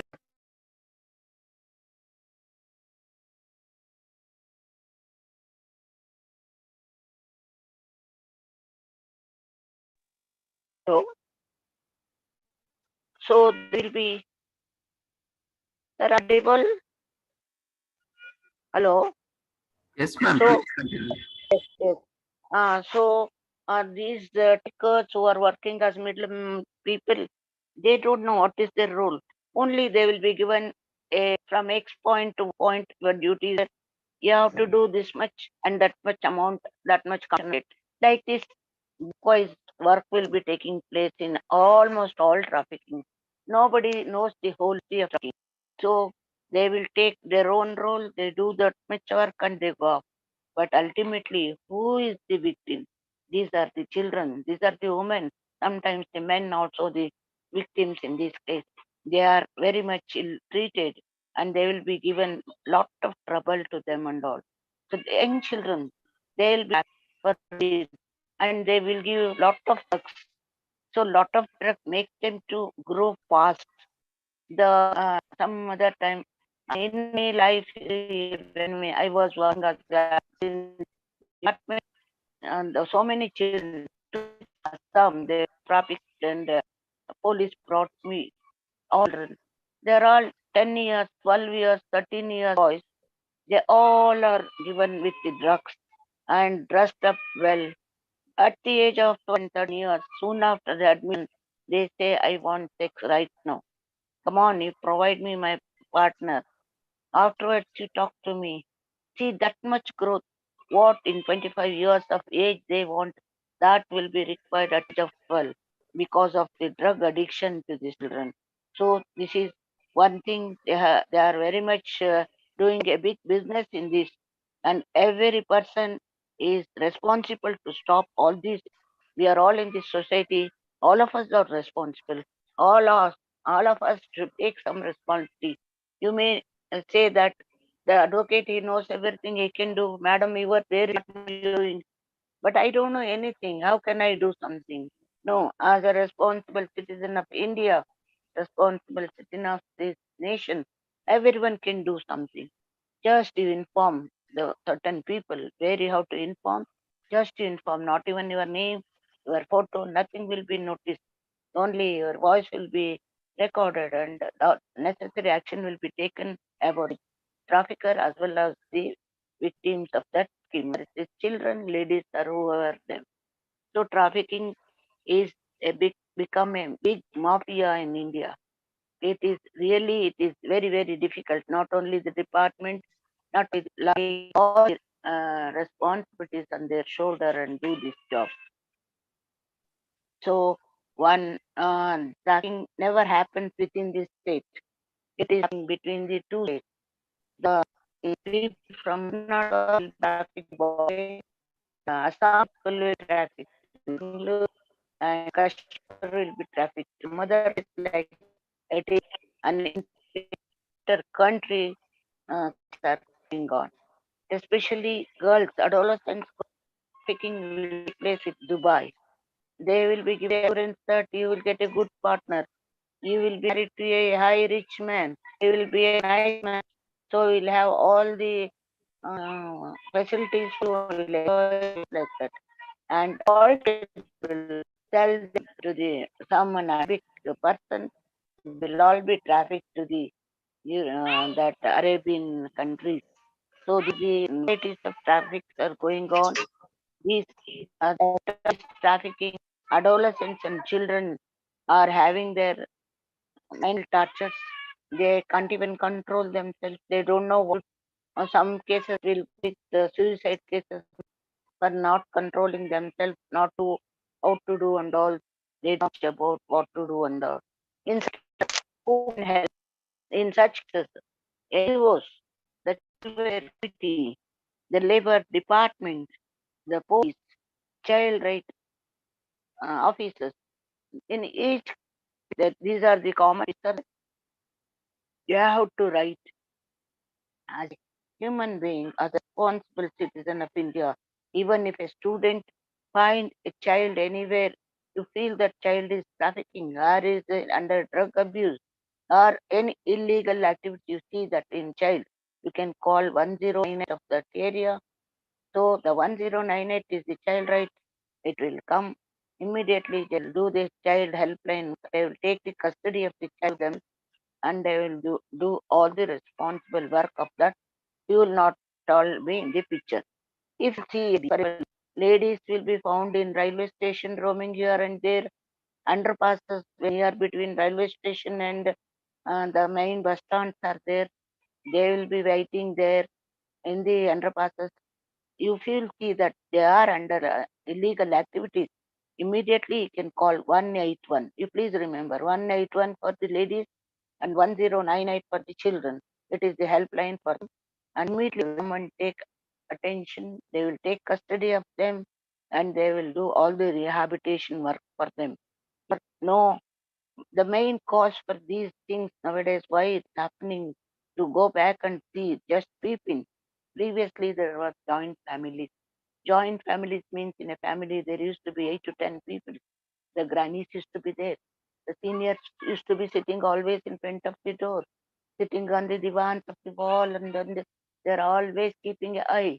So many, and altogether 8 to children used to live together, work together, hardly play together and everything. Now, as nuclear families, unique families have come up. They don't have siblings, they don't have anybody, and both the parents are going for job, means nobody is there, no companion. Or the child feels alone, loneliness, and nobody is there to express their feeling, to share their experience and all. So you obviously they search for someone. If any smooth voice, a slow voice comes to them and they say that I'll get you one chocolate also, they are ready to go with them. The good families, not only poverty, below poverty family, villagers, even a highly educated family, children also nowadays abused because of this cause, because it is nuclear families. So nobody is there at home, the only child, they will watch everything. Especially they will be abused by their maid servants at the home only. They will make use of girl child for sexual abuse, and they will nicely encash all the benefits which they get in their home. So it is very much difficult to do to this, but trafficking is very easy to have a look. When you have experience of trafficking, you can easily catch up them. In government, as the previous speaker was telling, that responsible organization, correctional institutions. See, this word correctional institution carries a lot of meaning. As Ravindra sir was telling, one day let us have 6 to 8 session. No, sir, even 6 to 8 session is not enough to explain this immortal trafficking act or these cases, nor anything to explain. The whole day also may be the small time for this subject. It is such a big topic. Here, for example, under Women and Child Welfare Department, there are 2 sections are working. Correctional institutions, previously, before 2000, it was called correctional institutions. One is JJ Juvenile Justice Board. They're illegal, that is, under conflict with law, children was admitted below 18 years. And below 18 years, the children without conflict of law was admitted for the correctional institution. Those it is called as children home. It was called as the correctional institution, boys home and all. But in 2000, JJ Act has come up. They have decided, let us not call it as correctional institution, let us make it as children home, as children should feel that it is our own home. On that ground, in 2000, all the homes have been named as children home for boys, children home for girls, children home for more children, like that. They have ultimately divided the cases into different name itself. So now any immortal trafficking act, it's already proved, it is arrested by the police, and they are under 1956 sections and all. They will be sent to the JJ board. In JJ board, justice will be there. He will order the sentence. According to that sentence, the action will be taken. Whereas in non-correctional, it is called children boys. There, a committee is called as Child Welfare Committee. As the name says, they work for child welfare. They take this case and they call the trafficker, if they are child labor, the employer, if with any other problems, they are called. Here, which are the children in that? They are the missing children, unwanted children from the parents, street children, beggar children, prison children, means both the parents with some problem, they are in the prison, their children will be fined over. and trafficking children will also be here, and lapse of marriage. Neither father is ready to take the child, mother is not ready to take the child because not legally married parents. So such children are there here in this home. So all of them will be placed before child welfare committee. The child welfare committee will take action about this, and there will be no justice, there will be no sentence passed from the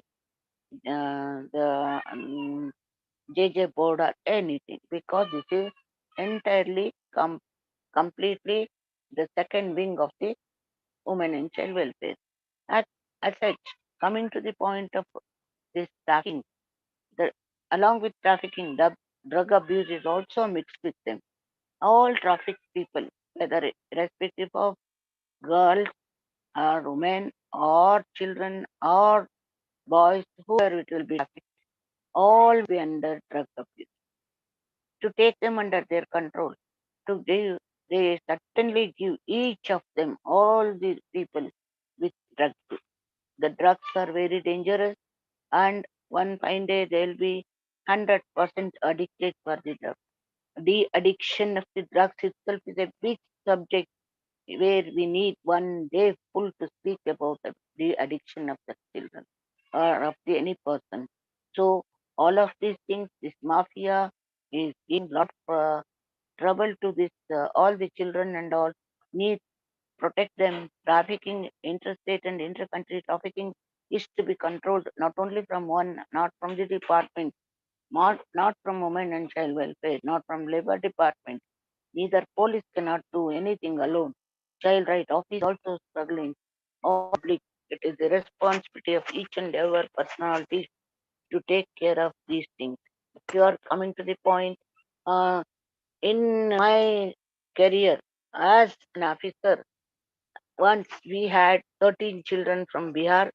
They have been trafficked, and we took lot of 4 to 5 months time with child welfare committee, and I was the officer in child welfare committee.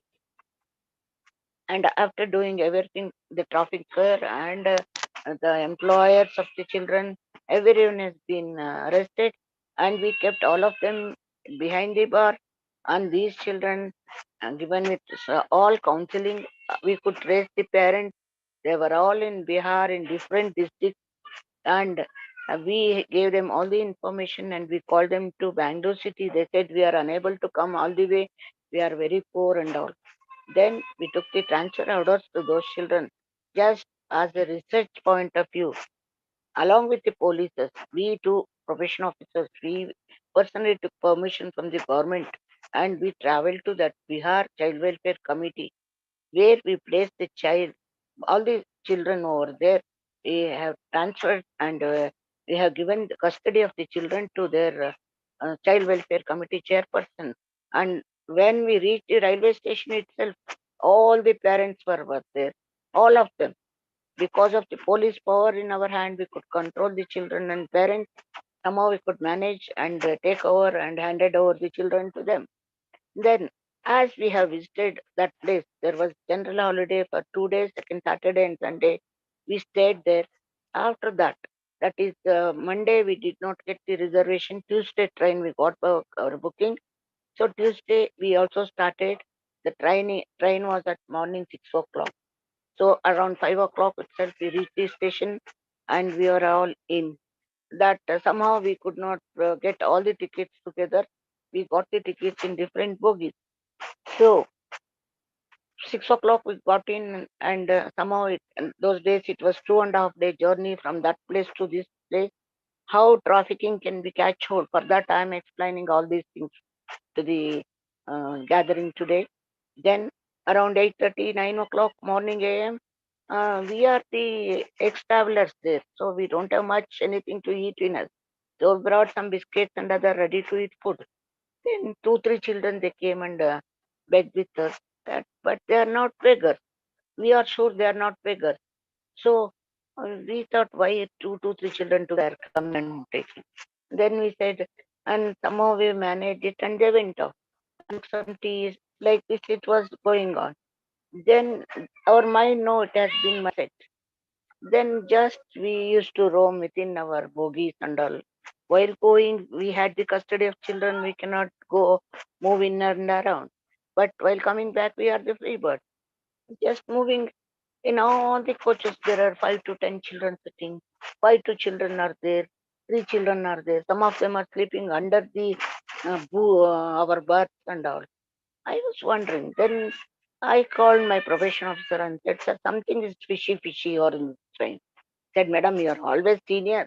You always show that interest. Wherever you go, feel trafficking only, na? Do you think I'm also a trafficker?" I said, "No, sir. Be serious." I called my police officers and explained, "You please, all are in Mufti. You please go and search all the bogies. Totally count how many children are there." They came back and said, "Madam, there are maybe 40 to 47 children are there in all the second class bogies." They together. I called Child Welfare Committee Bangalore and informed my chairperson, judge of the head of this thing. He, like this, we are coming back from our duty. We are seeing 47 children in this train. So, oh, madam, we have to do something. She said, "Vasanta, are you true? Are you courageous?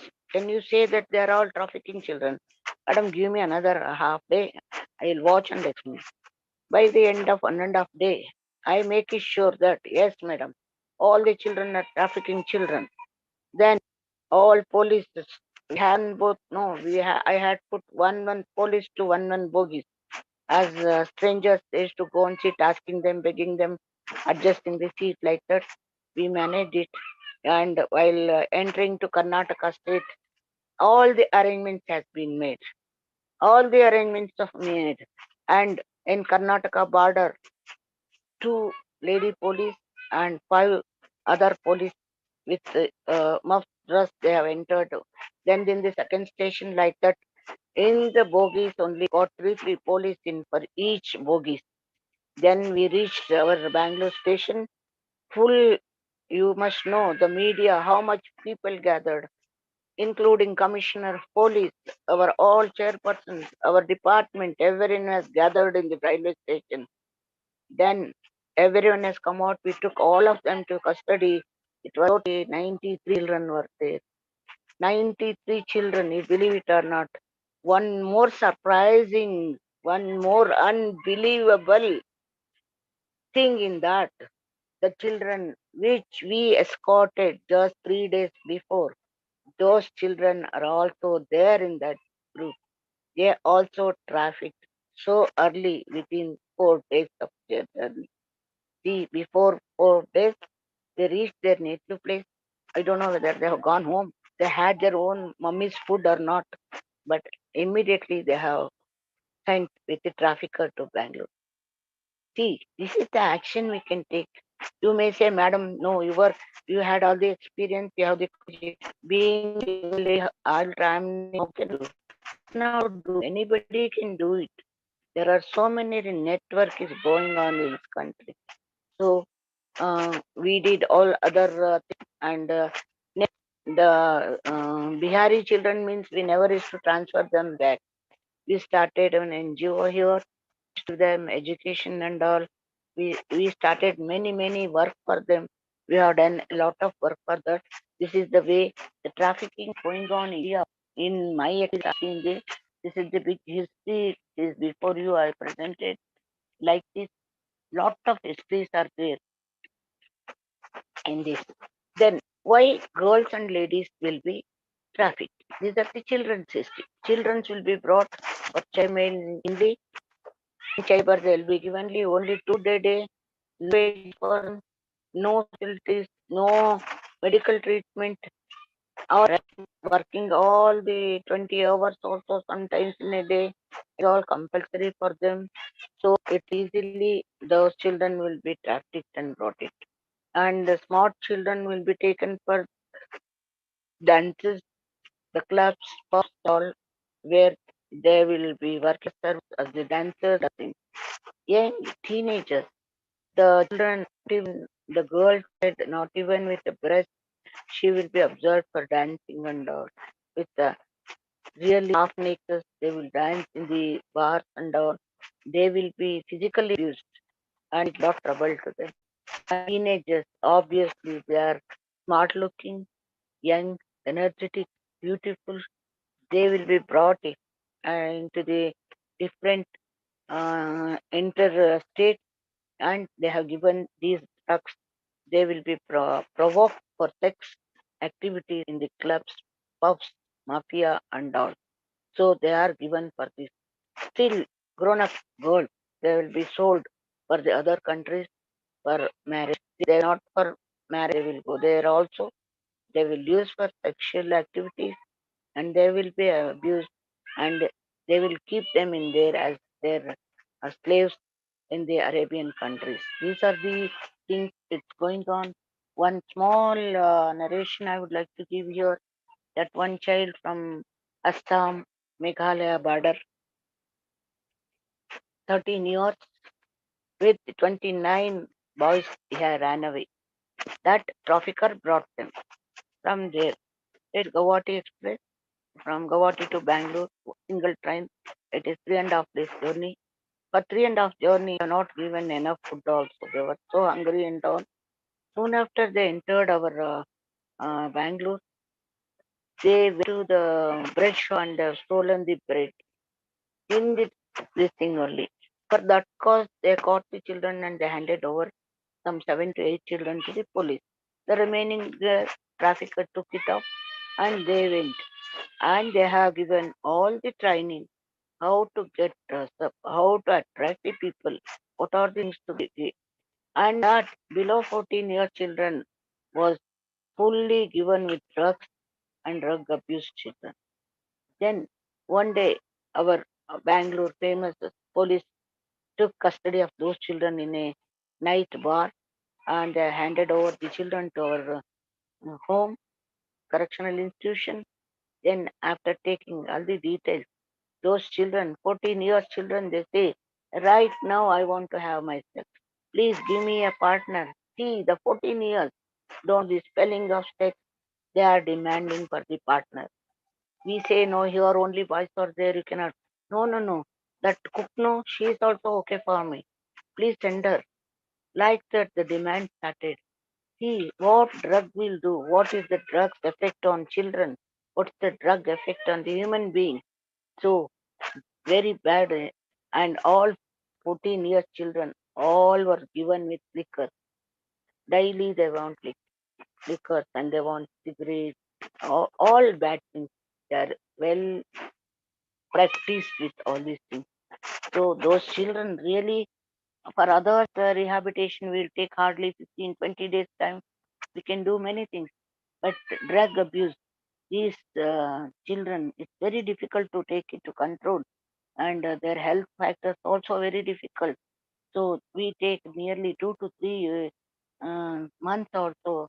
We refer them to the Nimans Hospital. Their de-addiction center will also cooperate with us. They will also treat the child. They will also do lot of work for these children. So all these things will take place and everyone works together. It will do the things. Morning in a session, somebody was asking, it's a wonderful session you are all giving. But as the normal workers, as the normal people in this country, what we do, how can we control all these things? In and your surroundings, when you are, if you are all social person, please keep an eye on your village. Who are the newcomers are coming with their dress, their out, their contact with the people. If you will be watching, you will know that this is a new entry to our place. They are doing something wrong. Only that much is enough. You inform to the concerned people in that village.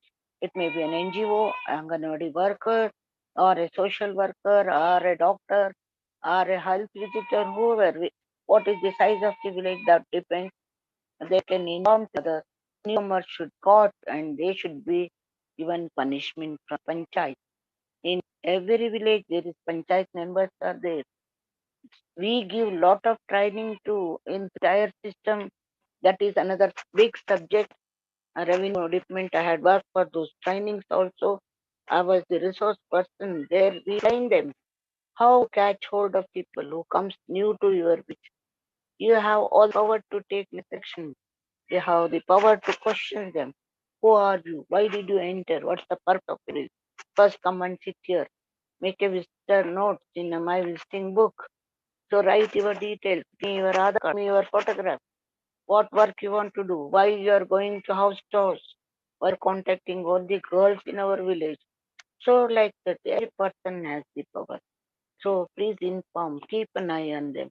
If it is big place, it's about 10,000 population, not alone can do, but whatever the fishy things you feel, you report to the police, you report to the organization, you report to the department people, like that. All of us can do something for the Indian and something for this event of this. And as we are holding today the International Day for the drug abuse, trafficking, women, children, and so many other subjects, Immortal Traffic Act, that was speaking very nicely about the rules and regulation. It's not easy for any normal person to catch those points, but it is all there. Even if you cannot catch it, at least you can refer the cases to such places. We can take necessary action over this. The Justice Act has given a lot of clarity, clearance. The juvenile, juvenile means at the age of 18 years, below age of 18 years, if he will do any illegal activities, is called a juvenile. So he will be placed in juvenile justice board. Board itself is called justice. Justice means giving the nyaya to the child, nyaya to the parent. So these are all very important, and there are so many positive and negative stories are also behind each and everything. So it's very important to coordinate all the publics of countries with the child welfare department, with the labor department. Labor department is equally important for all this work. So police as such, they are in for all illegal activities. It is their responsibility to take necessary action. If the children do it in their police station, they should hand over the child before sunset to the organization. So they cannot keep the children or ladies in the police station during night day. Whatever the case may be registered at 6 o'clock, within 8 o'clock, they should be shifted to the organization. They cannot keep them inside the police station. This is another thing everyone should know. If you are in the police station road, keep on eye, always on police station. You have all the right to see. Any ladies are there inside the station, even at 8 o'clock, you have all the right to go and question your police officers. If you have no courage in import and just report that subject to higher authorities of the police, they will take action. Or inform 181 that one lady is sitting in the station, they are giving some problem to that lady. At 181, they will come and take the custody of the lady. If children are placed, you call 1098. You need to come to the picture and not show your face to anybody, only your voice. Your age will save that child on that day. The police, they do all the action, they do take all the responsibilities, but they have no right to keep them in the station in night time. This is very, very important. Everyone should know, even in your personal case also, not only trafficking, not only any act, even if it's any murder case also, if the lady is arrested, she cannot be kept in the police station during night time. They should also be given to the custody of the Women and Child Welfare Department until the further order or until further things. She should be placed in a best place, which will be done, and magistrate will order for that. For that also, we have our own home called State Home for Women. It is for women home. There, such cases will be placed. The police should leave the immediate over there.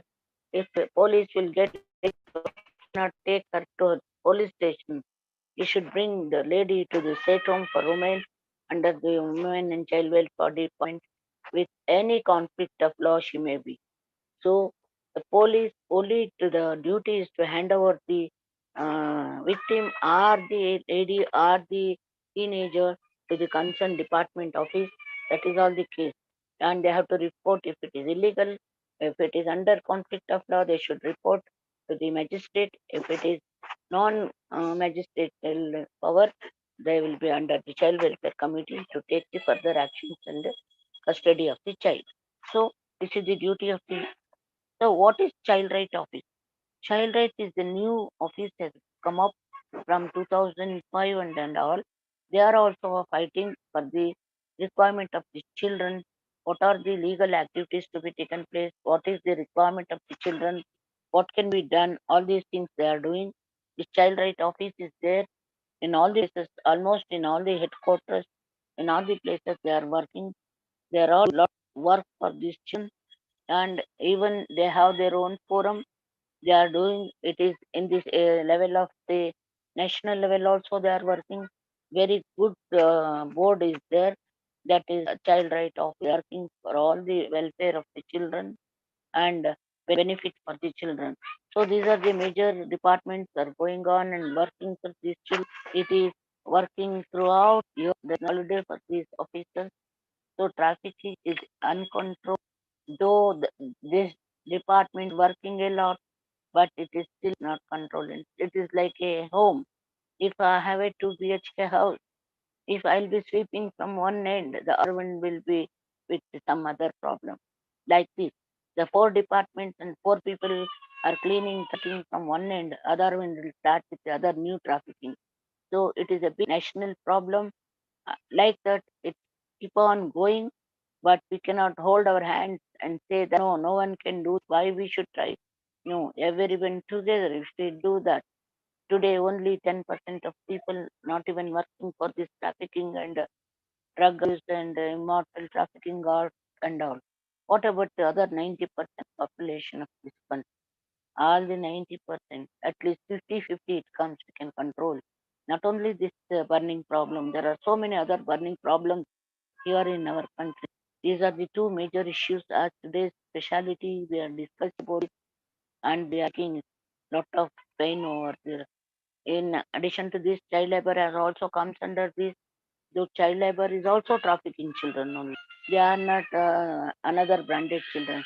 They brought children for child labor, especially for the girl child will be placed in a home for the labor work, but she will be there sexually abused, physically abused, and mentally abused. She will not be given proper food, proper shelter, proper medicine, proper care. Nothing will be given at her teenage or at her a little bit higher age also. This is another problem which is uh, directly related with the trafficking and other things. The in the child labor, the girls are abused in one way, the boy children are also abused in the other way. So total overburden of work, no rest, no food, no proper drugs are given. This is a major causes of child labor. If the child labor, this thing has found up to 25,000 rupees penalty has been put on the traffickers as well as the employer, and that will be saved for the child's future life. These are the cases are going on because this is not that the stage for to have more discussion about that. These are the things that are taking place nowadays in this. So trafficking is very common. So it is lack of many things in this society. It's a joint adventure going on. So should see needs this, we should take custody of each people and we should punish them. The major trafficker never comes to the picture. That is the major issue of this. And they have all the planned, well planned for themselves. They do all these things. So it is once again to say that it is responsibility of every person of every citizen in this country to get all these problems to be solved for India, and we should save our country. We should save our children, our women, our young, our teenagers from all these problems. Even man to be saved from this trafficking. The man has been sold for the cause of labor to the many other countries. Neither they can come back nor they can be live there happily also.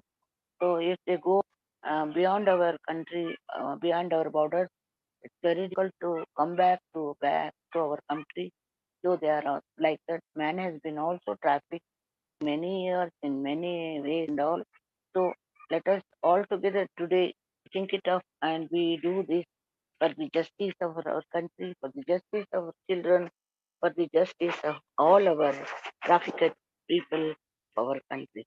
It's very nice occasion for me as they have given this opportunity for me to be with you all, and it is my favorite subject. I have done a lot of work on this in my career.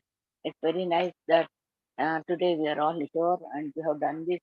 And only thing is that it's a clapping work. It's not a single hand work. It's a clapping work. Everyone should join together to come out of this problem in our country. Let us do all the best for our the children, teenagers, adolescents, and the men of the who are under trafficking, drug abuse, and other punishment they are getting from this illegal people. So let us all play together our role in the best way and the people who are thankful to the event manager and all the people who are the participants here.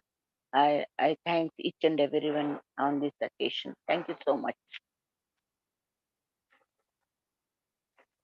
Sir, Ravindra sir, hello, hello, hello. Yes, sir. Yes, ma'am. Is there any question session are there or you are continuing? No Hello. queries, ma'am. But maybe you can take another 5 minutes and conclude, ma'am. Okay, okay, so that's why I'm asking. So, coming to the this drug, see, for drug abuse has started according to my experience from the age of 7 years. Drug abuse has been started. We have homes for 6 to 18 years boys. We have home from 6 to 18 years for girls. We keep them separately. Once a child came at the age of 7 years from Kashmir. Usually Kashmir trafficking is very less. But the child from Kashmir, it was just all very beautiful. But at the age of 7 years, it was the blessing. The child neither he eats nor he takes anything, nor nothing.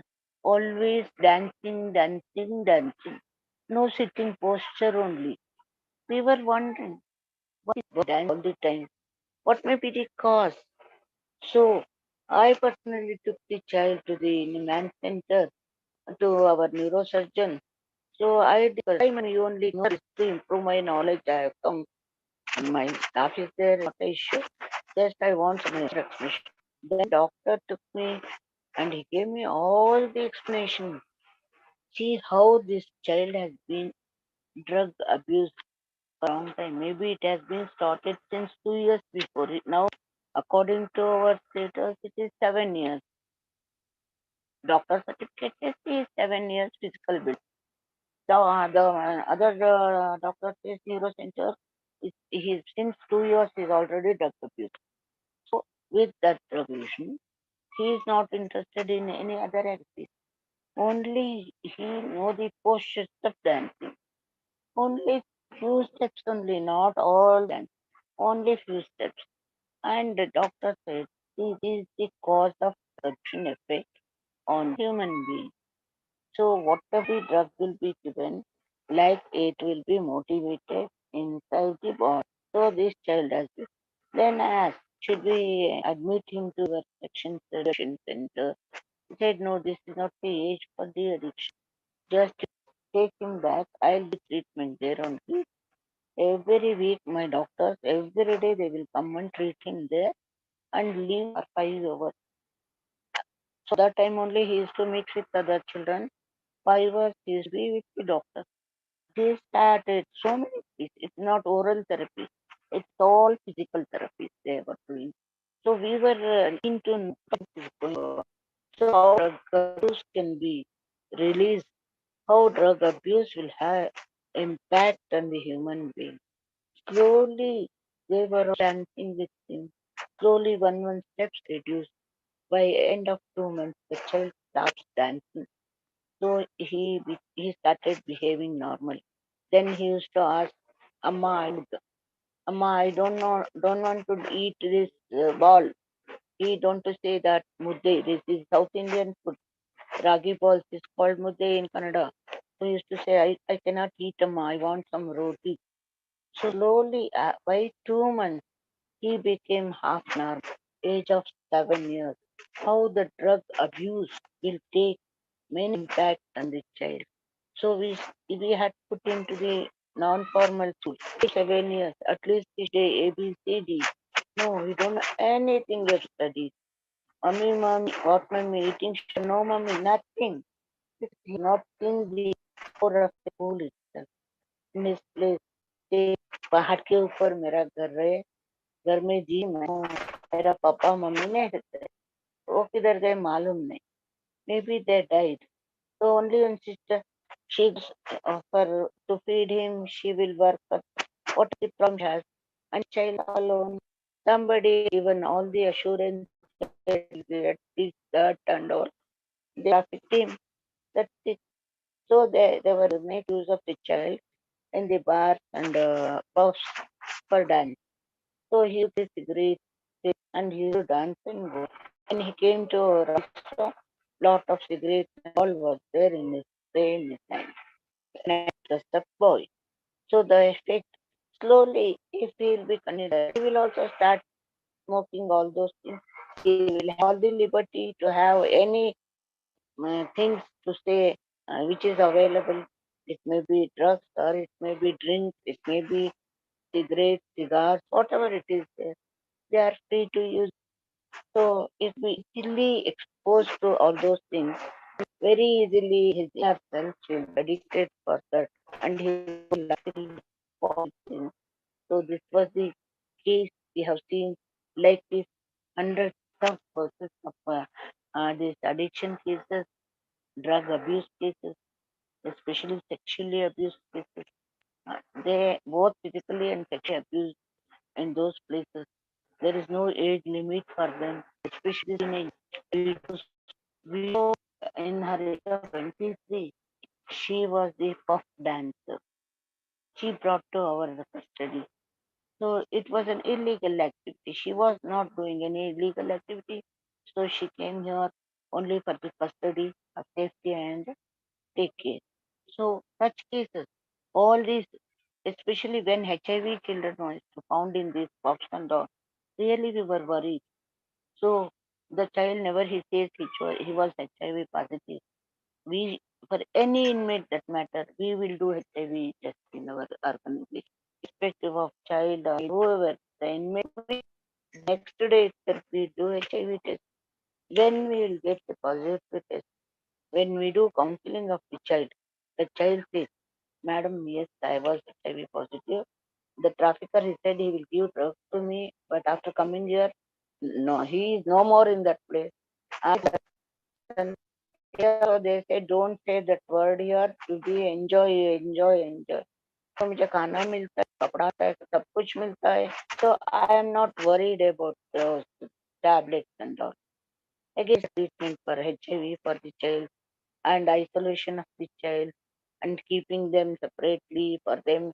Separate counseling sessions are there, separate informal schools are there.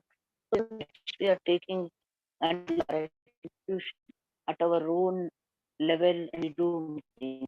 So these children and so the missing children not even know which place they are, where their parents are there.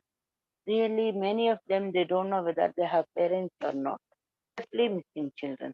Since how many years you like I have no memory, madam. Simply I am roaming from here to which are the places I was there. Hyderabad, away from I was there in Mumbai. In Mumbai, where I was there in Thana, I was there in that, I was in here. All the, no, all the children roam here. From there, they know how to play, they student and book. So this is habit, the missing children's habit. So if we'll ask them, you don't want to live on your own. I'm living on my own, madam. See, I'm walking on my leg, not I am on your leg. So much arrogance there. So it's very, very difficult to take care of those children. And they are here in this country. So everyone's responsibility is there on these children, and the effect of this trafficking on adolescents and children is maintaining of their health, their job, their responsibility is very, very difficult. Nobody is sitting on any one thing. Even after this, we will get them a good job, we'll send them to the job. 1 month salary they will bring. The second month they will not even go for job, only run away. Because mentally they are not prepared to stick on. They don't want to settle down themselves because the mind has been exchanged their thoughts. They are simply in and around, simply going here and there. So like this, they'll be doing these things in their life, and they are in doing all these mistakes, and they will take unnecessary pain on themselves. So government will give all the responsibilities, all the help, everything to them. They are not ready to take all the powers given to them, all the management that are there with them, and all the facilities. They are not everything to their hand, and they are misusing opportunities. So especially this trafficking is a major issue. Trafficking children. Now we built up the main bureau. As after this computerized systemation, we have feeding of all the children to that. Within now 2 days, we'll get where the child has been, where he has come. So the system has uploaded many things because of this modern technology. Nowadays, very easy to work, but in certain cases, it's not easy because there will be the newcomer, and many times, traffickers still they are behind the bars, but new trafficker has taken his charge and he has done his work. So the traffickers are different, but abused child, abused personality is the same. They are always in and around in all other cities of India, and they are roaming here and there. But the mass media and up development of this country has given us little bit help, energy, and everything. So we're doing a lot of work on children. Please, all you, please cooperate, put your hand on this work, and please do the work wherever or in any place, any country, any this thing. This problem is there in and around in all the places of this world. Please, all of together, let us join our hands, and we will share our experience with others, and we'll work for the children in future. We'll work for the trafficking and all the inmates of this country who need our help, our guidance, our advice, and let us be the friends for them. We never be the punishers for them. We'll be the friend, philosopher, and guide to such people who are under the immortal trafficking art, and we guide them to their path, and we give them advice. Let them be good educated people. Let them be a good asset also for this country in future. This is what I wish on this good day. I hope everyone will cooperate and everyone do a cause inmate of this subject. The trafficking and drug abuse is very, very important thing. Anywhere if you see any not behaving normally, their behavior problem, literacy also it is informed. If the parents are there, inform to the parents or to the school teacher or to the nearest police station, somewhere you are informed. Very early stages only we can detect it and solve the problem. Especially nowadays, drugs are given free of cost. Previously, drug is purchased. Now, free of cost they are giving just to certain things we can speak on media, and certain people are trying to so many harms to the other generations of this country. So all this drug abuse can be easily detected. Their behavior, their attitude, their speech, their vocabulary will say that they are not normal. Immediately, at least, they report to your teachers. The teachers should report to the higher officers. Certainly, action will be taken. It will be treated in a short period, in a short time, in a short place also. So let us all together today we'll have this opportunity, and I would like to thank everyone, and I would like to conclude this session. And I thank Mr. Ravindra sir for giving me this wonderful subject, and it is with me to share my little knowledge, all of you. Thank you so much for everyone, for all the participants being with me, and I love each of you. Thank you so much. Thank you, ma'am. Yes, Mary, madam.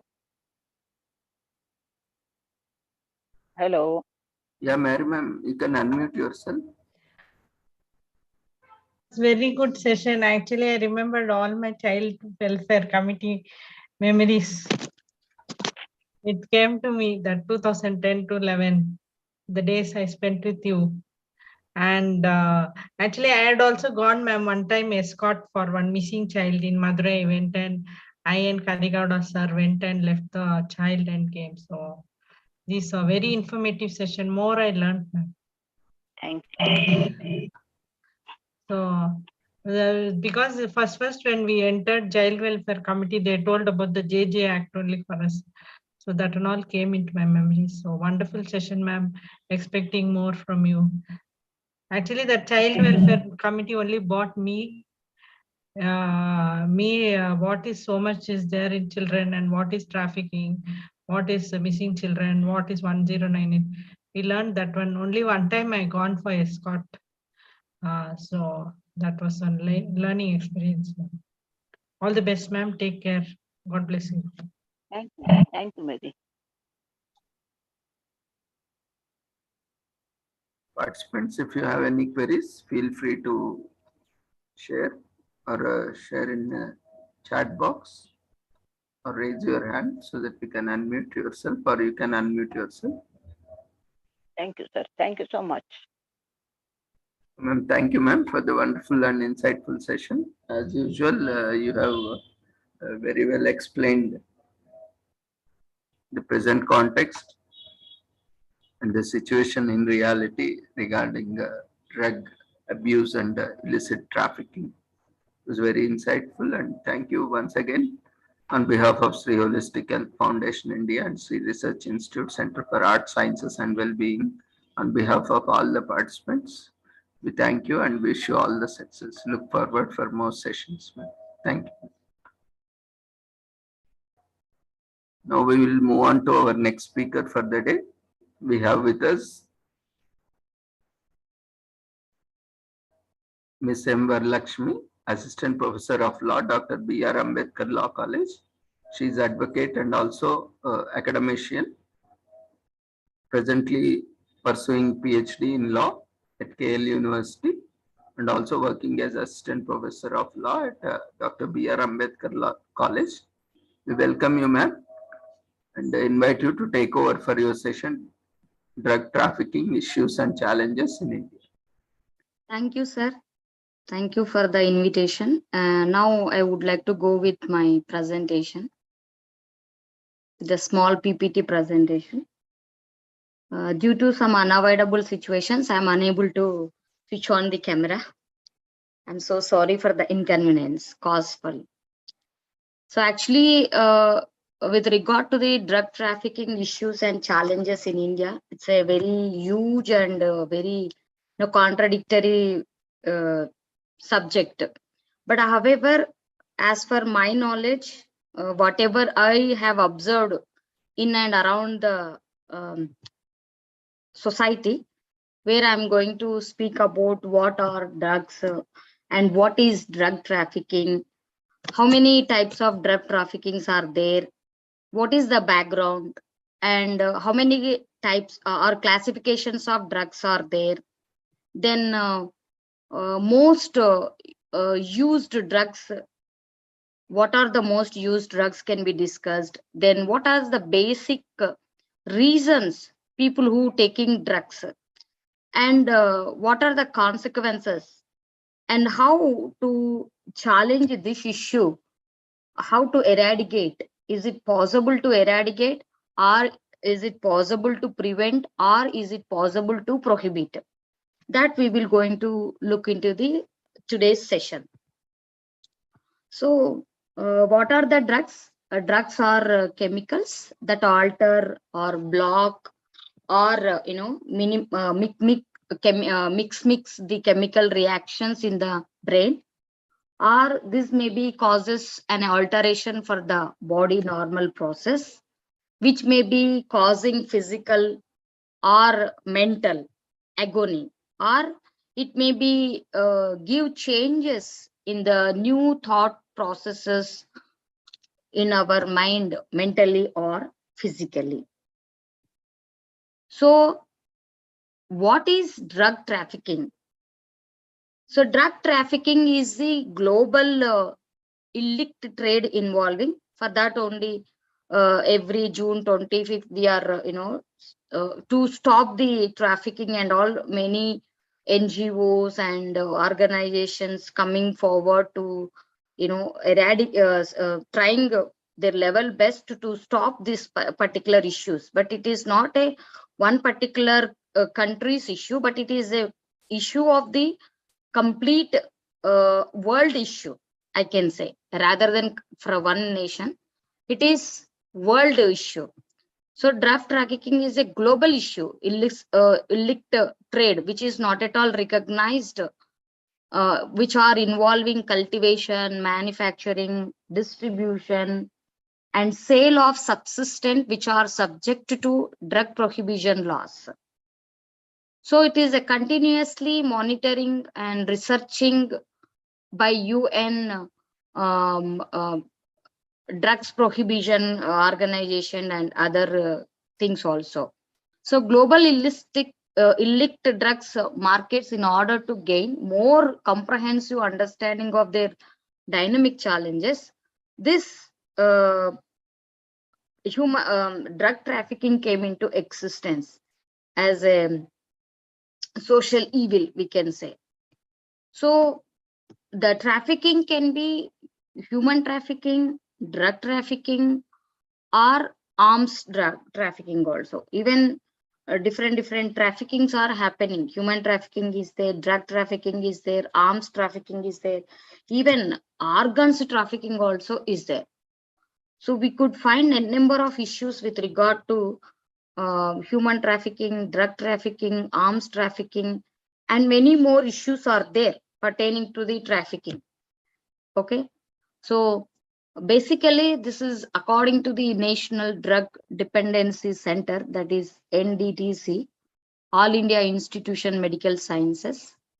More than 32,000 drugs abusers turned up every year, and 20,000 more get community care also. And many opiate users from 22% to 42%. This is the synthetic drug users zoomed all over the world.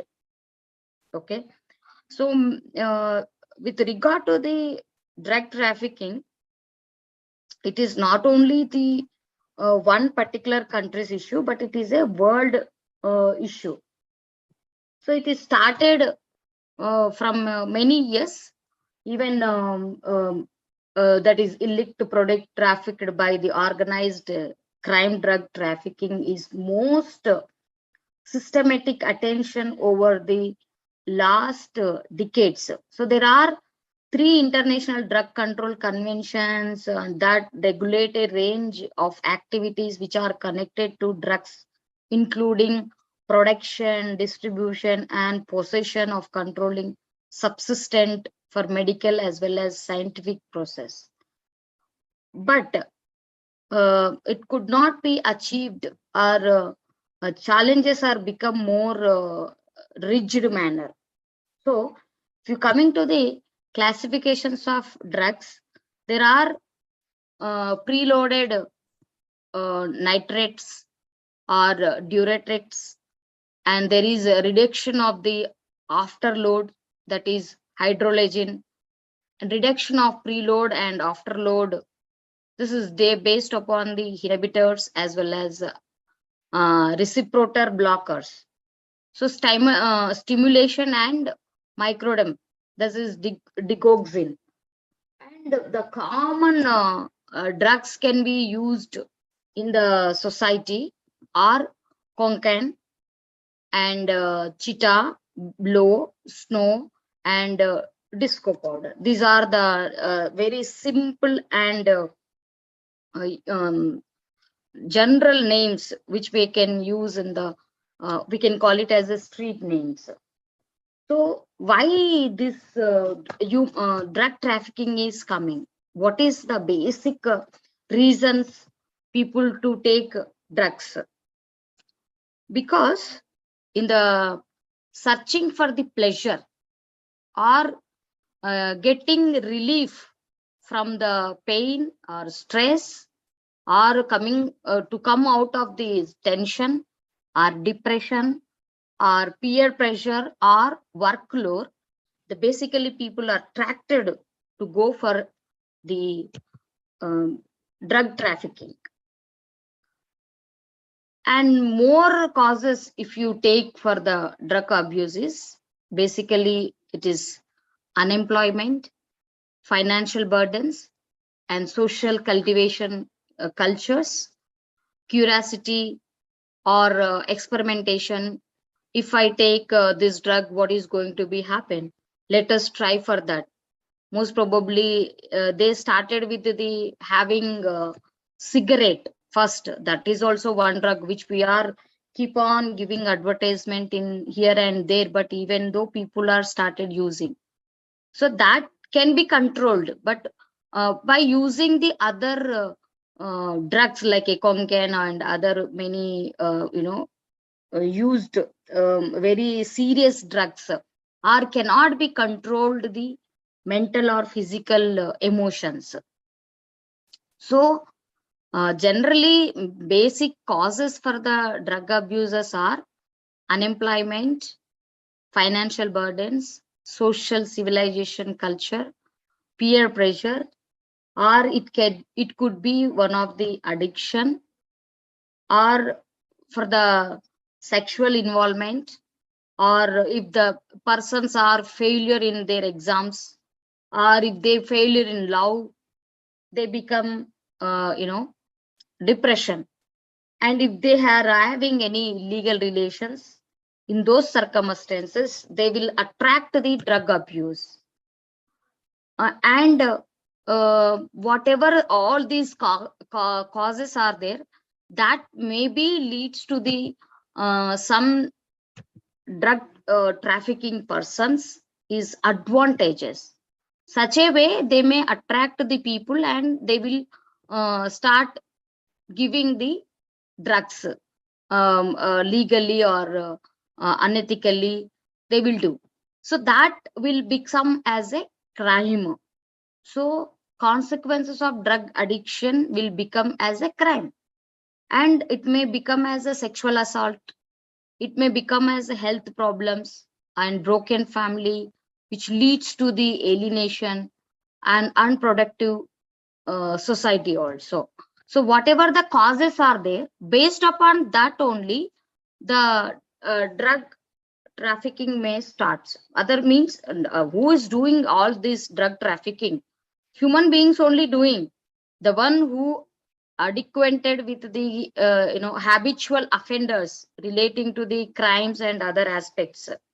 So they I mean to say, the harm from drug abuse, the drug trafficking, which are related to violence, do not stop a national borders. So it is a big problem within our one particular place to another place, one country to other country.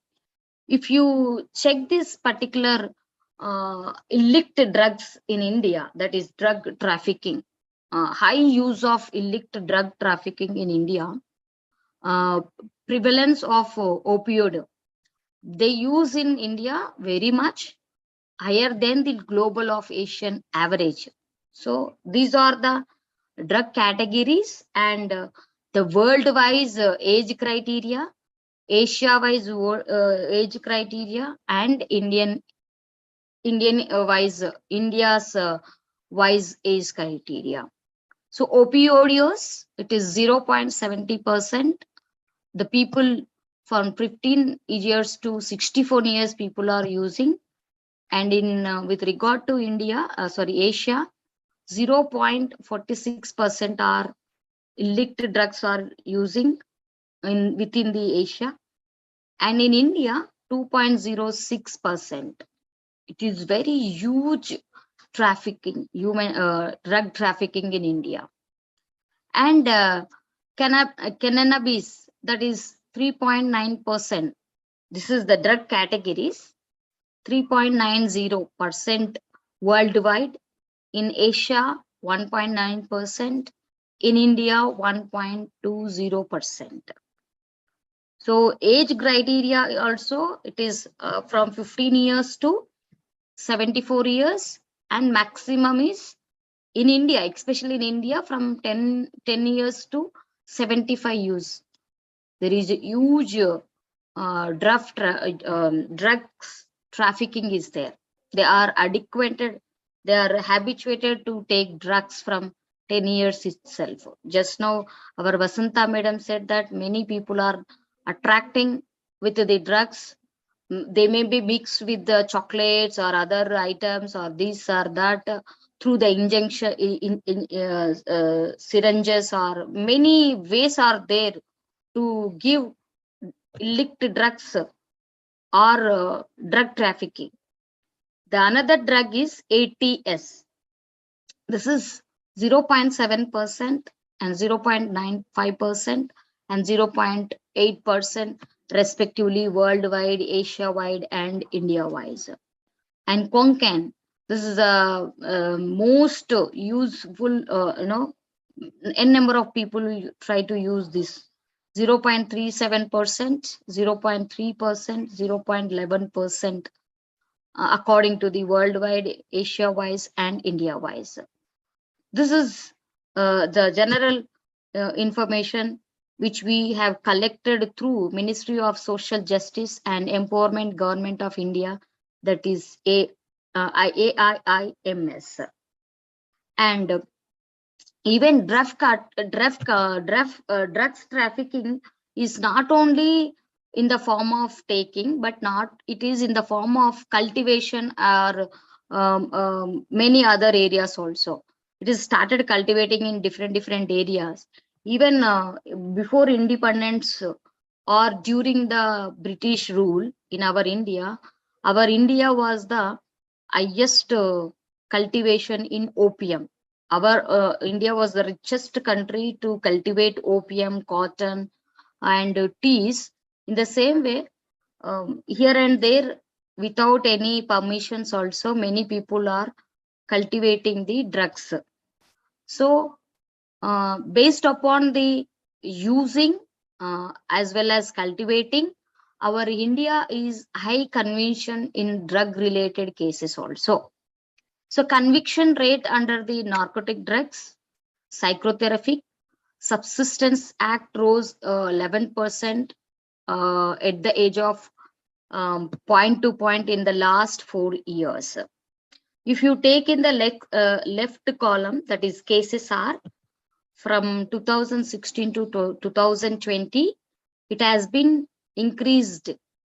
There is no decreasement. Each and every year it is started increase. It was in 2016, it was only 10,000 or 40,000 cases were there. But in 2017, it was around 60,000. Then in 2018, again 60,000. In 2019, it is around 59,806. And in 2020, more than 80,000. So it is randomly, according to the National Crime Records Bureau, this clearly shows that the high conviction with regard to the drug related cases, that is drug trafficking. So day by day, it is increasing. Even in recently, in our parliament also, there was a debate came into existence. India was a high place with regard to the I'll tell you exactly the figure of the drug related cases. There are a number of cases. India become more in number. It means traffic crime rate is huge with regard to our India also. So basically, I can say that 61,882 arrested in drug trafficking cases in the last year. This was said by our own government only. This was said by our own government in parliament. Apart from that, I can say that in New Delhi, the government said there is central and state drug law enforcement agencies, that is DLEAS. The drug trafficking cases are more, it is approximately 99.36%. Those who arrested were Indians and 0.64% were foreign nations, because India has been enduring the drug trafficking for the last 4 decades. So India has been a traditional consumer of opium. Now cannabis derivates the trends and the patterns of the drug trafficking, and they started demonstrating the gradual shift from traditional natural drugs towards the synthetic drugs that are being trafficked and consumed in the country. In the year 1980s too, large quantity of heroines and many other also smuggled into the country through the various borders. So while these narcotic drugs are also still trafficked very lesser quantities, and also they have tried to share of synthetic drugs, which is going up tremendously. So various studies and media reports indicate that drug consumption and trafficking in the country are showing an increasing trend.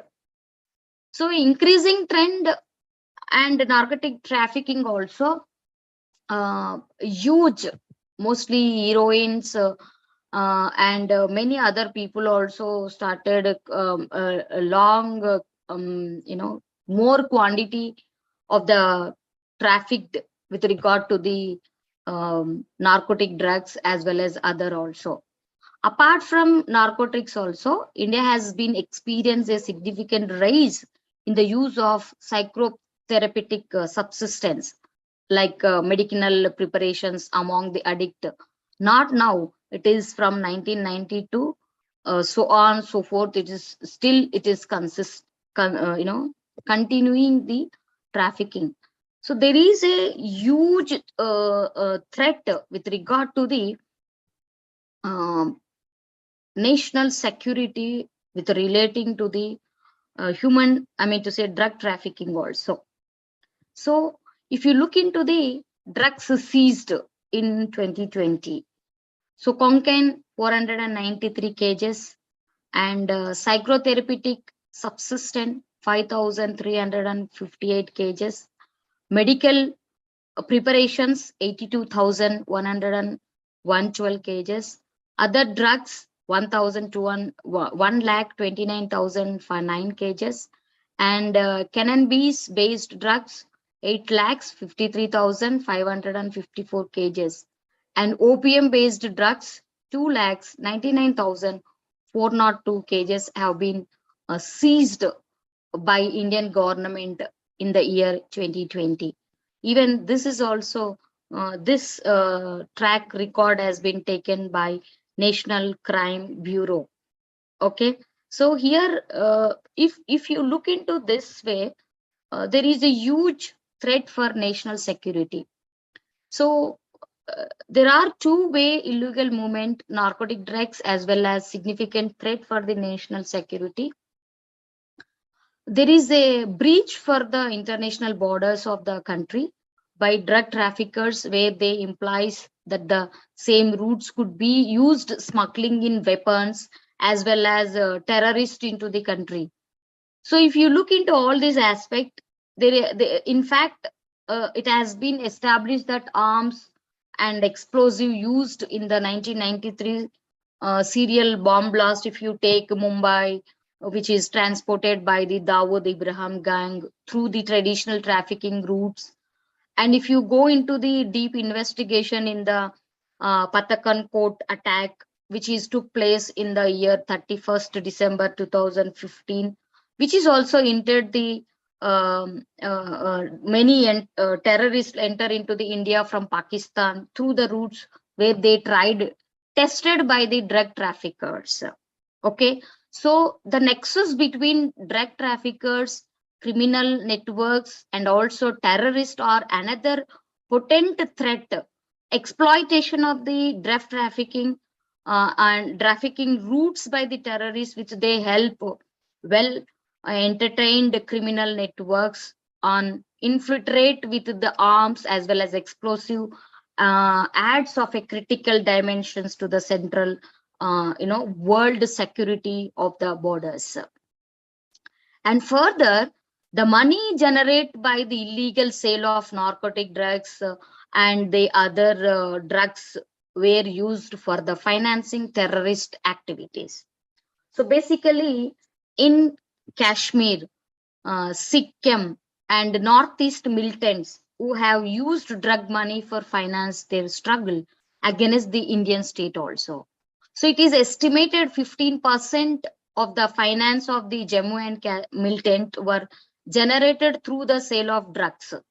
Even in the Northeast, while similar insurgent organizations are strictly involved with the drug trafficking to generate quick funds, the bigger insurgent organizations collection protection money from the drug peddlers in the lieu of safe passage of drug consignment through their territories. But last but not least, large scale of availability of narcotic drugs, as well as they are encouraging demand of the narcotic drugs by the domestic population. This consumption of the produces the dysfunctional behavior, thereby creating law and order in the problems in the society.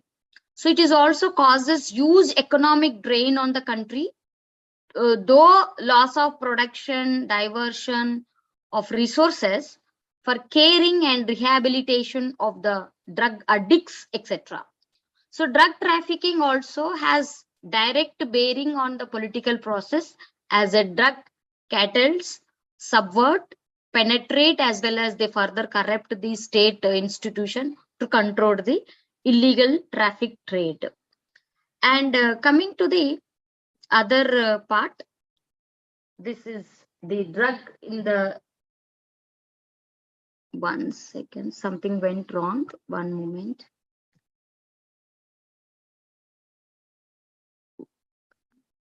I'm extremely sorry for the inconvenience. So this drugs, they generally, I already told, if you see into the drugs generally consume opioids for 30 lakhs, inhalants 30 lakhs, 40 lakhs, 30 lakhs, alcoholic 30 lakhs, and sedatives 20 lakhs, cannabis 20 lakhs, and cocaine 2 lakhs, and so on so forth. Okay, so and see this cases related to the drugs, narcotic drugs prevention and other aspects, metropolitan cities, Mumbai, Bengaluru, Indore, Delhi, and Kochi. Okay, so this is the including the narcotic drugs where Mumbai is the highest place, next to Bengaluru, then Indore, Delhi, and Kochi. These are the five states where the using, or we can say, as already told you, our India day by day narcotic drugs cases are involved more and more. Drug trafficking is very huge in India. So this is the 3,509 cases. This is the latest reports which I am showing, and 3,274 and 235 different aspects, different drugs which they are using. Even Bengaluru stands second place, Indore Delhi, and Kochi.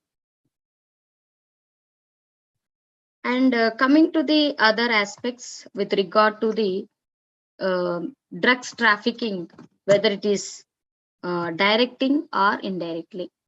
See, this is a city portfolio call for the trafficked women and children. It was a UN report. There are many rockets running around the countries and states. So this is Capital Crush. Here they have given through the drug trafficking, children's also abused, children's also attracted, and sex workers, hazardous workers, forced laborers, and many others. Boys, girls, all are attracted trafficking, human trafficking, drug trafficking, and many other aspects. And it was the latest, it is September 2018 cutouts. 13 Jharkhand kids rescued from the traffickers' forehead. This is majorly children's also attracted for the drug trafficking also.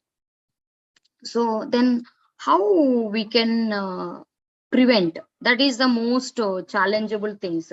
There are causes, consequences. Then what is the solution to stop or to control this human trafficking nor the drug trafficking? How can we control? What are the prevention strategies? What government can take? So this is a few prevention strategies are routine checkup must be there.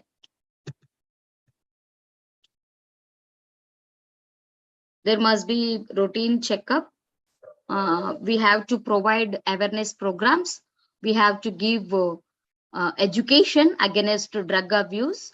We have to check, we have to regularly give custom checkups, and we have to use technology instrument development, and we have to produce or we have to introduce strong legislations, strong laws or governances. Strong security alerts must be there.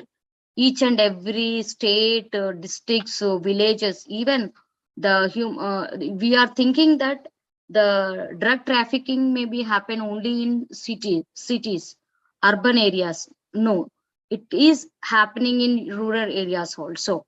So we have to improve the strong security alerts with regard to the villages, taluks, mandals, districts, and nations, state-wise and nation-wise. And we have to give constant monitoring with the technology in blogs and websites. And what was earlier, what is present? With regard to the 2001 and then and now. So then the report was national survey. The most common drugs abuse were ganja, hashish, opium, and heroin. So women and children were kept out of it. But now the synthetic drugs are passing in. Now urban junkies profile is attracting, and many young and educated, working upper or middle class, and all are attracting the drug trafficking. So it can be both males and females.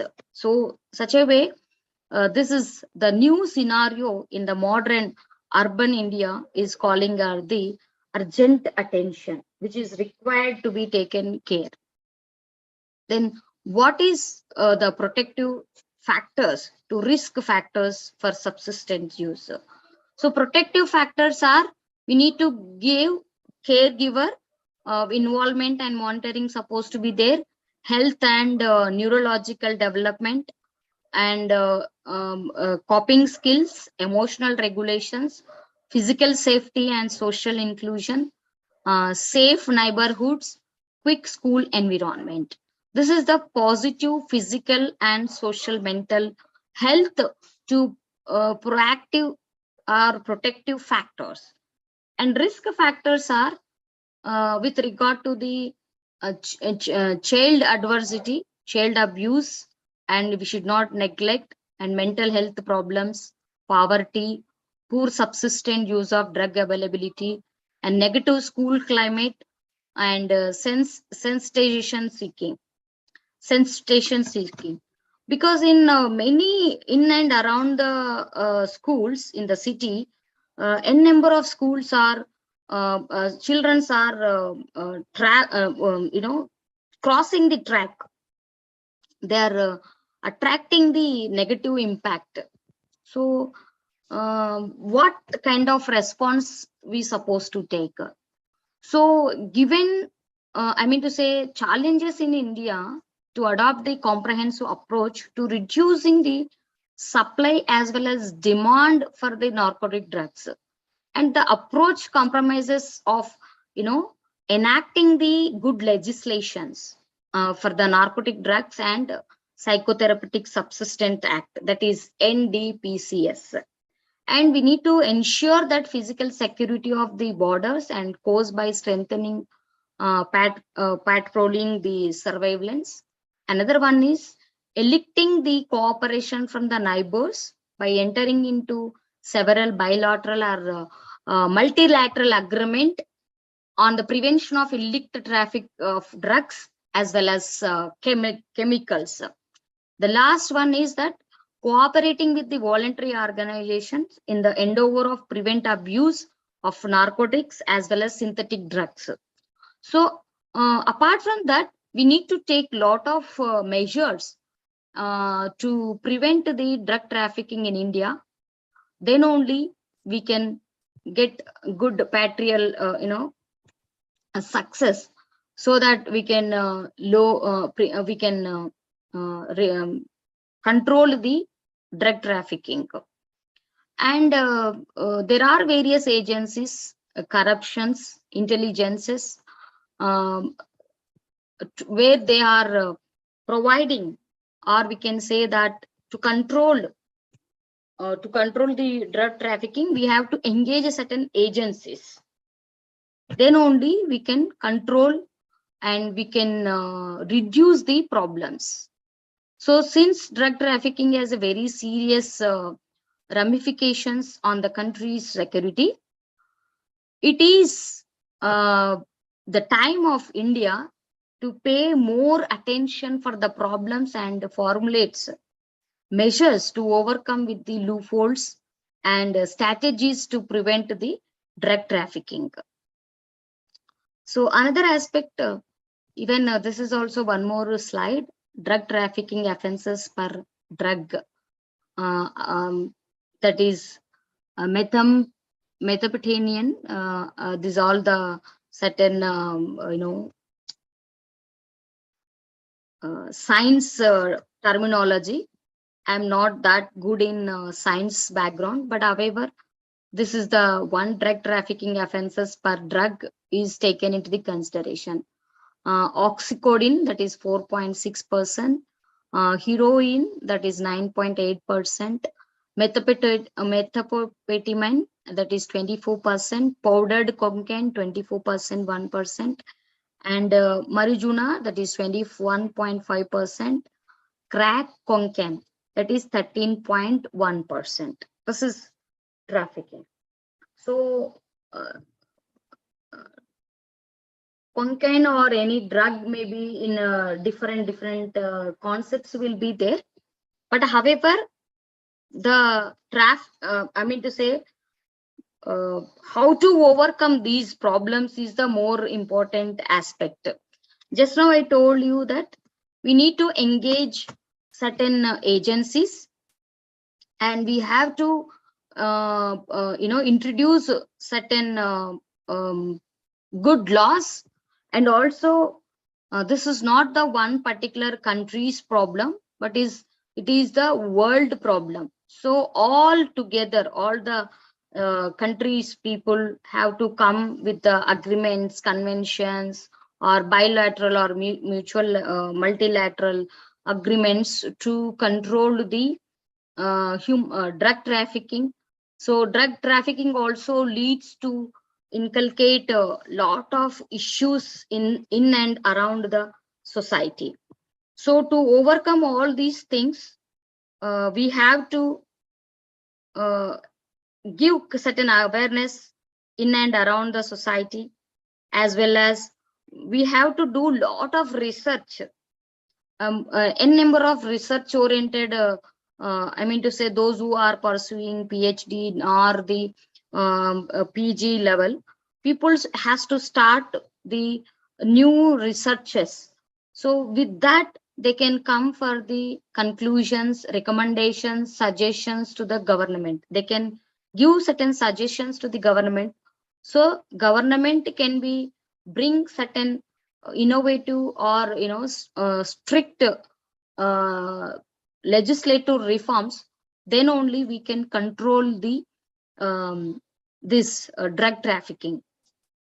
So as per my assessment, the factors responsible for drug abuse and drug addictions are wide and varied, and the casual factors vary from country to country, in the same country from time to time, and individual to individual.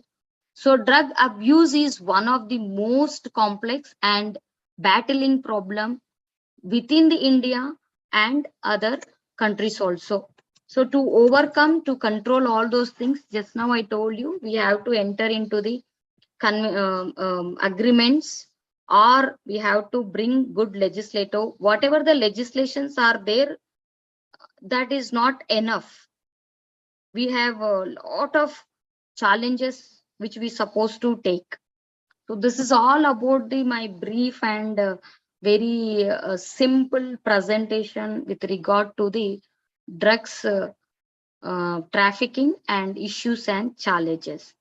So that's all my presentation. Now, sir, I would like to thank you, Dr. Ravindra sir, for giving me this wonderful opportunity. And now open for question and answers. Over to you, sir. Thank you, ma'am. It was insightful and informative presentation about various stats.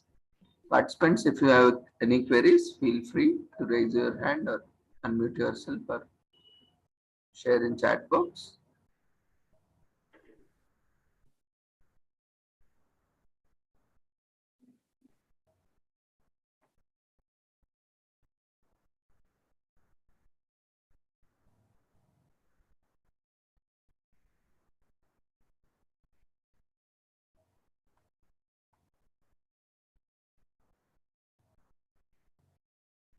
There are few appreciation messages, but there are no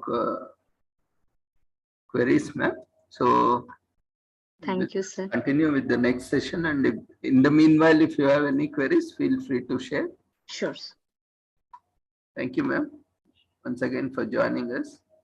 Most welcome, sir. It is my pleasure, and it's a very great opportunity for me to share few things, and also even it is very interlinked for my PhD topic also, because I am doing my PhD with regarding to human trafficking, its effect on society, and it is a social legal study. Human trafficking, its effect on society, a social legal study, sir. It's my topic. So I was thought of to, I'm thinking to do law. I have to collect a lot of data, and most probably, really this session was helped me a lot, because I could do certain, groundwork to collect, to gather, to study certain aspects with regard to the drug trafficking. Trafficking not only for human, even organ trafficking is there, drug trafficking is there, arm trafficking is there. There are different varieties are there with regard to trafficking.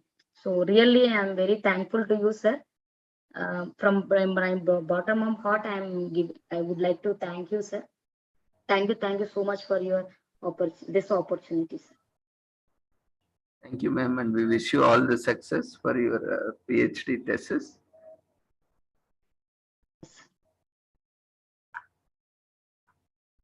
We will move on to our next speaker for the day.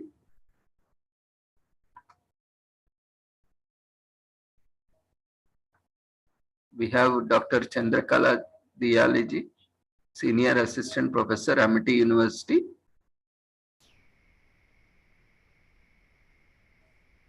Thank you so much, Ravindra Yeah, sir. welcome. Always very grateful to you for having given this, wonderful platform for me to share my thoughts, what I have learned through my experiences, through my various educational institution, um and my own life experiences. And very recently, in 2022, uh, Scopus has published my paper, and very surprisingly, it did not take much time to, this paper particularly did not take time to get published, because they accepted the moment I, sent them. And they, yeah, of course, asked me for 6 to 7 revision. But and this is very close to my heart, because it talks about education and it talks about inclusive education. So here I share my PPT. Thank you, ma'am, and congratulations and for the Yeah, your article getting published. And due to time yeah. constraints, we are limiting ourselves to 30 minutes, ma'am. Kindly conclude in 30 minutes. 15 minutes, sir? 30 minutes, ma'am. How many minutes? 30 minutes. Okay, right.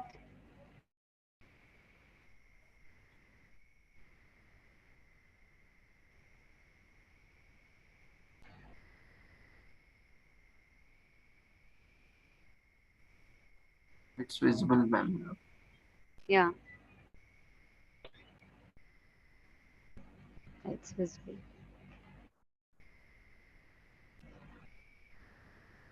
So today I'm going to present on equitable and inclusive education innovation during the COVID-19 lockdown, a real tribute to Dr. Bhimrao Ambedkar, the father of, I feel he is the father of Renaissance rising again into being or vigor. That is. So why I wanted to write about, equitable and inclusive education and during the COVID time is, pandemic has become part and parcel of our life, and it is going to remain with us, because the way we are treating our Mother Earth, the way we are treating the environment. So pandemic is going to be part of us. So and hence the online education is going to be the mainstream, education, the way to educate our children in days to come. But if we want to just avoid the pandemic, then we have to change our behavior, change our mind, and change our many things, perspective of life in order to take care of our nature. So during the pandemic 2020, while I was, we were so, as Amity University faculties, we were so very busy with our kind of conducting the online education. We were given training, lot of training session used to be there. So I was just in a thought, process. My own house was in all the 4 rooms. It was like a mini NASA, because both my daughters would be there with their laptop and all everything, all the devices and everything. My husband have had converted the room into, our technical room. So we were all busy in all the 4 rooms. So that made me think that how children who don't have the access to digital, platform, how they are being educated. And I could see my own maid, going back home, and then, and I called, she used to call up, if things are all right, I'll come back and do the work and all that. Then I said, what about your children who are being educated here in the municipality schools? So she said, now the schools are closed and they don't have a means to, kind of educate them online. And if they are doing also, we are not aware because we don't have a smartphone. to kind of, and forget about the laptop. So nobody was thinking. It was like, and all of a sudden, this India Pade online happened in 2020, and government wanted the, Ministry of Human Resource. They wanted the faculties to give the, suggestion, and I was chosen from my institute to write few suggestion to help the government to take care of the online education and how to go about it. So they were very happy to receive my suggestion. My HOI madam, the director madam, told, and one of the suggestion is being adopted by the Kerala government. So and here what I would like to focus first is, see, why have I included when it was pandemic time and India Pade online, what Bhimrao had to do here. So the very thought of infusing his idea was because he was a child. Bhimrao was a child who had a very strenuous and very miserable childhood in terms of availing him even a glass full of water from the school, to non-entry into the classes, and many more things, and I read exclusively on his life, and he led a very miserable life, and his father was mistreated because he belonged, only because they belonged to a certain class which was discriminated, I was like, why have they been discriminated like that? And there was a, fortunately during that time, the serial also came on his life, and I told my children to just watch every episode of it so that they'll learn out of it and they would understand the value of education.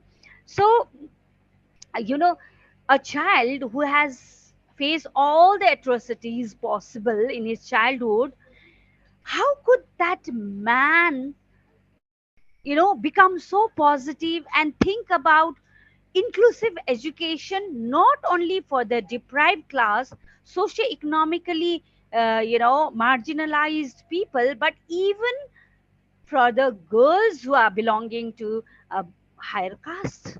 And he is the person who really invested considerable years of his life in making people aware how important it is for the girls to be educated, because they would be smarter people, to smarter women, to take care of every requirement in the family if they are well educated. So so his thought, his thoughts, his philosophy, I started examining, right? So first thing that really hit me is, previously also I have written a book where I've included, you'll get to see in the review of literature, where I had done 12 and 13, I'd conducted uh, primary research where I had included, Dalit in my, how are children, and how, what is the Dalit situation in the, as far as child labor is concerned. So there also I found that 80 or 80 to 90% of the, children coming from that particular caste, you know, so Dalit community. So this gave me a little bit of more interest in order to delve into details. And what he said, as per the Dr. Bhimrao Ambedkar, he says he gave a thrust on education with a slogan of educate, agitate, and organize. Why educate? Because educate in order to bring in awareness. You are not supposed to be in. Agitate is not going out and agitating just because you have to agitate. Agitate is, you should not be restful if somebody in the society is not living a life of dignity. That is what is agitate. That means you should be agitated if you see injustice, social injustice in the society. The third one is organize. That means any one person feel agitated or feel miserable or feel depressed about what injustice, social injustice, anything that's going bad in the society. So you must know how to bring in, pull in people to feel the same, and then make a change, and make a change, not only physical change, but there should be a moral change, a change in the thought, a change in the behavior, the change in the attitude. So that's what he felt. Why, on the basis of caste, somebody has to be treated? Because it is like, parents who just, our forefather who just adapted to, or certain occupation, and which is even today Modi government, when during the pandemic, when it was Thanksgiving ceremony, on the day of Thanksgiving ceremony, what he highlighted, that three people have been, three, professionals have been very, very useful throughout the pandemic, which worked as a hidden hands of God. That is, one is medical personnel, second is the rack pickers, because if they had not cleaned up our society, our houses, yeah, if they had not picked up the rags which we had piled on, it would have been a havoc. There would have been more, it's a morbidity. And third is the farmers. They have been able to thrive us inside our homes for many, many years. So we are not supposed to take them easy. So now he said, as far as Dr. Bhimrao Ambedkar is concerned, he said education is what makes a person fearless, teaches him the lesson of unity, makes him aware of his rights and, duties. He believed that education is a movement. It does not fulfill its objective. If it does not fulfill its objective, it is useless. So it is useless to pile on the degrees if we are not feeling sad about the injustice that is happening around. And these days, many, forms of injustices are there in the society, where educated people, they just read hear it, they just want to avoid. So is the education going useful? So now, Human Resource Development Minister, which I've already explained, a week-long program was there, Bharat, Bharat Padhe online campaign, where they want to pull in the ideas, and I've already talked about it. Now, here in my paper, I'll just give you the highlight of a very important concept, then I'll start with what I have to highlight, right? So, highlight of National Education Policy 2020 is institutional restructuring and reconsolidation, high quality liberal education, flexible curricular structure, flexibility in master's program, conducive learning environment, open learning and internationalization, empowering faculties, right? The next is the national education policy envisages equitable and inclusive education for all, with special focus on children and youth, especially girls from socially and economically disadvantaged group. And what are the main highlights? Now, this is again, these are also the main highlights: ensuring universal access at all levels of school education, early childhood care, education with new curricula and pedagogical structure, attaining foundational literacy and numeracy, reforms in school curricula and pedagogy, multilingualism, and the power of language. So, these are the most important thing that I wanted all of you to understand. Now,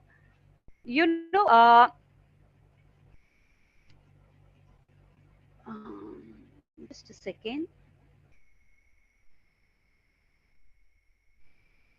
Now, is it visible? Yeah.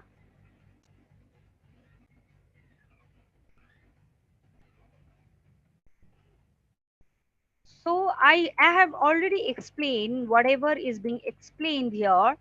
So, but little bit of highlight, now see, equitable and inclusive education innovation. Now, in today's world, if we have to talk about equitable and inclusive education innovation during the lockdown, and there are still, huge rise in the COVID cases and all that. So there is a likelihood there would be lockdown. So all of us, the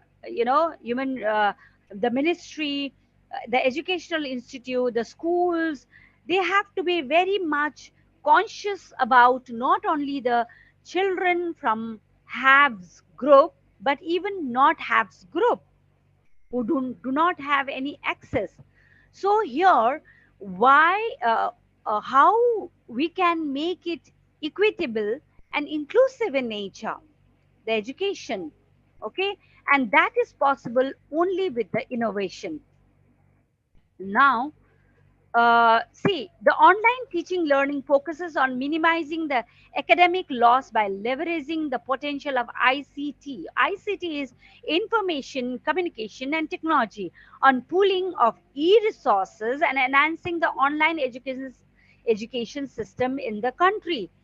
Now, uh, you know, and Dr. Bhimrao always wanted inclusive education because he worked for all the discriminated, deprived, and somebody who are marginalized, like women, children, and then SCs, STs, and other depressed classes, right? And then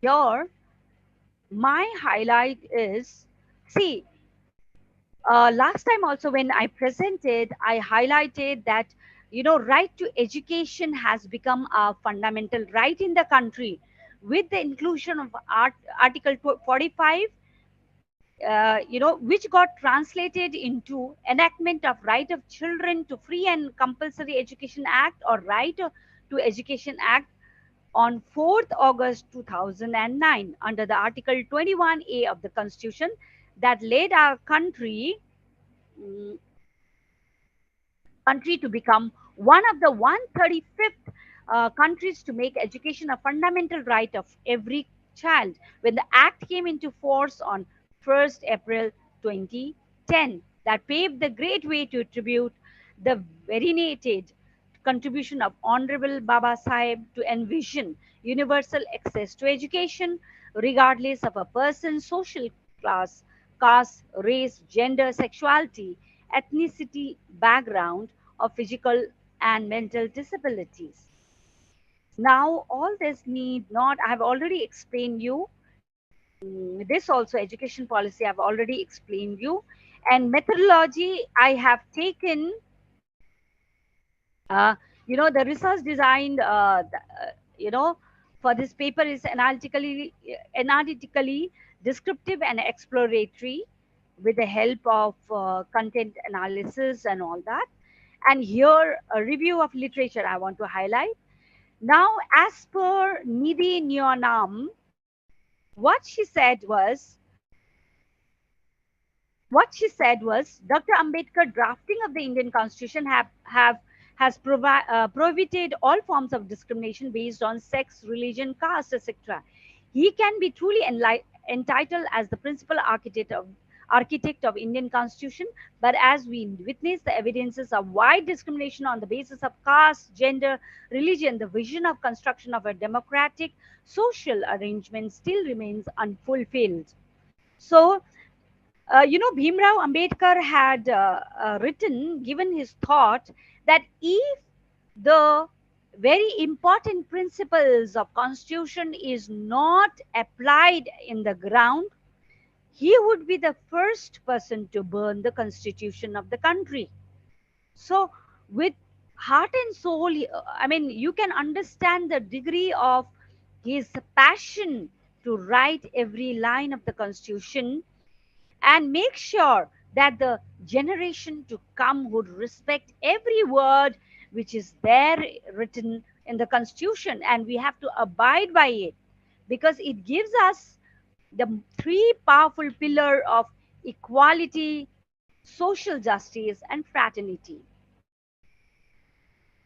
So Nidhi Nyonam says it. The National Education Policy 2019 aims at equitable and inclusive education for every child in the country, with a special focus on underrepresented group. Now, when government, my question to the government of India is, when they were framing the, India Padhe online, what about India Padhe online for the historically discriminated children, and children who comes from a low socioeconomic background, because they are, under such tight situation. Last time I said most of them have joined the labor force, right? So now why they had a compulsion to join the labor force? Because they did not have the way, nobody took care of them.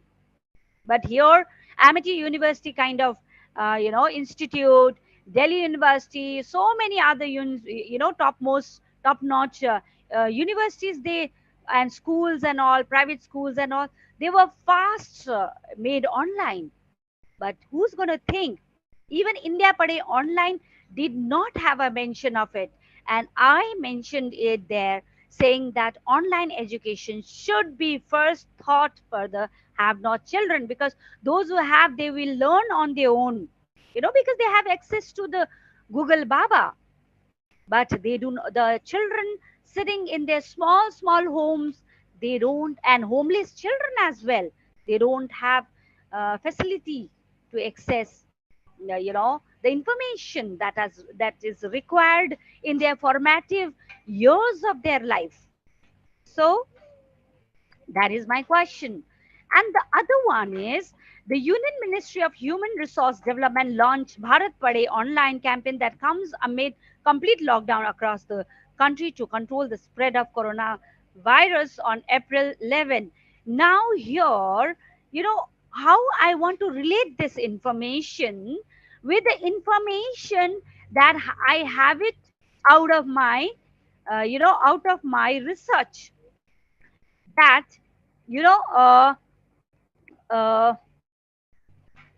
almost, children who are from a low socioeconomic background, 99% children do not have access, more than 99 plus, students, percent of students, they do not have access to any form of, digitalization. So in that case, is India Bharat Padhe online or India Padhe online campaign a success? So that's for the reason I emphasize on many innovative ideas, and I have given a suggestion. And now, now next is, I've written about Ambedkar. It came out from the write-up from this inspiration, Dr. Bhimrao Ambedkar, Indian National Congress, that I retrieved.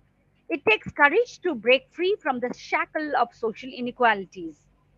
It takes enormous amount of courage to believe that things can change. It takes a leader to fight these inequalities and establish a new social order. So, framing the constitution, putting up for it to be adopted by our legislators, our planners, our implementers, our policymakers, to convert them into services. That should be the focus. Otherwise, what is the meaning of having the world-based best constitution, which is amalgamation of UK and USA constitution, right? And his own thoughts. Now, another is, see, this comes here in my review of literature. I put my own, paper which got published, and it was well accepted and read by people across. Dr. Bhimrao Ambedkar the philosophy of Dr. Bhimrao Ambedkar and scenario of child labor Dalit in Uttar Pradesh, an empirical research. You know, so here I have highlighted that what about all the article, articles 45, 46, what about the right to education 2010, 910, and how about the, national policy that was framed before 2020? What is its need when, 99.9%, children from low socioeconomic background and culturally discriminated children, that is low caste children, are thriving in the labor market. So what is the use of having such policy, elaborate policy? What is the requirement of having the constitution for the country when we are not abiding by it, when that doesn't fall, percolate down as a services for the needy? So that is my question again. And another one is, as per the constitutional mandate, Article 14, equality before law. Now, Constitution mandate says Article 14, equality before law. Now, India Padhe online or national policy, framework, where they have promised for the equity in education, has it been implemented at the ground level? That is again a question, because you don't have, 2% of the private institution admission should be filled by, children coming from low socioeconomic background. But it has not happened. A report very recently, I read a report where, the government of India had asked the private institute, to make sure that they recruit, they give the admission to the children, right? 2% of the admission to the children coming from low socioeconomic background. So this is again another question. Now, therefore, in order to make the online mode of education equitable and inclusive, here are few suggestions to enable all children at all levels, irrespective of socio-economical and cultural background, to productively use the lockdown period in the wake of the COVID-19 outbreak. Now, ma'am who has, respected ma'am who has, all these resource people, I joined when it was 2 resource person I could thoroughly hear from. They highlighted many problems like human trafficking, drug addiction. They highlighted narcotic use. They highlighted other problems, right? So last time I highlighted the child labor problem. So why children are falling prey to all these social evils? Why? Because they are not getting access to right and quality education, a quality schooling, quality higher institution.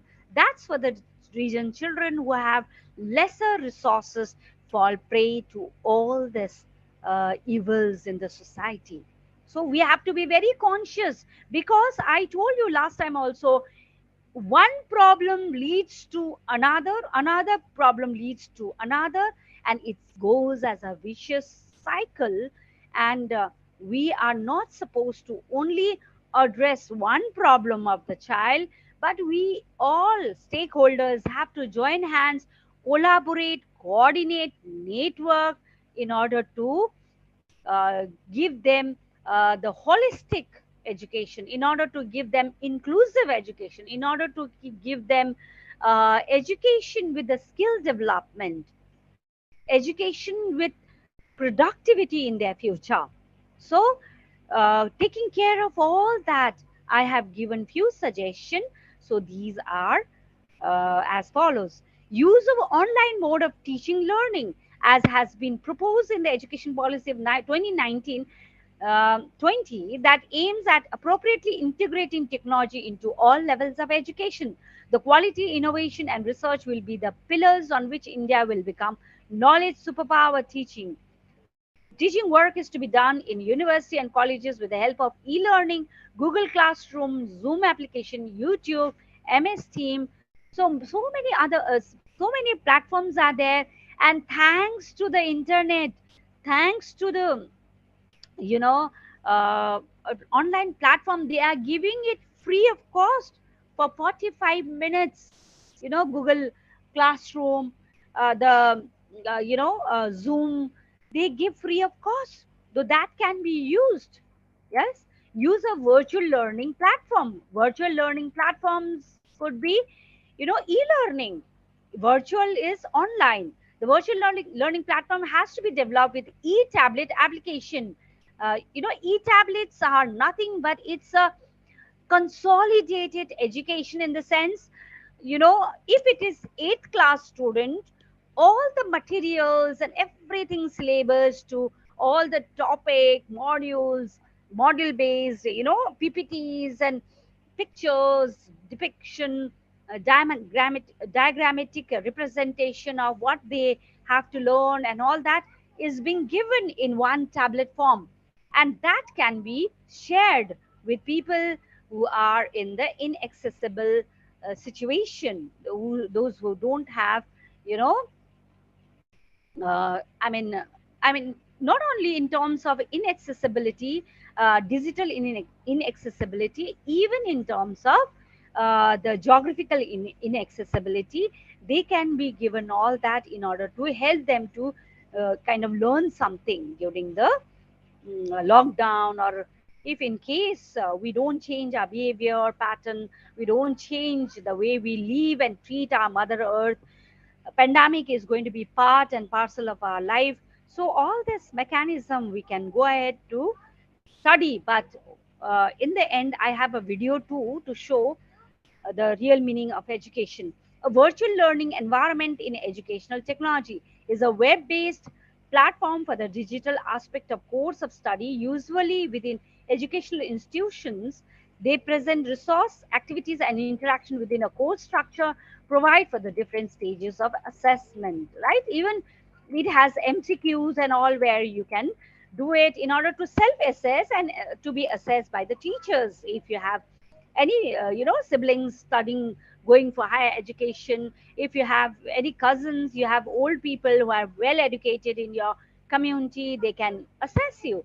Online professional or practical based courses and others. For example, see, I belong to social work fraternity. So what we did is, we had a lot of videos and all conducting rural camp, and this uh, we had a lot of videos of conducting research, you know doing the social work in the ground. So we showed them, all these children, because we did not we could not send them to the field, so at home they could just see the virtual they can have a virtual understanding of what the field work is, how to do the rural camp, what would be the issues they can do.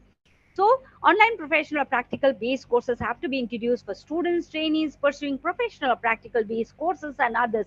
These days I'm working for Swayam, it's through IGNO. So the what they do is, people who are they are starting with the online courses and all that.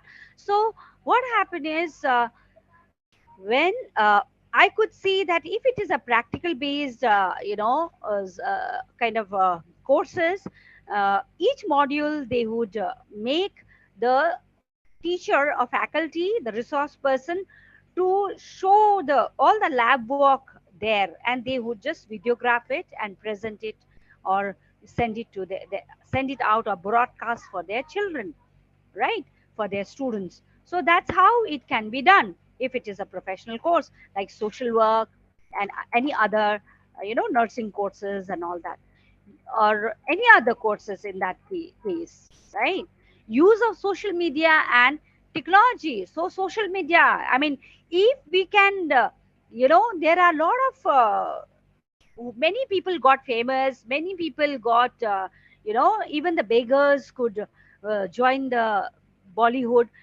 So in, if at that level the social media works, why can't it work to teach the children from low socioeconomic background? So each one of us can be very, very very responsible citizen of the country, and whatever you are good at, you must teach. If the cookery classes, bakery classes, sari wearing classes, all this female, kitty parties and all can be held virtually and become very successful, why can't the teaching and learning be done on social media? So I encourage each one of you, each participant here, to prepare your own videos and then upload it, so that, but make sure before you prepare it, you have to have all the information, not only retrieved from one source but verified from different sources, because when it comes to teaching, you are not supposed to teach. One wrong teaching would be would be very, very damaging for the students who are sitting in the nook and corner of the country, especially to do with gender issues and human trafficking and sexual education. Ma'am, sorry to interrupt you. We are running out of time. We have another speaking waiting. So, okay, how much time do I have, sir? 5 minutes, ma'am. Okay, so use of mass media like TV. Now, this particular thing was adopted by Kerala. Use of mass media, TV, Doordarshan, radio. I encouraged, I wrote it in my suggestion that yes, Doordarshan could be one medium where it reaches nook and corner of the country. Inaccessibility of digitalization and inaccessibility in terms of geographical inaccessibility can also be accessed, right? And it was well adopted by Kerala. Voluntary engagement of senior citizen. Now I know about a doctor in AIMS who has been doing this work tremendously well. He's been engaging the elderly people who have reached, who are hailing from, or from different background like army personnel and, faculties and professors and, scientists and all. So he's making use of them in order to help the deprived children to be school, kind of taught, okay, online mode as well as offline mode, right? The same thing can happen. CSR project now, community, this every organization has this responsibility of CSR. So these are few projects that the organization has to do and devote their some amount of money for the well-being of people, poor. So that can be put into educational innovation and educational accessibility for the poor children. Use of different I'll quickly go. Use of different specialized stakeholders through e-resources. So NGOs, institution, departments, and many other stakeholders, the civil society can join hands and do the needful. The integrated e-library on a single e-platform. So this was done by Amity University, where they have kind of, converted all the library facility into e-library platform and have kind of distributed among the students, so that they don't have to come to the library in order to access the library, but sitting in their own homes, they could access all the books and all the materials that are available in the library. Concept of donate knowledge by pooling of e-resources. The same, see, donate knowledge is like sitting in Delhi. I'm communicating with Ravindra sir in South India. So this is how, we can donate learning, knowledge to the inaccessible people, to the deprived children, right? Adopting online, digital and multimedia method of teaching learning process through webinars and guest lecture. That's for the reason, see, webinars and guest lectures, even though it is little tiring, but it is, if you just concentrate and listen to the resource persons, you are going to be educated with the latest data and all, which we try to bring in, pull in from many materials. So on one platform or on one PPT, we have everything for you, in our PPT to help you understand things, issues. Provision of printed self-instructional materials along with the digitalized learning material on some dedicated web portal. So even NCRT has done this, where self-instructed material, they have this link, and children, if they don't understand and would like to understand it with the animation and all, they can go ahead. And e-Gyan Kosh, live IVR session, Gyan Vani, and regular broadcast of academic content through Gyan Darshan, Gyan Dhara, and Swayam Prabha channels. We have a very dedicated channels. Provision of online skill development courses. So if I'm good at baking, you do it online.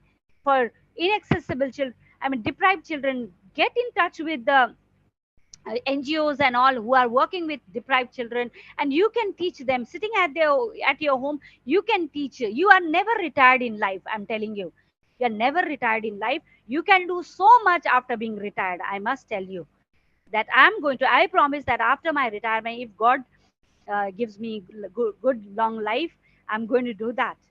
So provision of online skill development, whatever skills you have, you teach the unreached children will be blessed.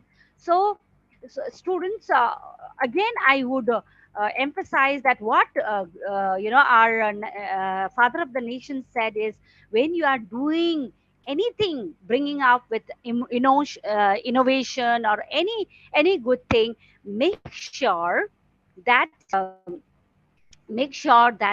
this innovation is going to help many people who are unreached, who are untouched, who are deprived, depressed, burdened, and many like that. Okay, so, and have nots, you have to reach out to them. Then only the meaning of education, have and have nots. So have people should know how to distribute in terms of cash, in terms of kind, in terms of knowledge.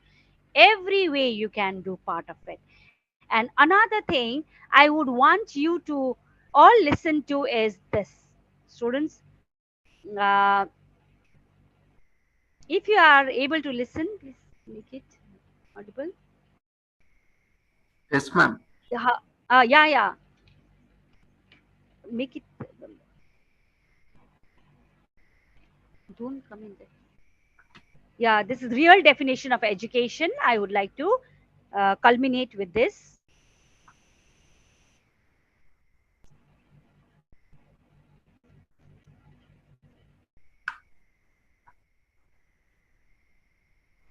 Just a second. Just give me 1 minute, sir. I would, because this is, he has summed up the object. Or you can share that link in chat box, ma'am.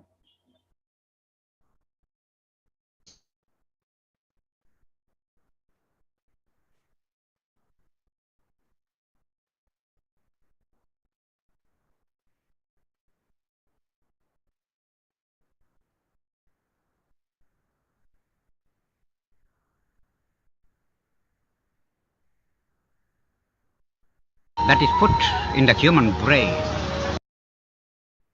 It must have man-making, character-making, and life-building assimilation of ideas. Then only by means of that education something can be gained in the world. Most probably, students are totally ignorant about what is real education. Education is not the amount of information that is put in the human brain. It must have man-making, character-making, and life-building assimilation of ideas. Then only by means of that education something can be gained in the world. Most probably, students are totally ignorant about what is real education. Education is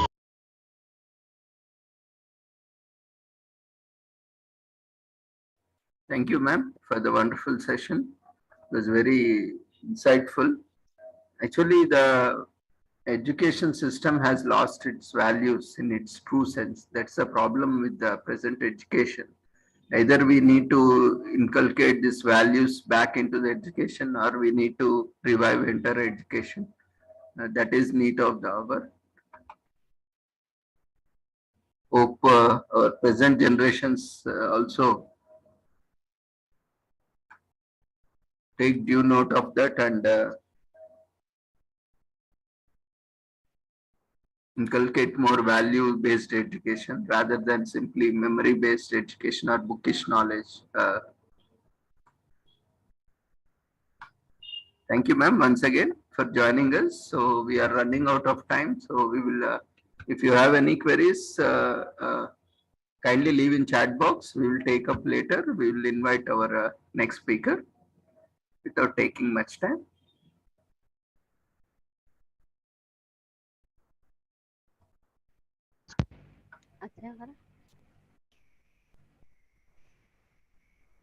So we invite our next speaker for the day, Mr. Matt Perliston. He is CEO, EQ for Peace Worldwide Inc., USA. He is teaching emotional intelligence and social emotional learning for over 35 years in USA and beyond. The organization goal is to have 1 billion people actively practicing emotional intelligence by 2039 and sustainable global peace by 2050. We welcome you, Matt, for your session on addiction, de-addiction, and emotional intelligence.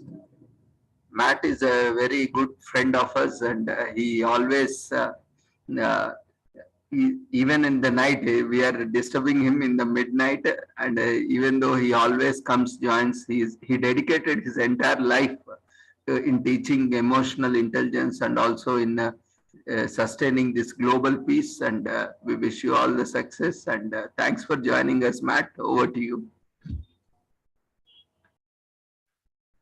Oh, great. Well, thank you for having me again. I appreciate it. And I always enjoyed speaking to this group. Thank you, Dr. Ravindra. Excuse me. I understand we're kind of running out of time, so I'll try to keep it brief. I do have a PowerPoint, but I'll go through it fairly quickly. You've heard, if you've been on these groups, you've seen a couple of these before, but we will, just a second. We'll go through here. Stop share. I think I shared my screen incorrectly. Just a second. There we go. There we go. Okay, so I hope you can see my screen now. Can you, Dr. Ravindra? Yes, Matt, it's visible. Please. Okay, good. Okay, so we're talking about addictions and de-addictions, emotional intelligence, how emotional intelligence can help. Emotional intelligence can help a lot. Emotional intelligence can help a lot. It's one of the keys to this whole thing is to be smart about our emotions and our feelings, our thoughts, our triggers, our actions. All of that has to do with if we can understand our inner world better, we can understand how to behave better. We don't need external drugs and alcohol and such in order to survive and to get through our day. I like to teach you a little bit about emotional intelligence and how it can impact our life, discuss the role of EQ in addictions and de-addictions, inspire you hopefully to increase the importance and respect of your emotions. We are finding, and there are study after study after study, finding that emotions affect us so much more than we ever thought possible. And so if you can put some more importance on it, that would be great. Our society, your society, most of the world is left brain focused on our logic. We learn about logic and good information in schools, but we don't talk much about our right brain, about our inner feelings, about our creativity and our passion and our emotions. We don't learn about them, and that's not cool because they're happening every day, all day, 24/7, 365. We can't not think and we can't not feel. So we got to get good at both of those, right? So, so our nonprofit called EQ for Peace is trying to teaching emotional intelligence to everybody worldwide. It should be in schools. It is just wrong that kids are not taught how to deal with their emotions in school. We're taught a lot of other good stuff, but we're not taught directly about our emotions. And I was very disappointed with my schooling because when I got all the way through college, I was like, whoa, what happened? what about me? That's it. That's all we get. So I was pretty disappointed. And so since then I've been saying, you know what, let's get emotional and education into schools everywhere. It's changing people's lives everywhere. And so that's what we're doing. So let's talk about that a little more. And if you could put more importance on emotions in your life and in talking about it, working with other people, teaching about it, etc., you can make some huge difference in people's lives. Huge. I tell people, if you like instant gratification, if you like to really see that you're making a difference, teach people about their emotions, because you can watch people change right before your eyes. It's pretty amazing, and it's pretty wonderful. And it's pretty magical in my opinion, because it's all free. We're born with all of our emotions intact. We just don't know how to use them. We have everything we need in our body. We just don't know how to use it. And that's an education problem. That's a training problem.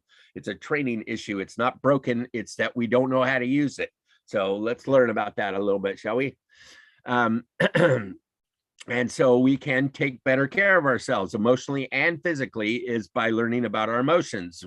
So I'm saying that some of the biggest problems in the world today have to do with emotional lack of education, violence, abuse, addictions, suicides are skyrocketing, divorces are up, mental health issues are up, physical health problems. I'll talk more about that in a few minutes. The connection between emotions and physical health, and crime, and now even war.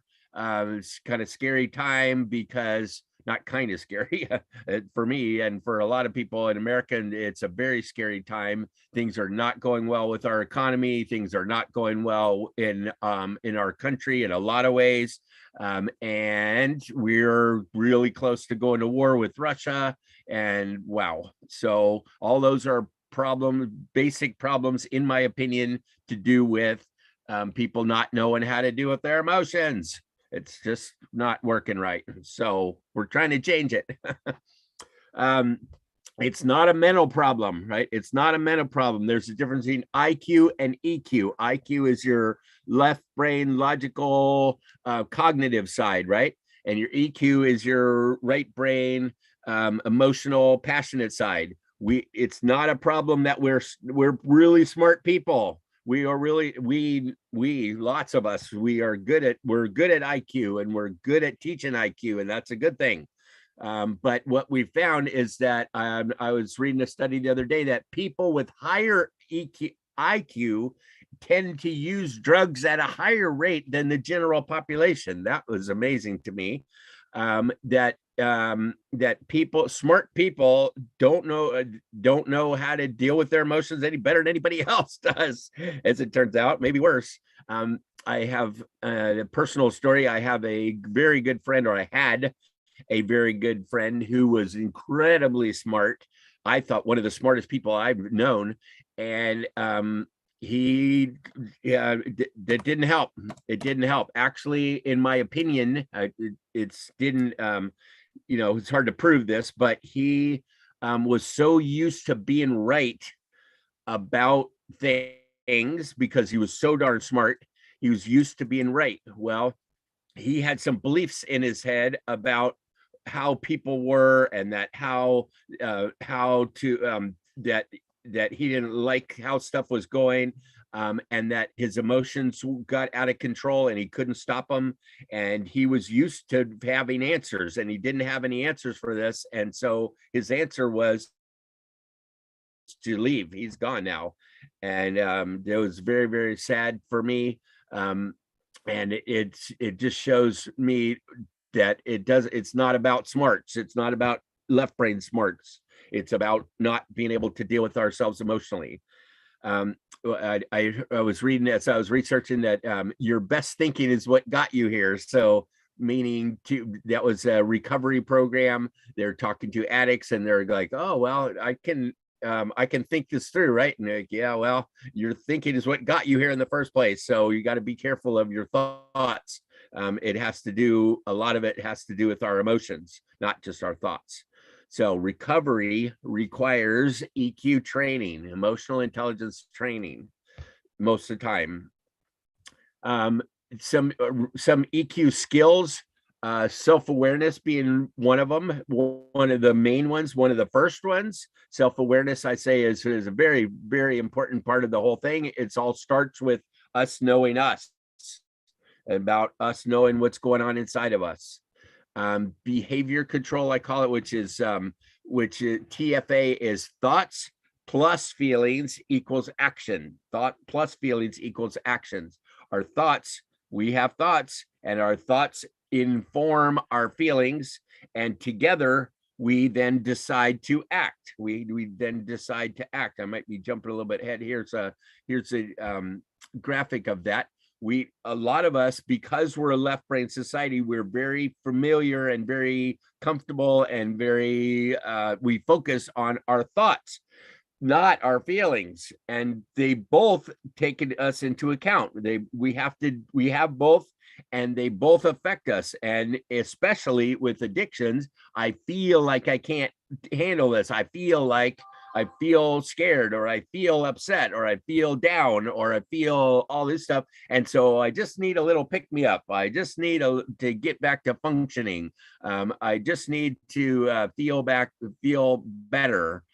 to get through my day. And that's where the addictions come in. And then we decide to take a drug or take a drink or whatever it is. And then that becomes our action in order to deal with our feelings. So if we can deal with our feelings directly, we don't have to go there. We don't have to go into the addictive world.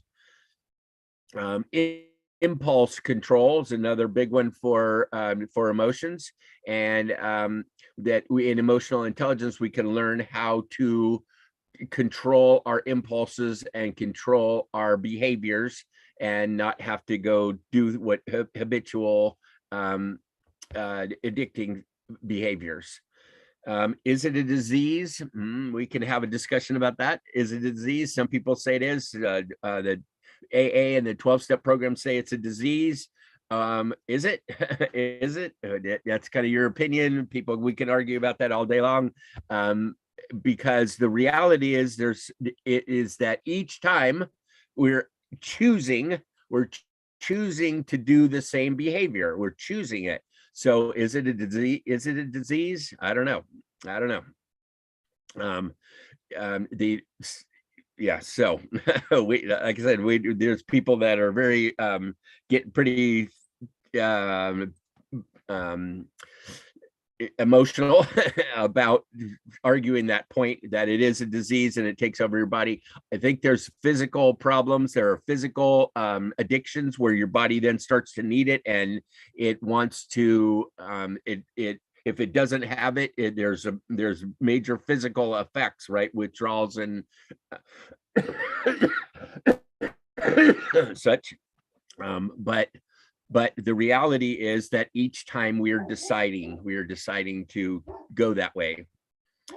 If we can understand inside of us what's going on inside our head and heart and the reasons behind it, and triggers just meaning these are things that remind us of different stuff in the past, or different things that other people said or did or whatever, that and they bring up a feeling. So do we need to kill the feeling with a drug, or can we actually deal with the feelings? That's our choice each time. So if we, and us understanding ourselves and understanding what's our own personality and our own triggers, our irritations, our motivations, etc., could be a cure for this, or not. I don't know if you call it a cure. I actually thought the other day someone said, we don't have a drug problem. We don't have a drinking problem. We don't have a homeless problem. We have a lack of emotional intelligence problem in our world, in our society. And so I suggest that this is a big part of the solution, is to teach people how to deal with their emotions, which we're doing right this minute. It requires some insight into our own behaviors, again, without any education or talking about it. How are we supposed to learn about our emotions? How are we supposed to learn about this? We don't learn them in school. We don't talk about them at home. We sure better not talk about them at work. And so how are we supposed to learn? We just do the best we can. The school of hard knocks, I call it, which is a very painful way to learn. Not sometimes it's an effective way to learn, but a lot of people don't learn it ever. They don't ever learn it. And so like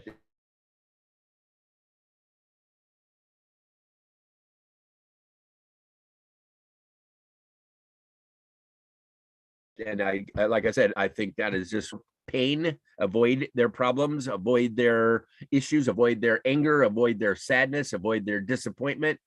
And if we can manage those, then we can do things with them.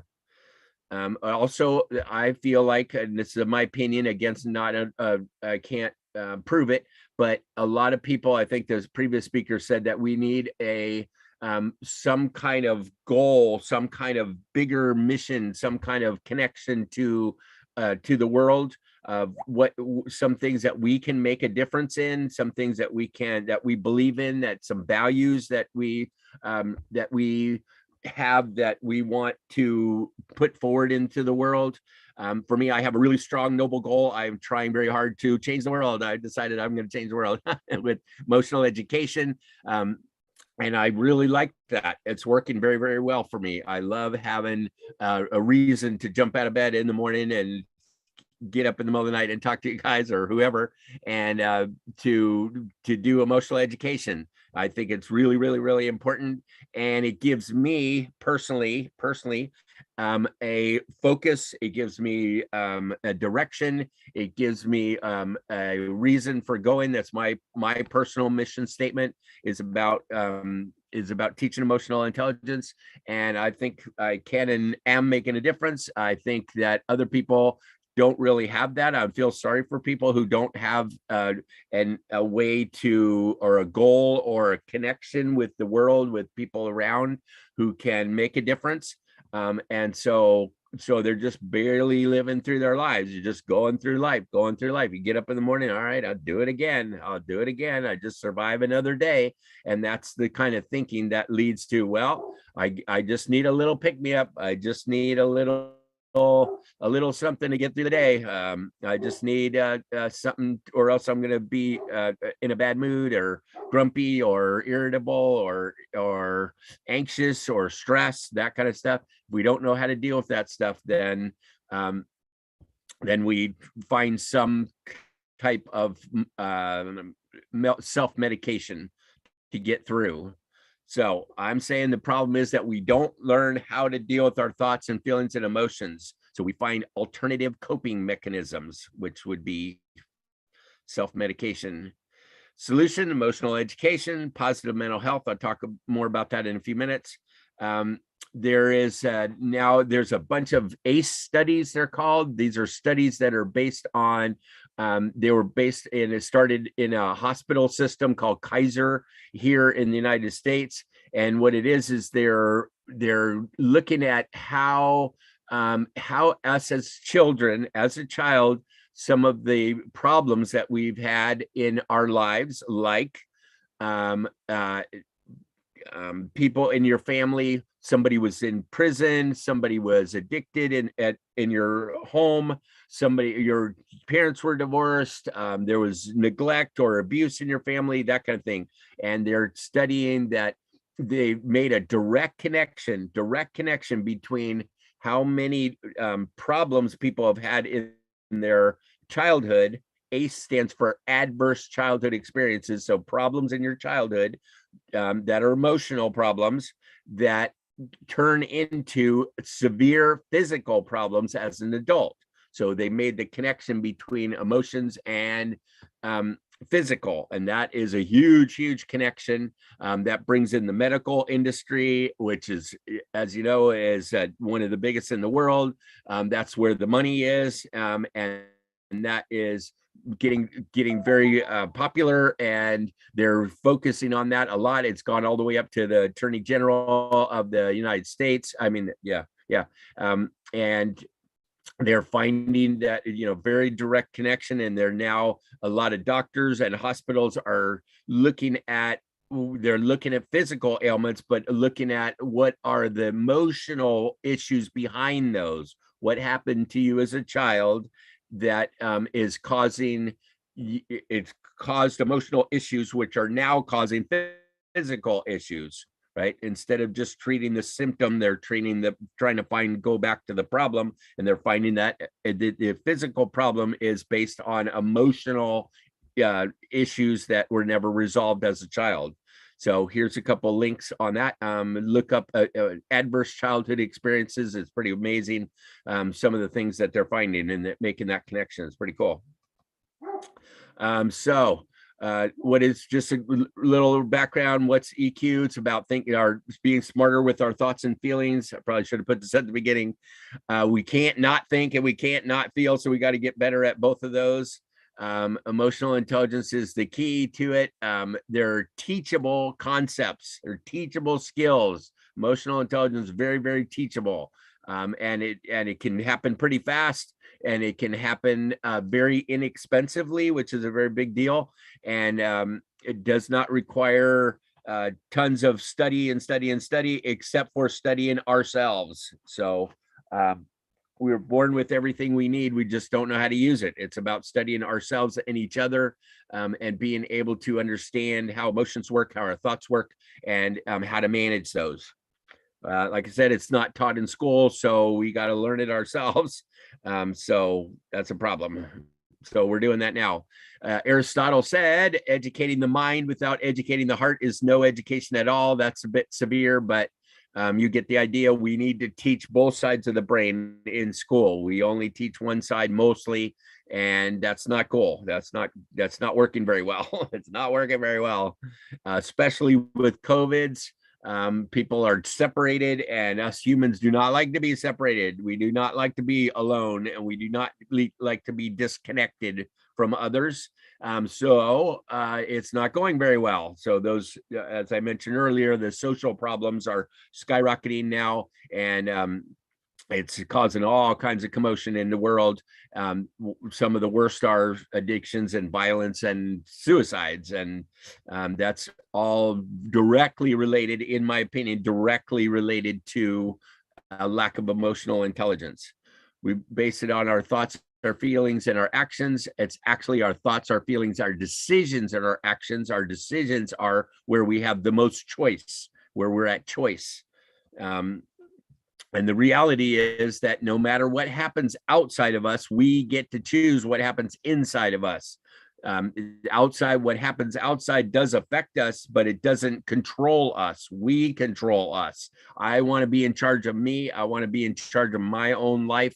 And so I want to learn about emotional intelligence as much as I can, so that even though bad things are happening outside, and there are plenty of them, I'm still in charge of me, of what happens inside of me. And that's where I want to be. And that's what I think we need to teach people. Some of the components of emotional intelligence include awareness first. Always, we got to be aware first. We be able to identify our feelings. What am I feeling? Not just I'm having I feel bad, or I'm in a bad mood, or I'm stressed. What more specifically? I'm feeling anger, or I'm feeling sadness, or I'm feeling fear, or I'm feeling depression, right? Let's be able to identify them. Sometimes identifying things can, identifying our emotions can help us feel better right away, right away. It can be, awareness can be curative in itself. It's pretty cool. But if we don't have the words, and we don't have the language, and we don't have the understanding of ourselves, then it's very, very difficult to understand, to identify what's happening inside. Emotional literacy is about being able to talk about it. What are the words? What's the language? Same kind of thing. How do I speak about it? How do I explain to somebody what's going on inside of me? How do I explain it to myself? How do I explain it to myself? So we need to be more emotionally literate. Emotional agility is being able to, whoa, something's happening. I can manage this. I can deal with that. I can go around here. Oh, this isn't going well. I'm gonna shift over this way. I like that term, agility. There's a book on that called Emotional Agility, actually, too, and it's a very, very good book. So you might want to check that out if you're interested. We need to regulate our emotions. Sometimes strong emotions, it's better to keep our mouth shut about those. We can regulate our behavior. We can control some emotions. Sometimes we need to control them and just calm down, just settle down, just be, what do we need to do here? So that we don't get in too much trouble with our behaviors, our decisions, and our behaviors. So we need to regulate, we need to control, we need to, emotional congruency. Congruency means that the outside looks like my inside. What you see is what you get, WYSIWYG. And that, like, now I feel pretty hopeful and excited and wanting to get this information across to you. And so I think I'm coming across the way I feel. It's not, I don't have a big mask on. I'm not feeling a bunch of stuff, but I'm trying to make it look like everything's fine. That kind of stuff. Congruency is my insides, my outsides look like my insides look. And so it's being more real, more authentic, more able to express myself in a positive and real way. Not just nice guy, not just everything's peachy, because it's not. There are some issues. There are a lot of issues. And so I want to be real about that. I used to try to always be nice and always be up. Excuse me. And I realized that I was not being congruent. And also I was basically lying a lot, because I'm like, oh no, everything's fine. And it wasn't. So I'd rather be real than nice right at this moment, or these days. Eventually we come up with emotional mastery. So here's the basis of this whole thing. If you don't take anything from this, this is the most important point I'm trying to make, which is emotional responsibility, what I call it. And it's taking ownership of ourselves, of our thoughts and our feelings and our actions, our values, our moods, our beliefs, our attitudes. All that stuff is ours. Even though stuff's happening outside, my thoughts and my feelings, all that stuff is mine, and I get to control me. I am in charge of me. I can understand myself. I can direct myself. I can manage myself. No matter what's happening outside, my insides are mine, and I get to control them. So that is a responsibility thing, but it's also wonderful news. To me, it was a life changer. That's one of my favorite things about emotional intelligence, is my ability to control me. I mean, you can call me a control freak if you want to. It's true, I am. Because I want to be able to control myself, and I can now. And so, but with emotional intelligence, I like that. I like it very much. So where we're going with this, with our nonprofit in general too, is that emotional intelligence leads to peace. Hopefully we're leading to peace. A lot of people, I was teaching emotional intelligence for years and years, and we're trying to, have a better life and get along better with people, and that sort of thing. And that's cool. for ourselves, but it's smaller goal. It's just about me, right? But what I realize is that actually the goal is peace. We're trying to feel inner peace inside of us, interpersonal peace between us, social peace among us, and someday when enough people learn how to be peaceful, maybe we can have big peace all around us, all over the world. And so that's where we're going with this. So it starts with inner peace, and it someday hopefully will go to big global peace. We're doing social peace right as we speak right now. As far as I know, we have 59 people on this call and we're all getting along. So that's social peace right this minute. I feel pretty, you can be excited and peaceful at the same time. I feel pretty peaceful. I hope you do too. And the more you can manage your emotions in your inner world, the more inner peace you can get. And the more you can create peace in your life around you, in your relationships. So self-care is one of the biggest strategies here. Best self-care is to take care of ourselves emotionally. That means to learn about what's going on inside, our thoughts, our feelings, and our actions, learning how to manage those.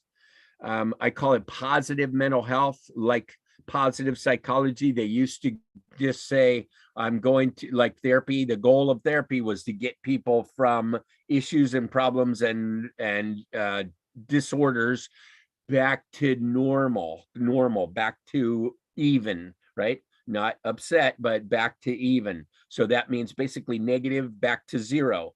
And positive psychology said, wait, we can do better than that. We don't have to stop at normal. We can go better than that. We can actually experience love and joy and peace in our lives. We can be happy. We can be successful. We can be wonderful people. We don't have to just go back to normal. And so they created positive psychology. And I'm saying the same thing with mental health. Mental health is usually a negative connotation to it and going back to zero. Well, we can do better than that. We can, if we learn how to deal with our negative emotions, we can, and we do have to deal with them. I'm not suggesting that we don't. That we're just, oh, let's go to positive, let's go, everything's fine, because it's not. It's not. So we have to deal with our negatives, but we don't have to live there. We don't have to just do our negatives. We can go back up to normal and even do better than that. Love, peace, joy, happiness, success, etc. We can create even more in our lives if we understand the negatives. We can have more positives. That's pretty cool, huh? We can deal with the negatives. So I think I'd share that I have 2 little grandgirls. One's only 9 months old and one's 3 years old, and I watch them, and it's so great to watch them. They came out, and most of us babies come out fine. We're pretty cool when we first come out. When we first start, our emotional intelligence is really high when we start, because what happens is we're pretty calm and we're pretty loving and we're pretty happy. Most babies are, unless there's serious problems, they're pretty happy and pretty calm and pretty peaceful most of the time, unless they have a problem.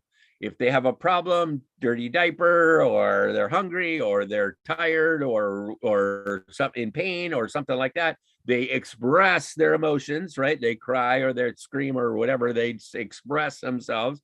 I have a problem here.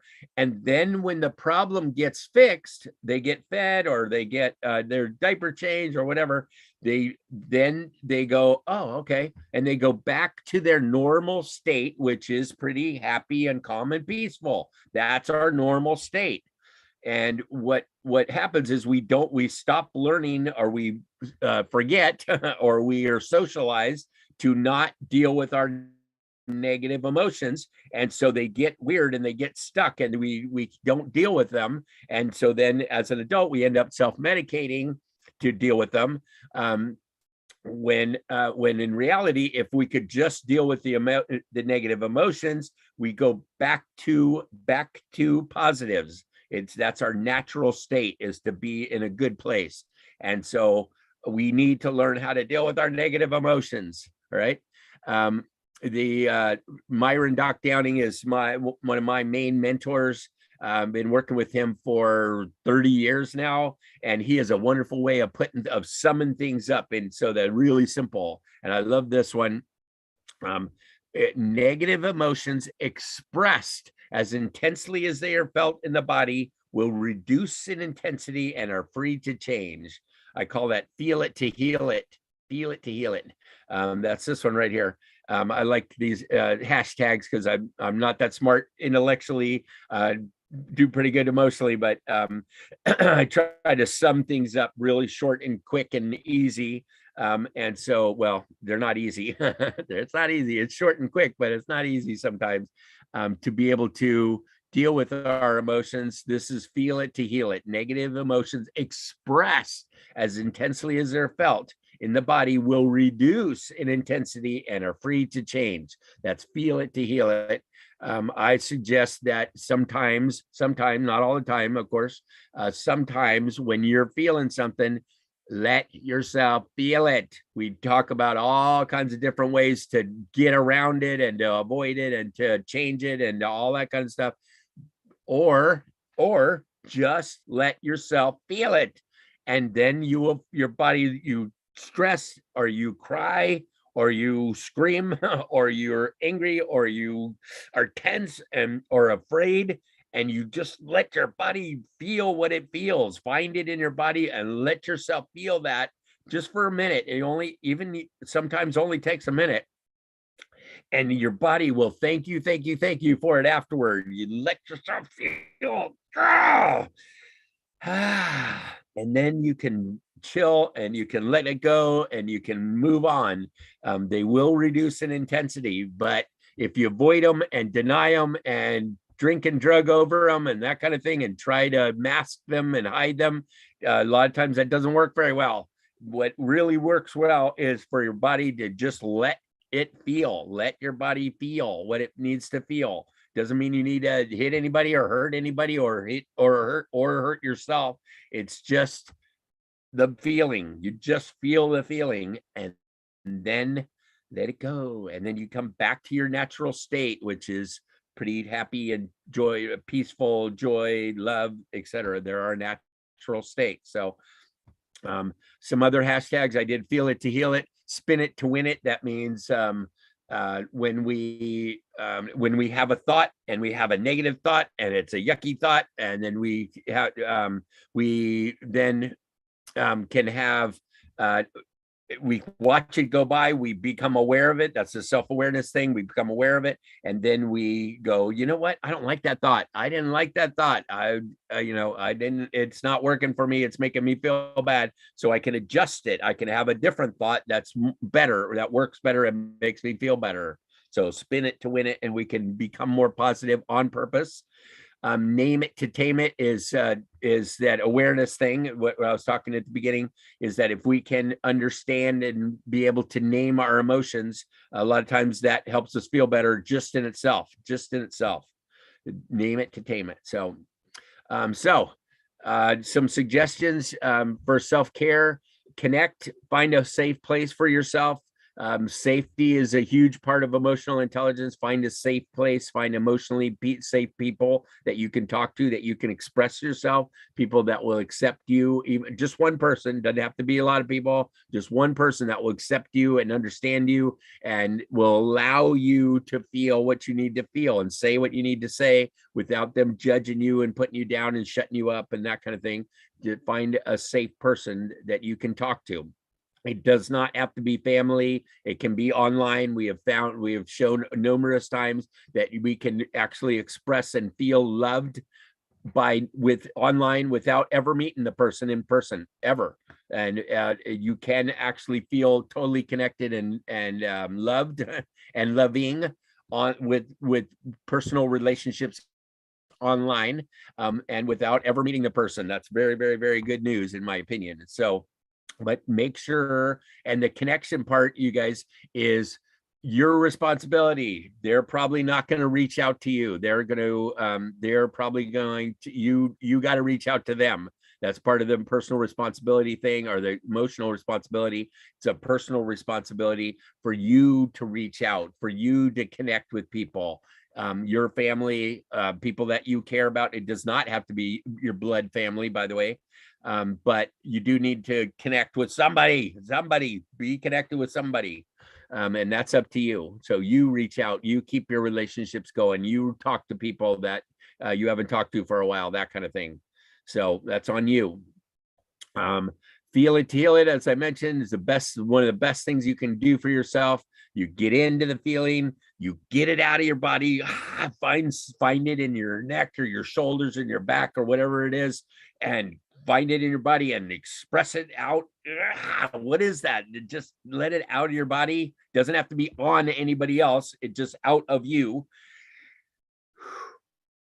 And then you can get on, then you can chill, then you can relax, and you can you feel better.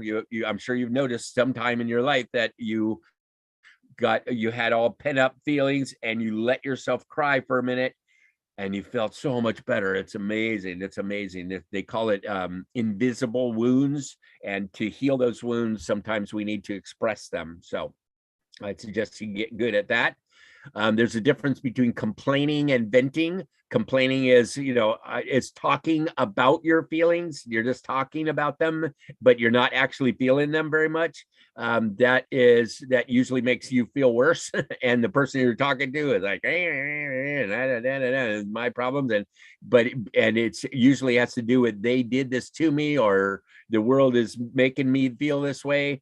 Nobody makes you feel anyway, emotionally. Nobody makes you angry. Nobody's ever made you angry. No one's ever hurt your feelings. You do that by yourself, or not by yourself, but you do that. You're in charge of it. You heard somebody say something, and then you had a negative thought, and then you had a negative feeling about it, and now it's on you. Now it's up to you. It's your deal, because once you have a thought and feeling about something, it's now inside of you. Now it's on you. And that's a good thing. That's a good thing. It's your responsibility, but it's also your choice. And so you get to do something with it or not, but it's up to you. Venting is when you go, I am angry about this and I don't want to be angry about it anymore. I'm going to let my body feel what it needs to feel. I'm going to say what I need to say, and then I'm going to let it go. It's not them, it's me. It's inside of me now. I need to be in charge of me. I can deal with my negative stuff. And so here I'm going to do that. I'm going to vent here for a minute, and having a safe person is really helpful. It is not required. You can vent all by yourself. You can journal. I like to write stuff down. You can meditate, you can do yoga or anything, other things like that to calm your body down. But you also sometimes have to just vent. You don't have to, but I strongly suggest it, as you just be upset for a minute. Just be upset for a minute and let your body feel that and let it go. Release the negatives. Self-awareness is the key to the whole thing. And empathy and compassion are a very big deal about that we don't learn much about. So bottom line is, decide that your emotions matter, that you are responsible, that your emotions are your emotions, your thoughts are your thoughts. It's not them, it's not the world, it's not the pandemic, it's not the government, it's not your mom, it's not your boss. It's you. You decide, and you get to be in charge of you. It's a very, very big deal. And the key to this whole thing, if you can take emotional responsibility for your life, you're going to do fine. You're going to do great, right? You can manage things, and you can create great things in your life. If you don't, doesn't go well. You become a whiner, blamer, victim kind of person. And it doesn't go well. So that, to me, is the tipping point. It's kind of the main thing that you can adjust, and we can teach, the kids about this in schools, and we can allow people to be responsible for their feelings and their thoughts without the addictions. So release our negative feelings. We don't have to cover them up and drown them and kill them and that sort of thing. We can just release them powerfully and completely. And please, if you would, share what you learn about emotional intelligence with other people, because we don't learn it in schools, and we don't talk about this stuff. So we need to. So as you learn, please share. So All right, I'm done. Here's some ways to get a hold of me if you want to. I got it WhatsApp down the bottom. I got Facebook, LinkedIn, YouTube, Google me if you want to. And there's tons of stuff. Or just go to eqforpeace.org, and that's where our nonprofit is, our main page. You could join up with that. I got a meeting in a few minutes with a professor in India, and she's wanting to help. People want to help. You want to join in. You want a big goal that you can get involved with. You can join us as we bring emotional education to the world to eliminate addictions, partially on this subject, but so many other things too. So many. It might be we're trying to change the world, maybe save the world, because it's not funny anymore. It's just not. It's not just a nice to have skill. This is very important, life-saving kind of critical coping skills these days. So all right. Any questions, comments, concerns, disagreements? We could chat if you like.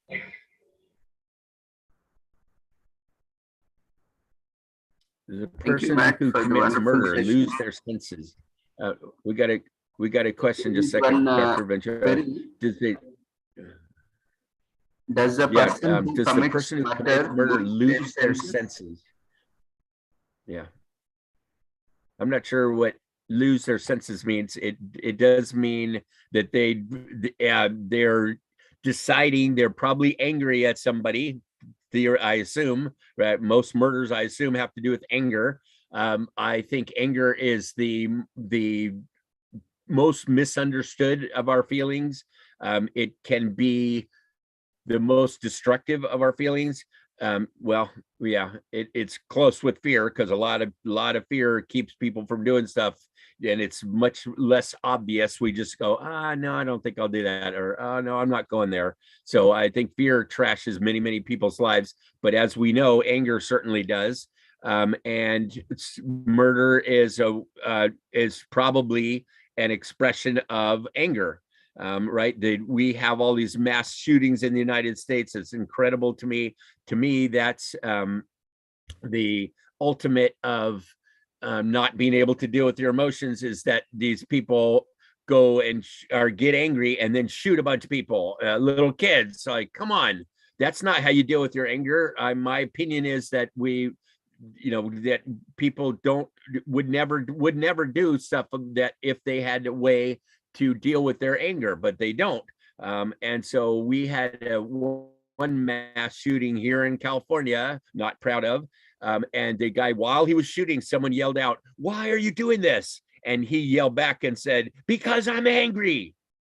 Is that how you deal with your anger? Is go shoot a bunch of people? No, it's not. And they don't have another way to deal with it. And so that's a lack of emotional education. So you don't have to shoot yourself. You don't have to shoot anybody else either. Both of those are lack of emotional education. So, Dr. Vinya, sorry I interrupted you. Mary Florence has her hand up. Mary, would you like to say hello?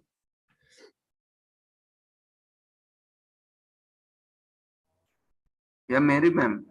Hi, Matt sir. You said a very good concept about anger that I really, because anger, if you have anger in you, then you lose of the statements or sentences you're going to speak. You lose the focus of the mind. So always when you get tension, also we should patiently think, and you should figure it out. If you throw out words, no, we can't take it back.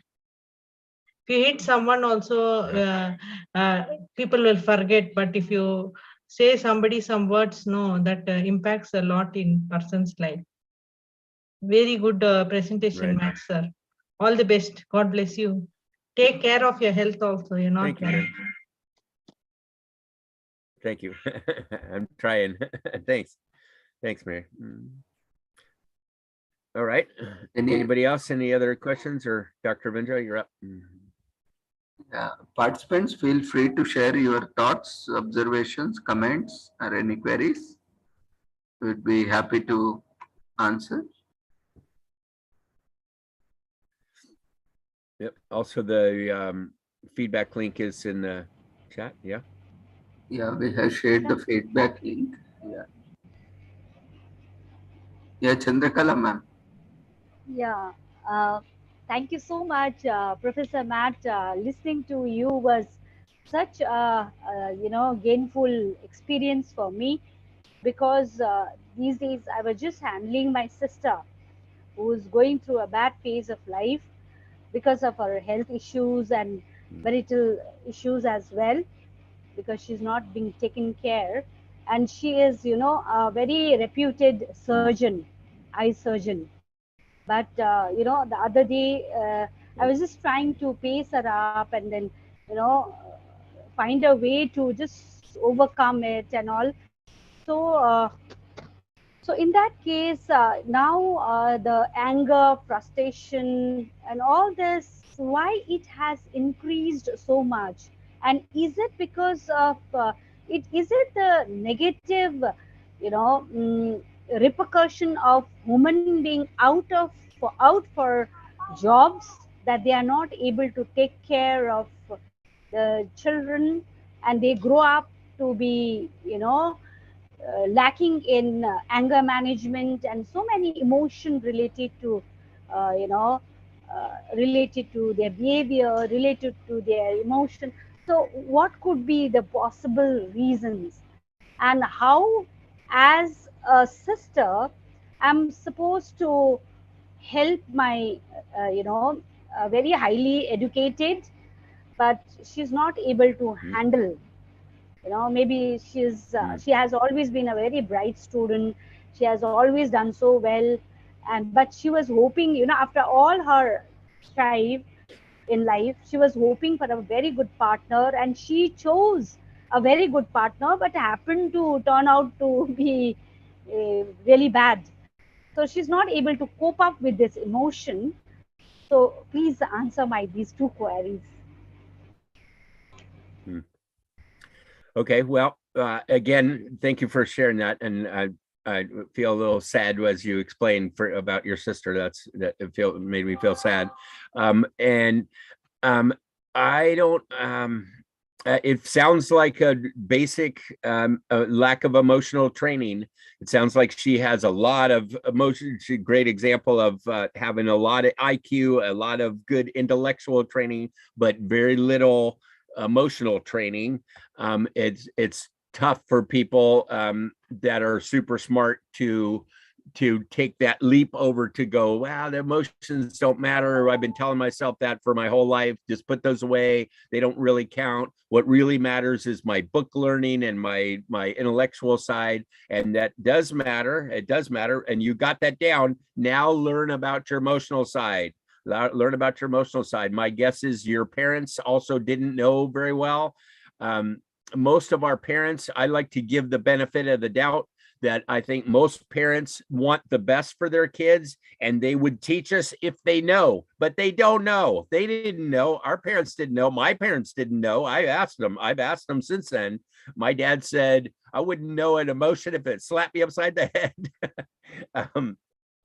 And his parents didn't know, and it's not apathy, it's ignorance, not apathy, is like what I like to say. It's ignorance, not apathy. They didn't teach us because they didn't know. Our teachers didn't teach us because they didn't know. Now they're starting to know, and so they're starting to teach emotional intelligence in school slowly in India, in Asia, in Europe, and in the United States. We're starting to. It's actually becoming law in a lot of places in the United States. Mental health training for kids is becoming a law, which is, I'm like, it's very sad that the reason that that's happening is because of so many bad things are happening.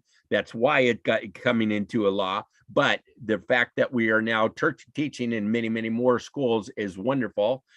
So you might want to ask her about that and start talking to her about her directly about her emotions.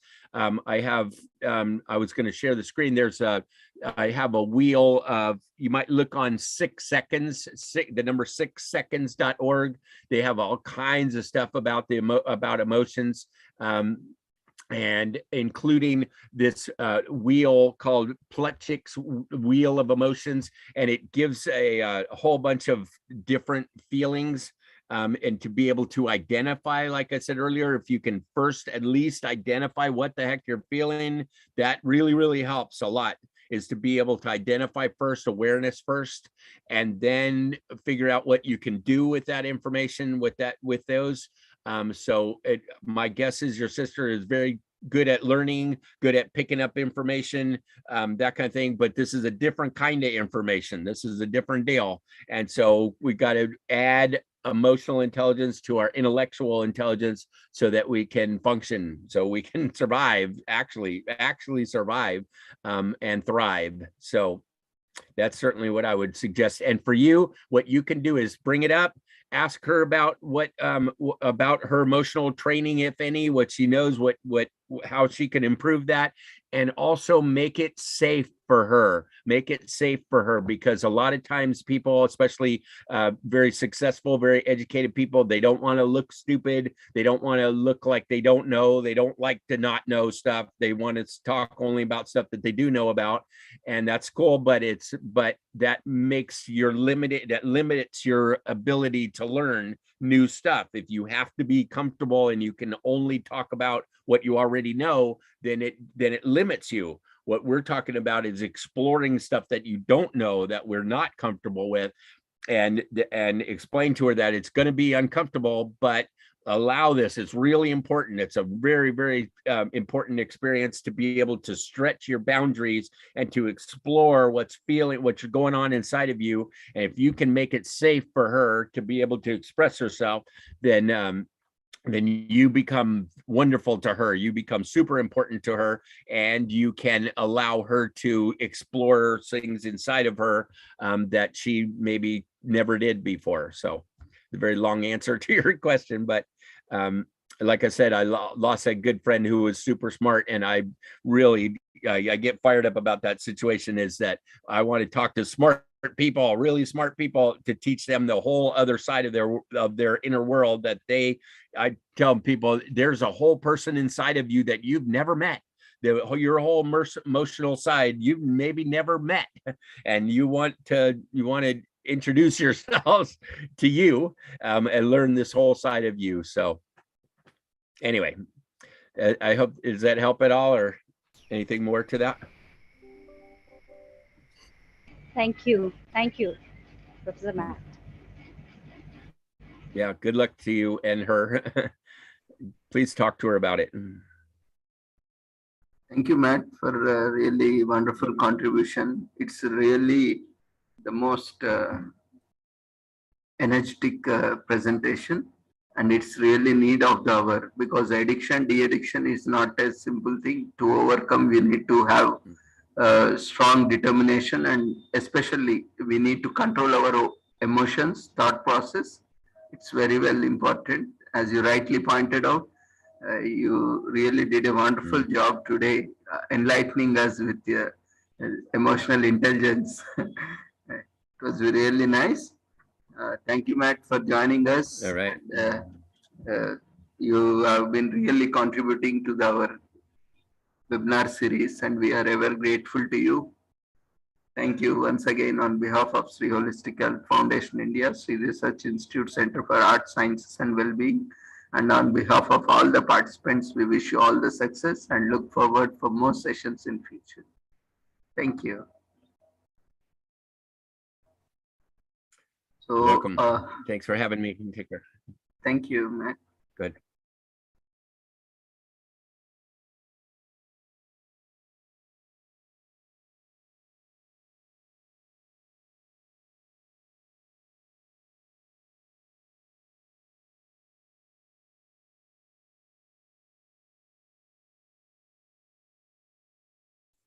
Thank you.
Yeah, we will. We'll move on to our last session. Feedback form has been shared in the chat box.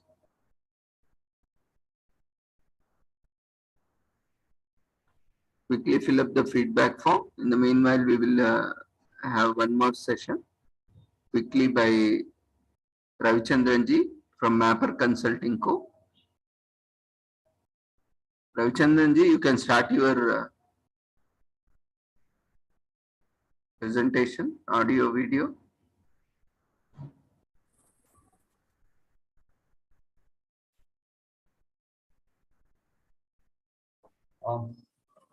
I welcome you, all the participants, and especially Dr. Ravindra, who takes care of this webinar, quite successful from the beginning with a huge amount of involvement, especially with all the speakers, delegates, and across the globe.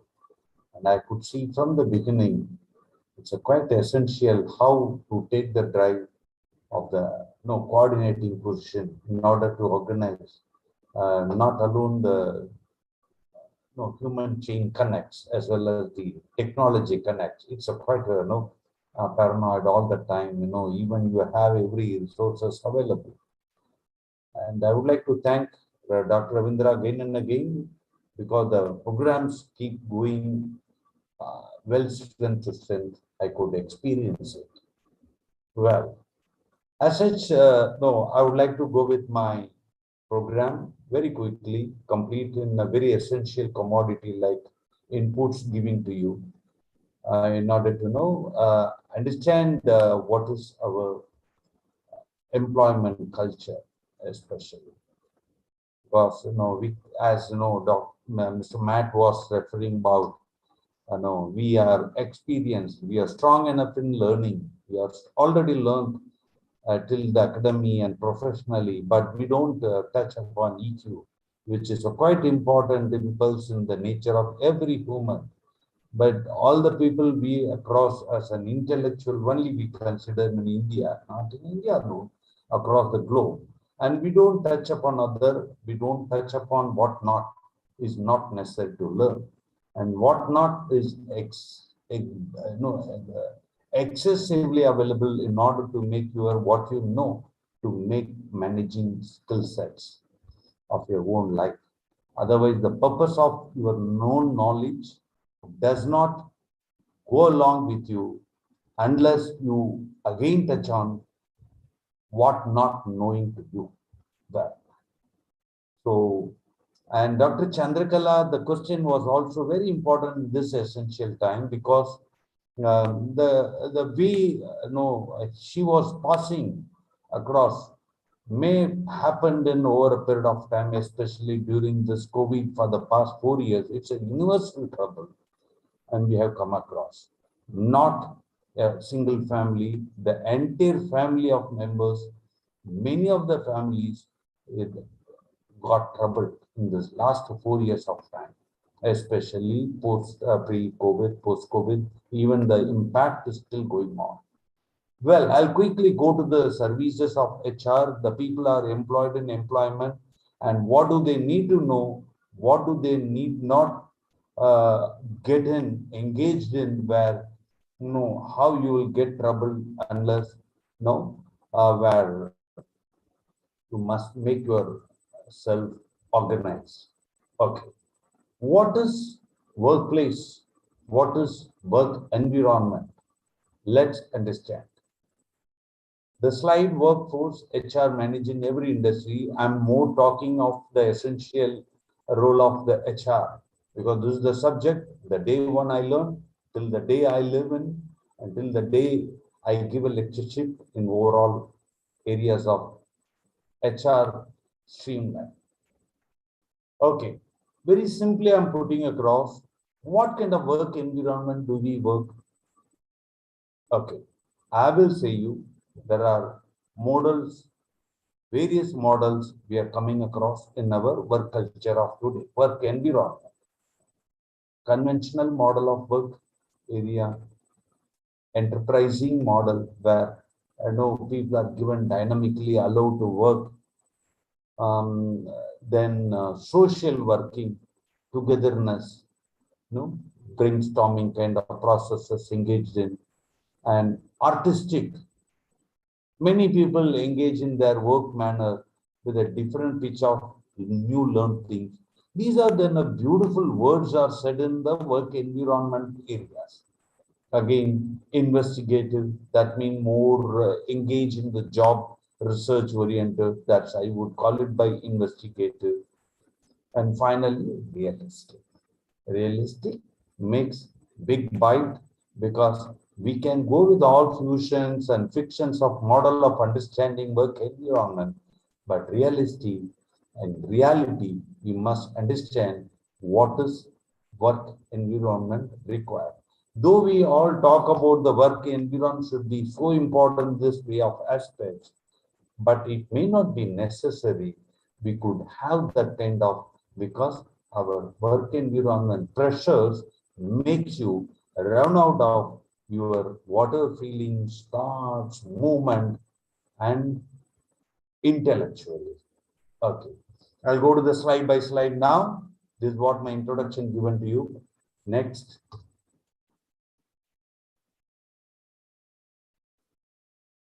Okay, it's a different type of work environment which I have spoken to you in the beginning itself. There are 6 main types of work. What we all come across, wherever you work, let me tell you, you all come into this similar mode of work environment only. There is nothing new about it.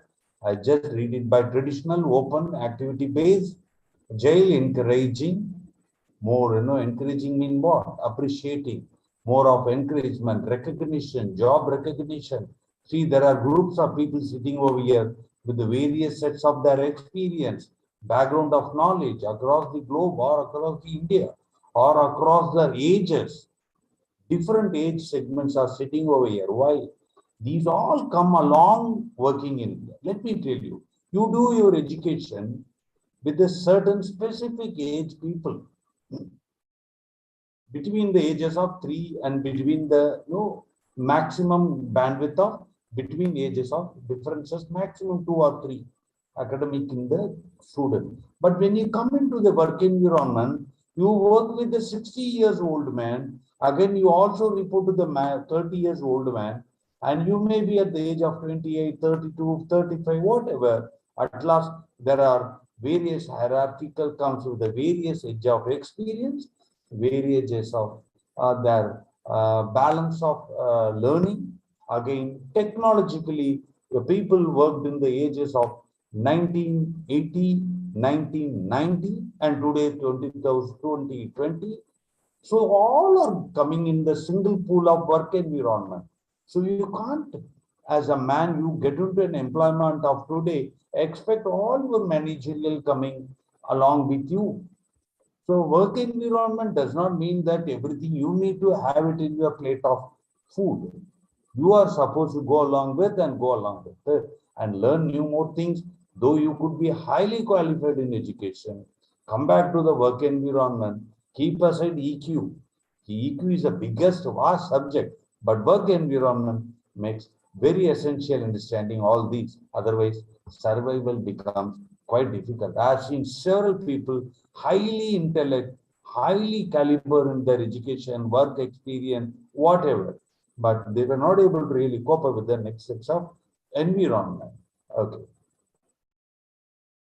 Okay, these are simple in HR aspect, I'm telling you. Recruitment, hiring, important work environment, training, development, employee relation, maintain culture, company culture. Each company has got their own design of experience and culture and climate. You can't match with the same thing of two other and same of the one you learn from the other. So you need to carry forward, though you get into an employment of today. Even with the 10 years of experience, I would call you, you are a kindergarten child, like a KG student. You enter in, you will have your own teething trouble for some months. You may not be in a position to understand whatever is supposed to deliver. At last, again, what you are going to come up with a new experience. So no backbiting. These all are very important culture in work environment. Managing employee benefits, create a safe work environment, handle disciplinary action. Well, I'll go to the next. Great work or flexible to employees work. These are the areas. Just have a glance on the screen. Anything encourage work-life balance by offering flexible scheduling in the company is very important, providing generous paid off time, accommodating individual requests, because there are several employees have come into a different work environment.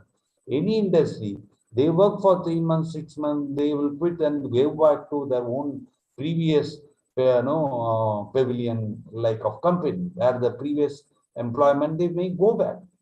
It happens. I have come across this experience in telecom industry. They come, join, 4 months, sorry, I'm unable to cope up with this environment. He'll go back to the same company of the previous.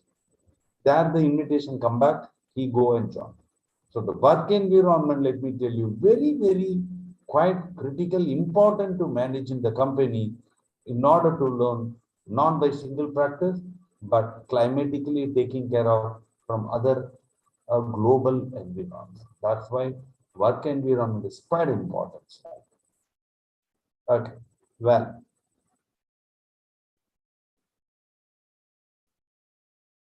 As I said, these are the very important. Consider staff, relationship with the staff, invest physical environment, ergonomics, we call it by physical environment. I'll come back to you with this few number of slides on ergonomics also, because it's a different vast subject. But again, I will share with you on those input. Listen, sharing, encourage work-life balance, very important. Everybody will talk in the today work-life balance. And what life balance was? Practicing yourself, new learning, new exercises, new yoga, no dhyana. Many things that we are talking about life balancing. Yes, this COVID, post-COVID, we all were talking. No, there are various types of yoga he's got created in the world of today. The yoga then went off a few days ago. And today the yoga is brought in the world, the limelight. Everybody, Europeans conduct their own style of yoga. Many names I could see it on the screen today. Even my brothers in the US, he's seeing some names of yoga calendars of today. Very shocking, surprising. I'm not much know about yoga, but that's a vast changes making life balance. Social interaction, appreciation and support, and wider workplace. These are quite important. I'll move to the next. Okay, ergonomics, I'm touching it on in a very small pitching on, because time's very important. Ergonomics again is a different topic. Okay, communication is quite important. Listening everyone's ideas, the brainstorming process, quite important, because most of the time, everyone's ideas are taken by the managers and they go and deliver it as their own and deliver at the presentation hall without showing the one who worked behind. As you are a team member, your works are taken carried forward to presentation point and given at the manager's own reports. Anyway, that happens in commonly in every industry, every company, every structure. But there you need to have your own ideas need to be presented in a well way. So this is all the very important work environment. Hardworking, show your trust. Trust is a very, very, very important, is lost in many places of today, either by employer, either by employee, or either by your peers and coordinates and support. Everywhere there is a trust is lacking behind because of the high pressure of living of lifestyle of today. So that is called backbiting. I have come across one company who's conducted the backbiting experience stuff or continuously 6 months. Nothing doing. They found a lot of differences. Anyway, we'll talk about that later. Geographical environment changes each state to state. In India itself, there are several changes, state to state, place to place, India to within the India, east and west, north and south, state to state, right? Because India has got a highest number of language speaking, highest multicultural nation. So it is not necessarily like Australia having the entire boundary covered with no similar culture. India is a multiple vicinity it has. Okay. Man-made environment, ergonomics bound, physical conservative. I put one slide on the one screen image on the right side. I can share you all.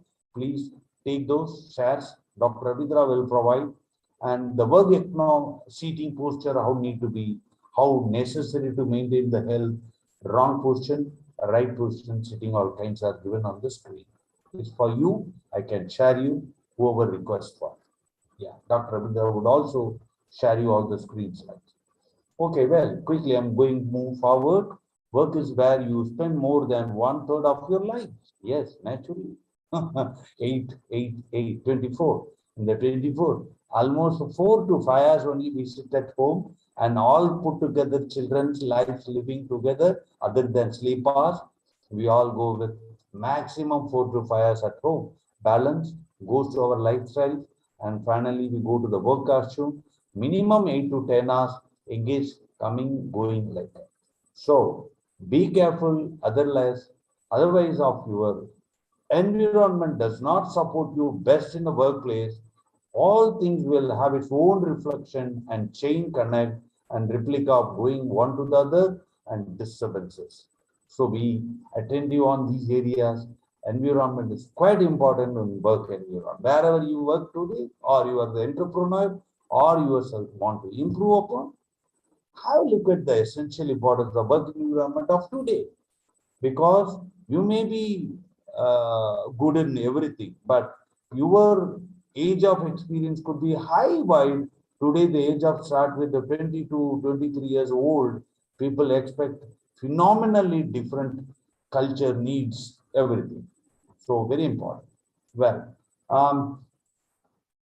new job lookout, a man who is in the hall of today, more than 50 participants, nearing 240, 41 per participant, many of them looking for the job or new profession or new culture learning or new career progression programs.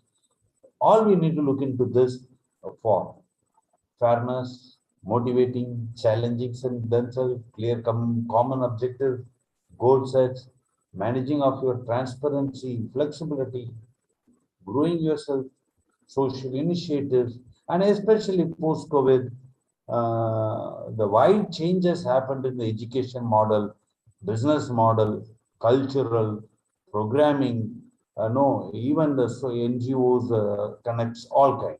So we'll talk upon, but at last, wide differences pre-COVID, post-COVID. How we are going to translate ourselves from one to the migration? Learn. We are going to learn. Well, formal corporate aspects of the company in this category includes motivations, as I said, backbiting. It's all very, very important work environment, gossip, rumor, social media, which makes a lot of cooked ready available food on social media. We eat every food of the social media, internet inputs, Facebook, WhatsApp, whatever, not, what not. So how we are going to react to all those need to be very careful. Internal communication within yourself, I would rather call it that, because we don't communicate ourselves what we are looking for. So inner consciousness, I would call it by at this point of time, this context, but internal communication very important.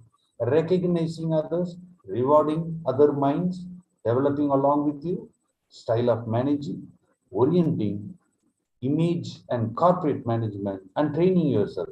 These are the parameters I'm fixing it up. Next, quickly. What is workplace ergonomics? Very simply, I'm putting it out. Read it out yourself from the screen available. Can roughly defined by the study of people in the work. More especially and specifically an ergonomist designed to modify the work to fit the worker, not the other way around. The goal is set to eliminate, release their discomfort, make assured, coming along with you till any trouble or injury happens. So, no, you need to be very careful in these slides, understand things. I'm leaving you to go through on your own. But what is workplace excellence? As we HR, we call it by achieving excellence in the workplace to achieve people excellence, organization to focus, and growth and development of each individual's HR department call it by each individual input, and there should be less of employees turnover. As long as the employees turnover is less, HR department is called, yes, you are the good performer. Otherwise, anybody leaves, they come to the HR exit interview hall and they talk anything they feel, or they may not talk anything, keep quiet, quit the job. So HR fall into all the time repeat recruitment, duplicate recruitment of the similar mindsets of the previous, fall in problem, again losing employees of today because the world is so dynamic. Everybody wants to get their job and get in. 6 months they do assessment, they quit. There are many people I have seen, they quit the job and they look for a new job. Previous days, no, they wait for the next job. Today, so simple, stylish way in calling in interview. Sorry, I am unable to look for a job around. So I decided to quit and looking for a new job. So it's all accepted in the world of today. Well, 3 essential qualities of productive work environment. Creating, training, developing, health-life balance, again, all putting across the similar way, and open communication. Okay. As I say, in work environment, why I call it by, the inner politics, inner house, official workplace environment politics makes many people miserable, unable to go withstand, and entire sleep in the middle of the night also make them miserable understanding of their life. They quit. So, gossip and many issues like inner politics, boss reporting structures, every job, it's a common word.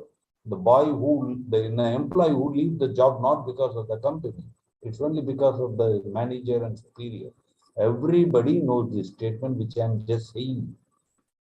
Again, why I'm repeating here is, yes, that is one of the key reasons many of the employees leave the job, not the company, only the manager.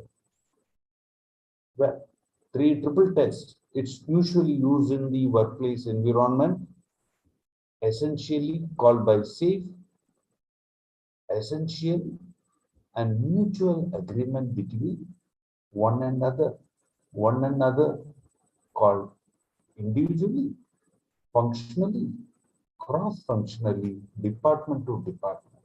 Even there are other department gives you a trouble, there are several people leave the job. Okay, what it reduces? It reduces absenteeism. Sick leaves, many fallen sick, and they call by, I'm unable to do this and that. Many reasons, it reduces all these. If the work environment is put in a very best way. There are many offices put into a lot of greeneries, a lot of new cultures, new social gathering, group touring, group trekking, many things have come up over a period of time, 10 years of time, and a lot of social engagements, NGO connects, make them to connect in this work environment peacefully going for stage by stage. As I said, why the ergonomics is quite important. The bottom line is that practicing good ergonomics in the workplace can help employees avoid injuries at work. What injury? It means health. Okay, injury here, it means of your own health. I know there are several professions have their own professional disease of today. Some people even usually say to what profession you are not necessary to know. I have a back pain. He will say either you drive too much or you sit in the office desk long hours working. So I have eyesight problem. I have a hearing problem. I have this and that, a BP problem, sugar problem. It's all various reasons engaged in on the profession ground. You just check yourself. I know you are all well knowledge, experienced, intellectually could understand, which I don't want to feed you, but at last you would yourself know. You yourself check your father, parental side, brother side. Everyone will have their age of problem after 45, 50 ages. It's all related to the professional sickness. Okay, good. I'm going to next slide. India is purely based on the age, knowledge, and hierarchical structure. Though we all are well exponent to understand the subjects and whatever not, but at last we fall in too much of hierarchical base. Age, the person who is a 40 more experienced than me, we believe. The person who is less in age, then he may not be quite capable of understanding of 58. This is no culture of human. At last, we understand. I worked with a boss who is 5 years younger to me when I was working in Delhi. He's not alone the qualification, his experience was higher side of me. So I reported to him as a manager. I was on a senior assistant manager level like in Delhi. So reporting may not be necessary. Having a person, the eldermost one should be the boss. So that's all very important workplace environment. Okay. Well, I'll move up quickly now. I'm just going to make it faster and faster. Okay.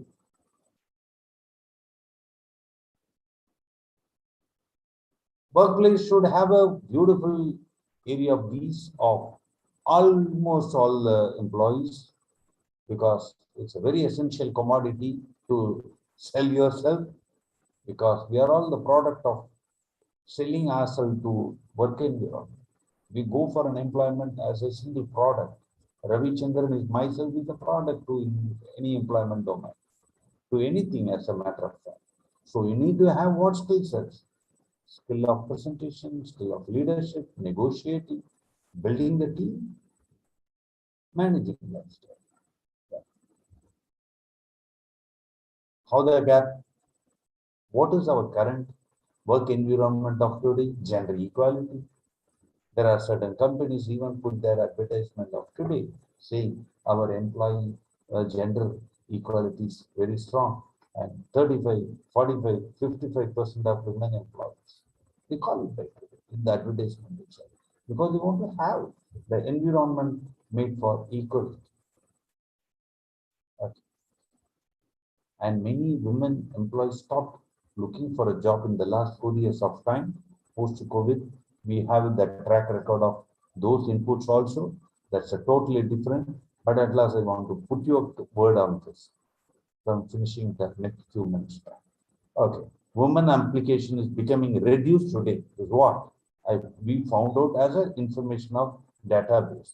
Yes, it was correct. Excellence in the defined work condition of surpassing some standard of expectation. It's all. And human resource practitioners for employees to achieve people excellence in the workplace. Achieve people excellence is organization need to focus growth, development of individuals. Okay. Again and again, I'm coming with a similar productivity of work environment. It's all please to go ahead. And I want to quickly finish and giving you a one video screen measures. Okay. Well, this is all we have discussed about, and coming with this. Okay. The work environment, very fairly I speak by just 3 words: trust and belief, fairness, listen. So be important on this. Communication, I said, for team members, employees policies are very important in order to manage the employee management, engaging them in a positive sense. Otherwise, they are the very big window for carrying inputs to online called Glassdoor, offline across their voice phone. Okay. I just want to finish that now with one video sharing of screen, visual for 3 minutes, finish it that quickly. Hold on, please.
Well,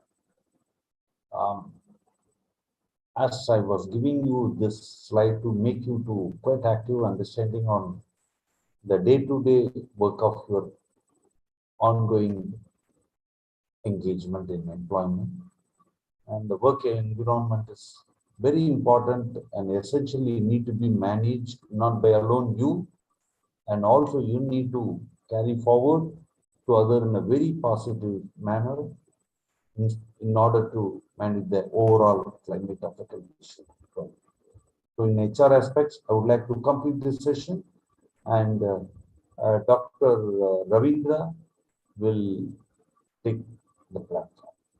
And thanks once again to all of you, the participants and the speakers. Thanks once again. Dr. Ravindra, please come forward.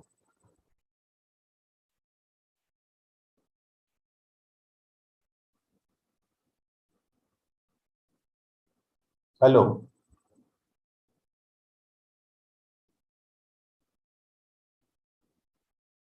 Hello.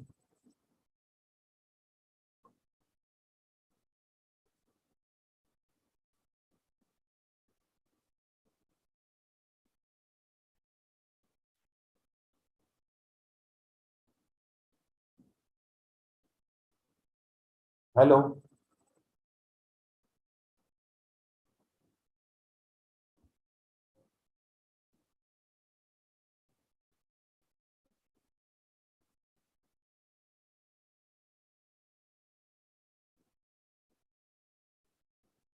Dr. Ravindra.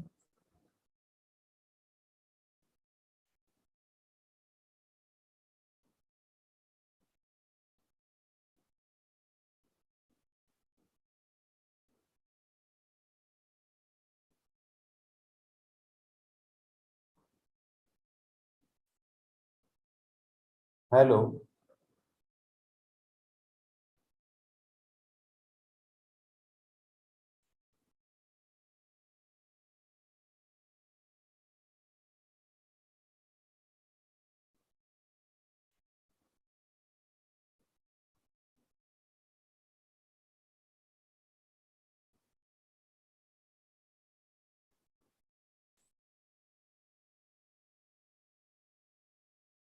Hello.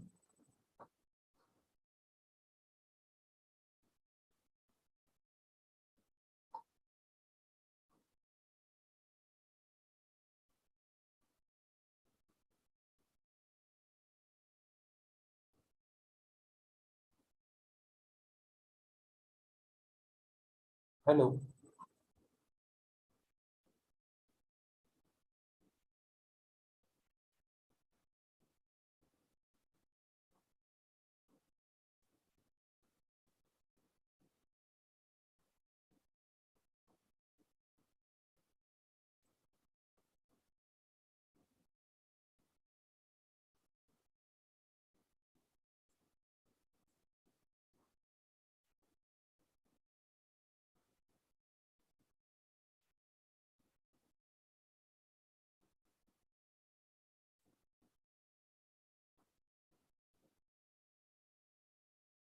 Hello. Dr. Ravindra, you are online.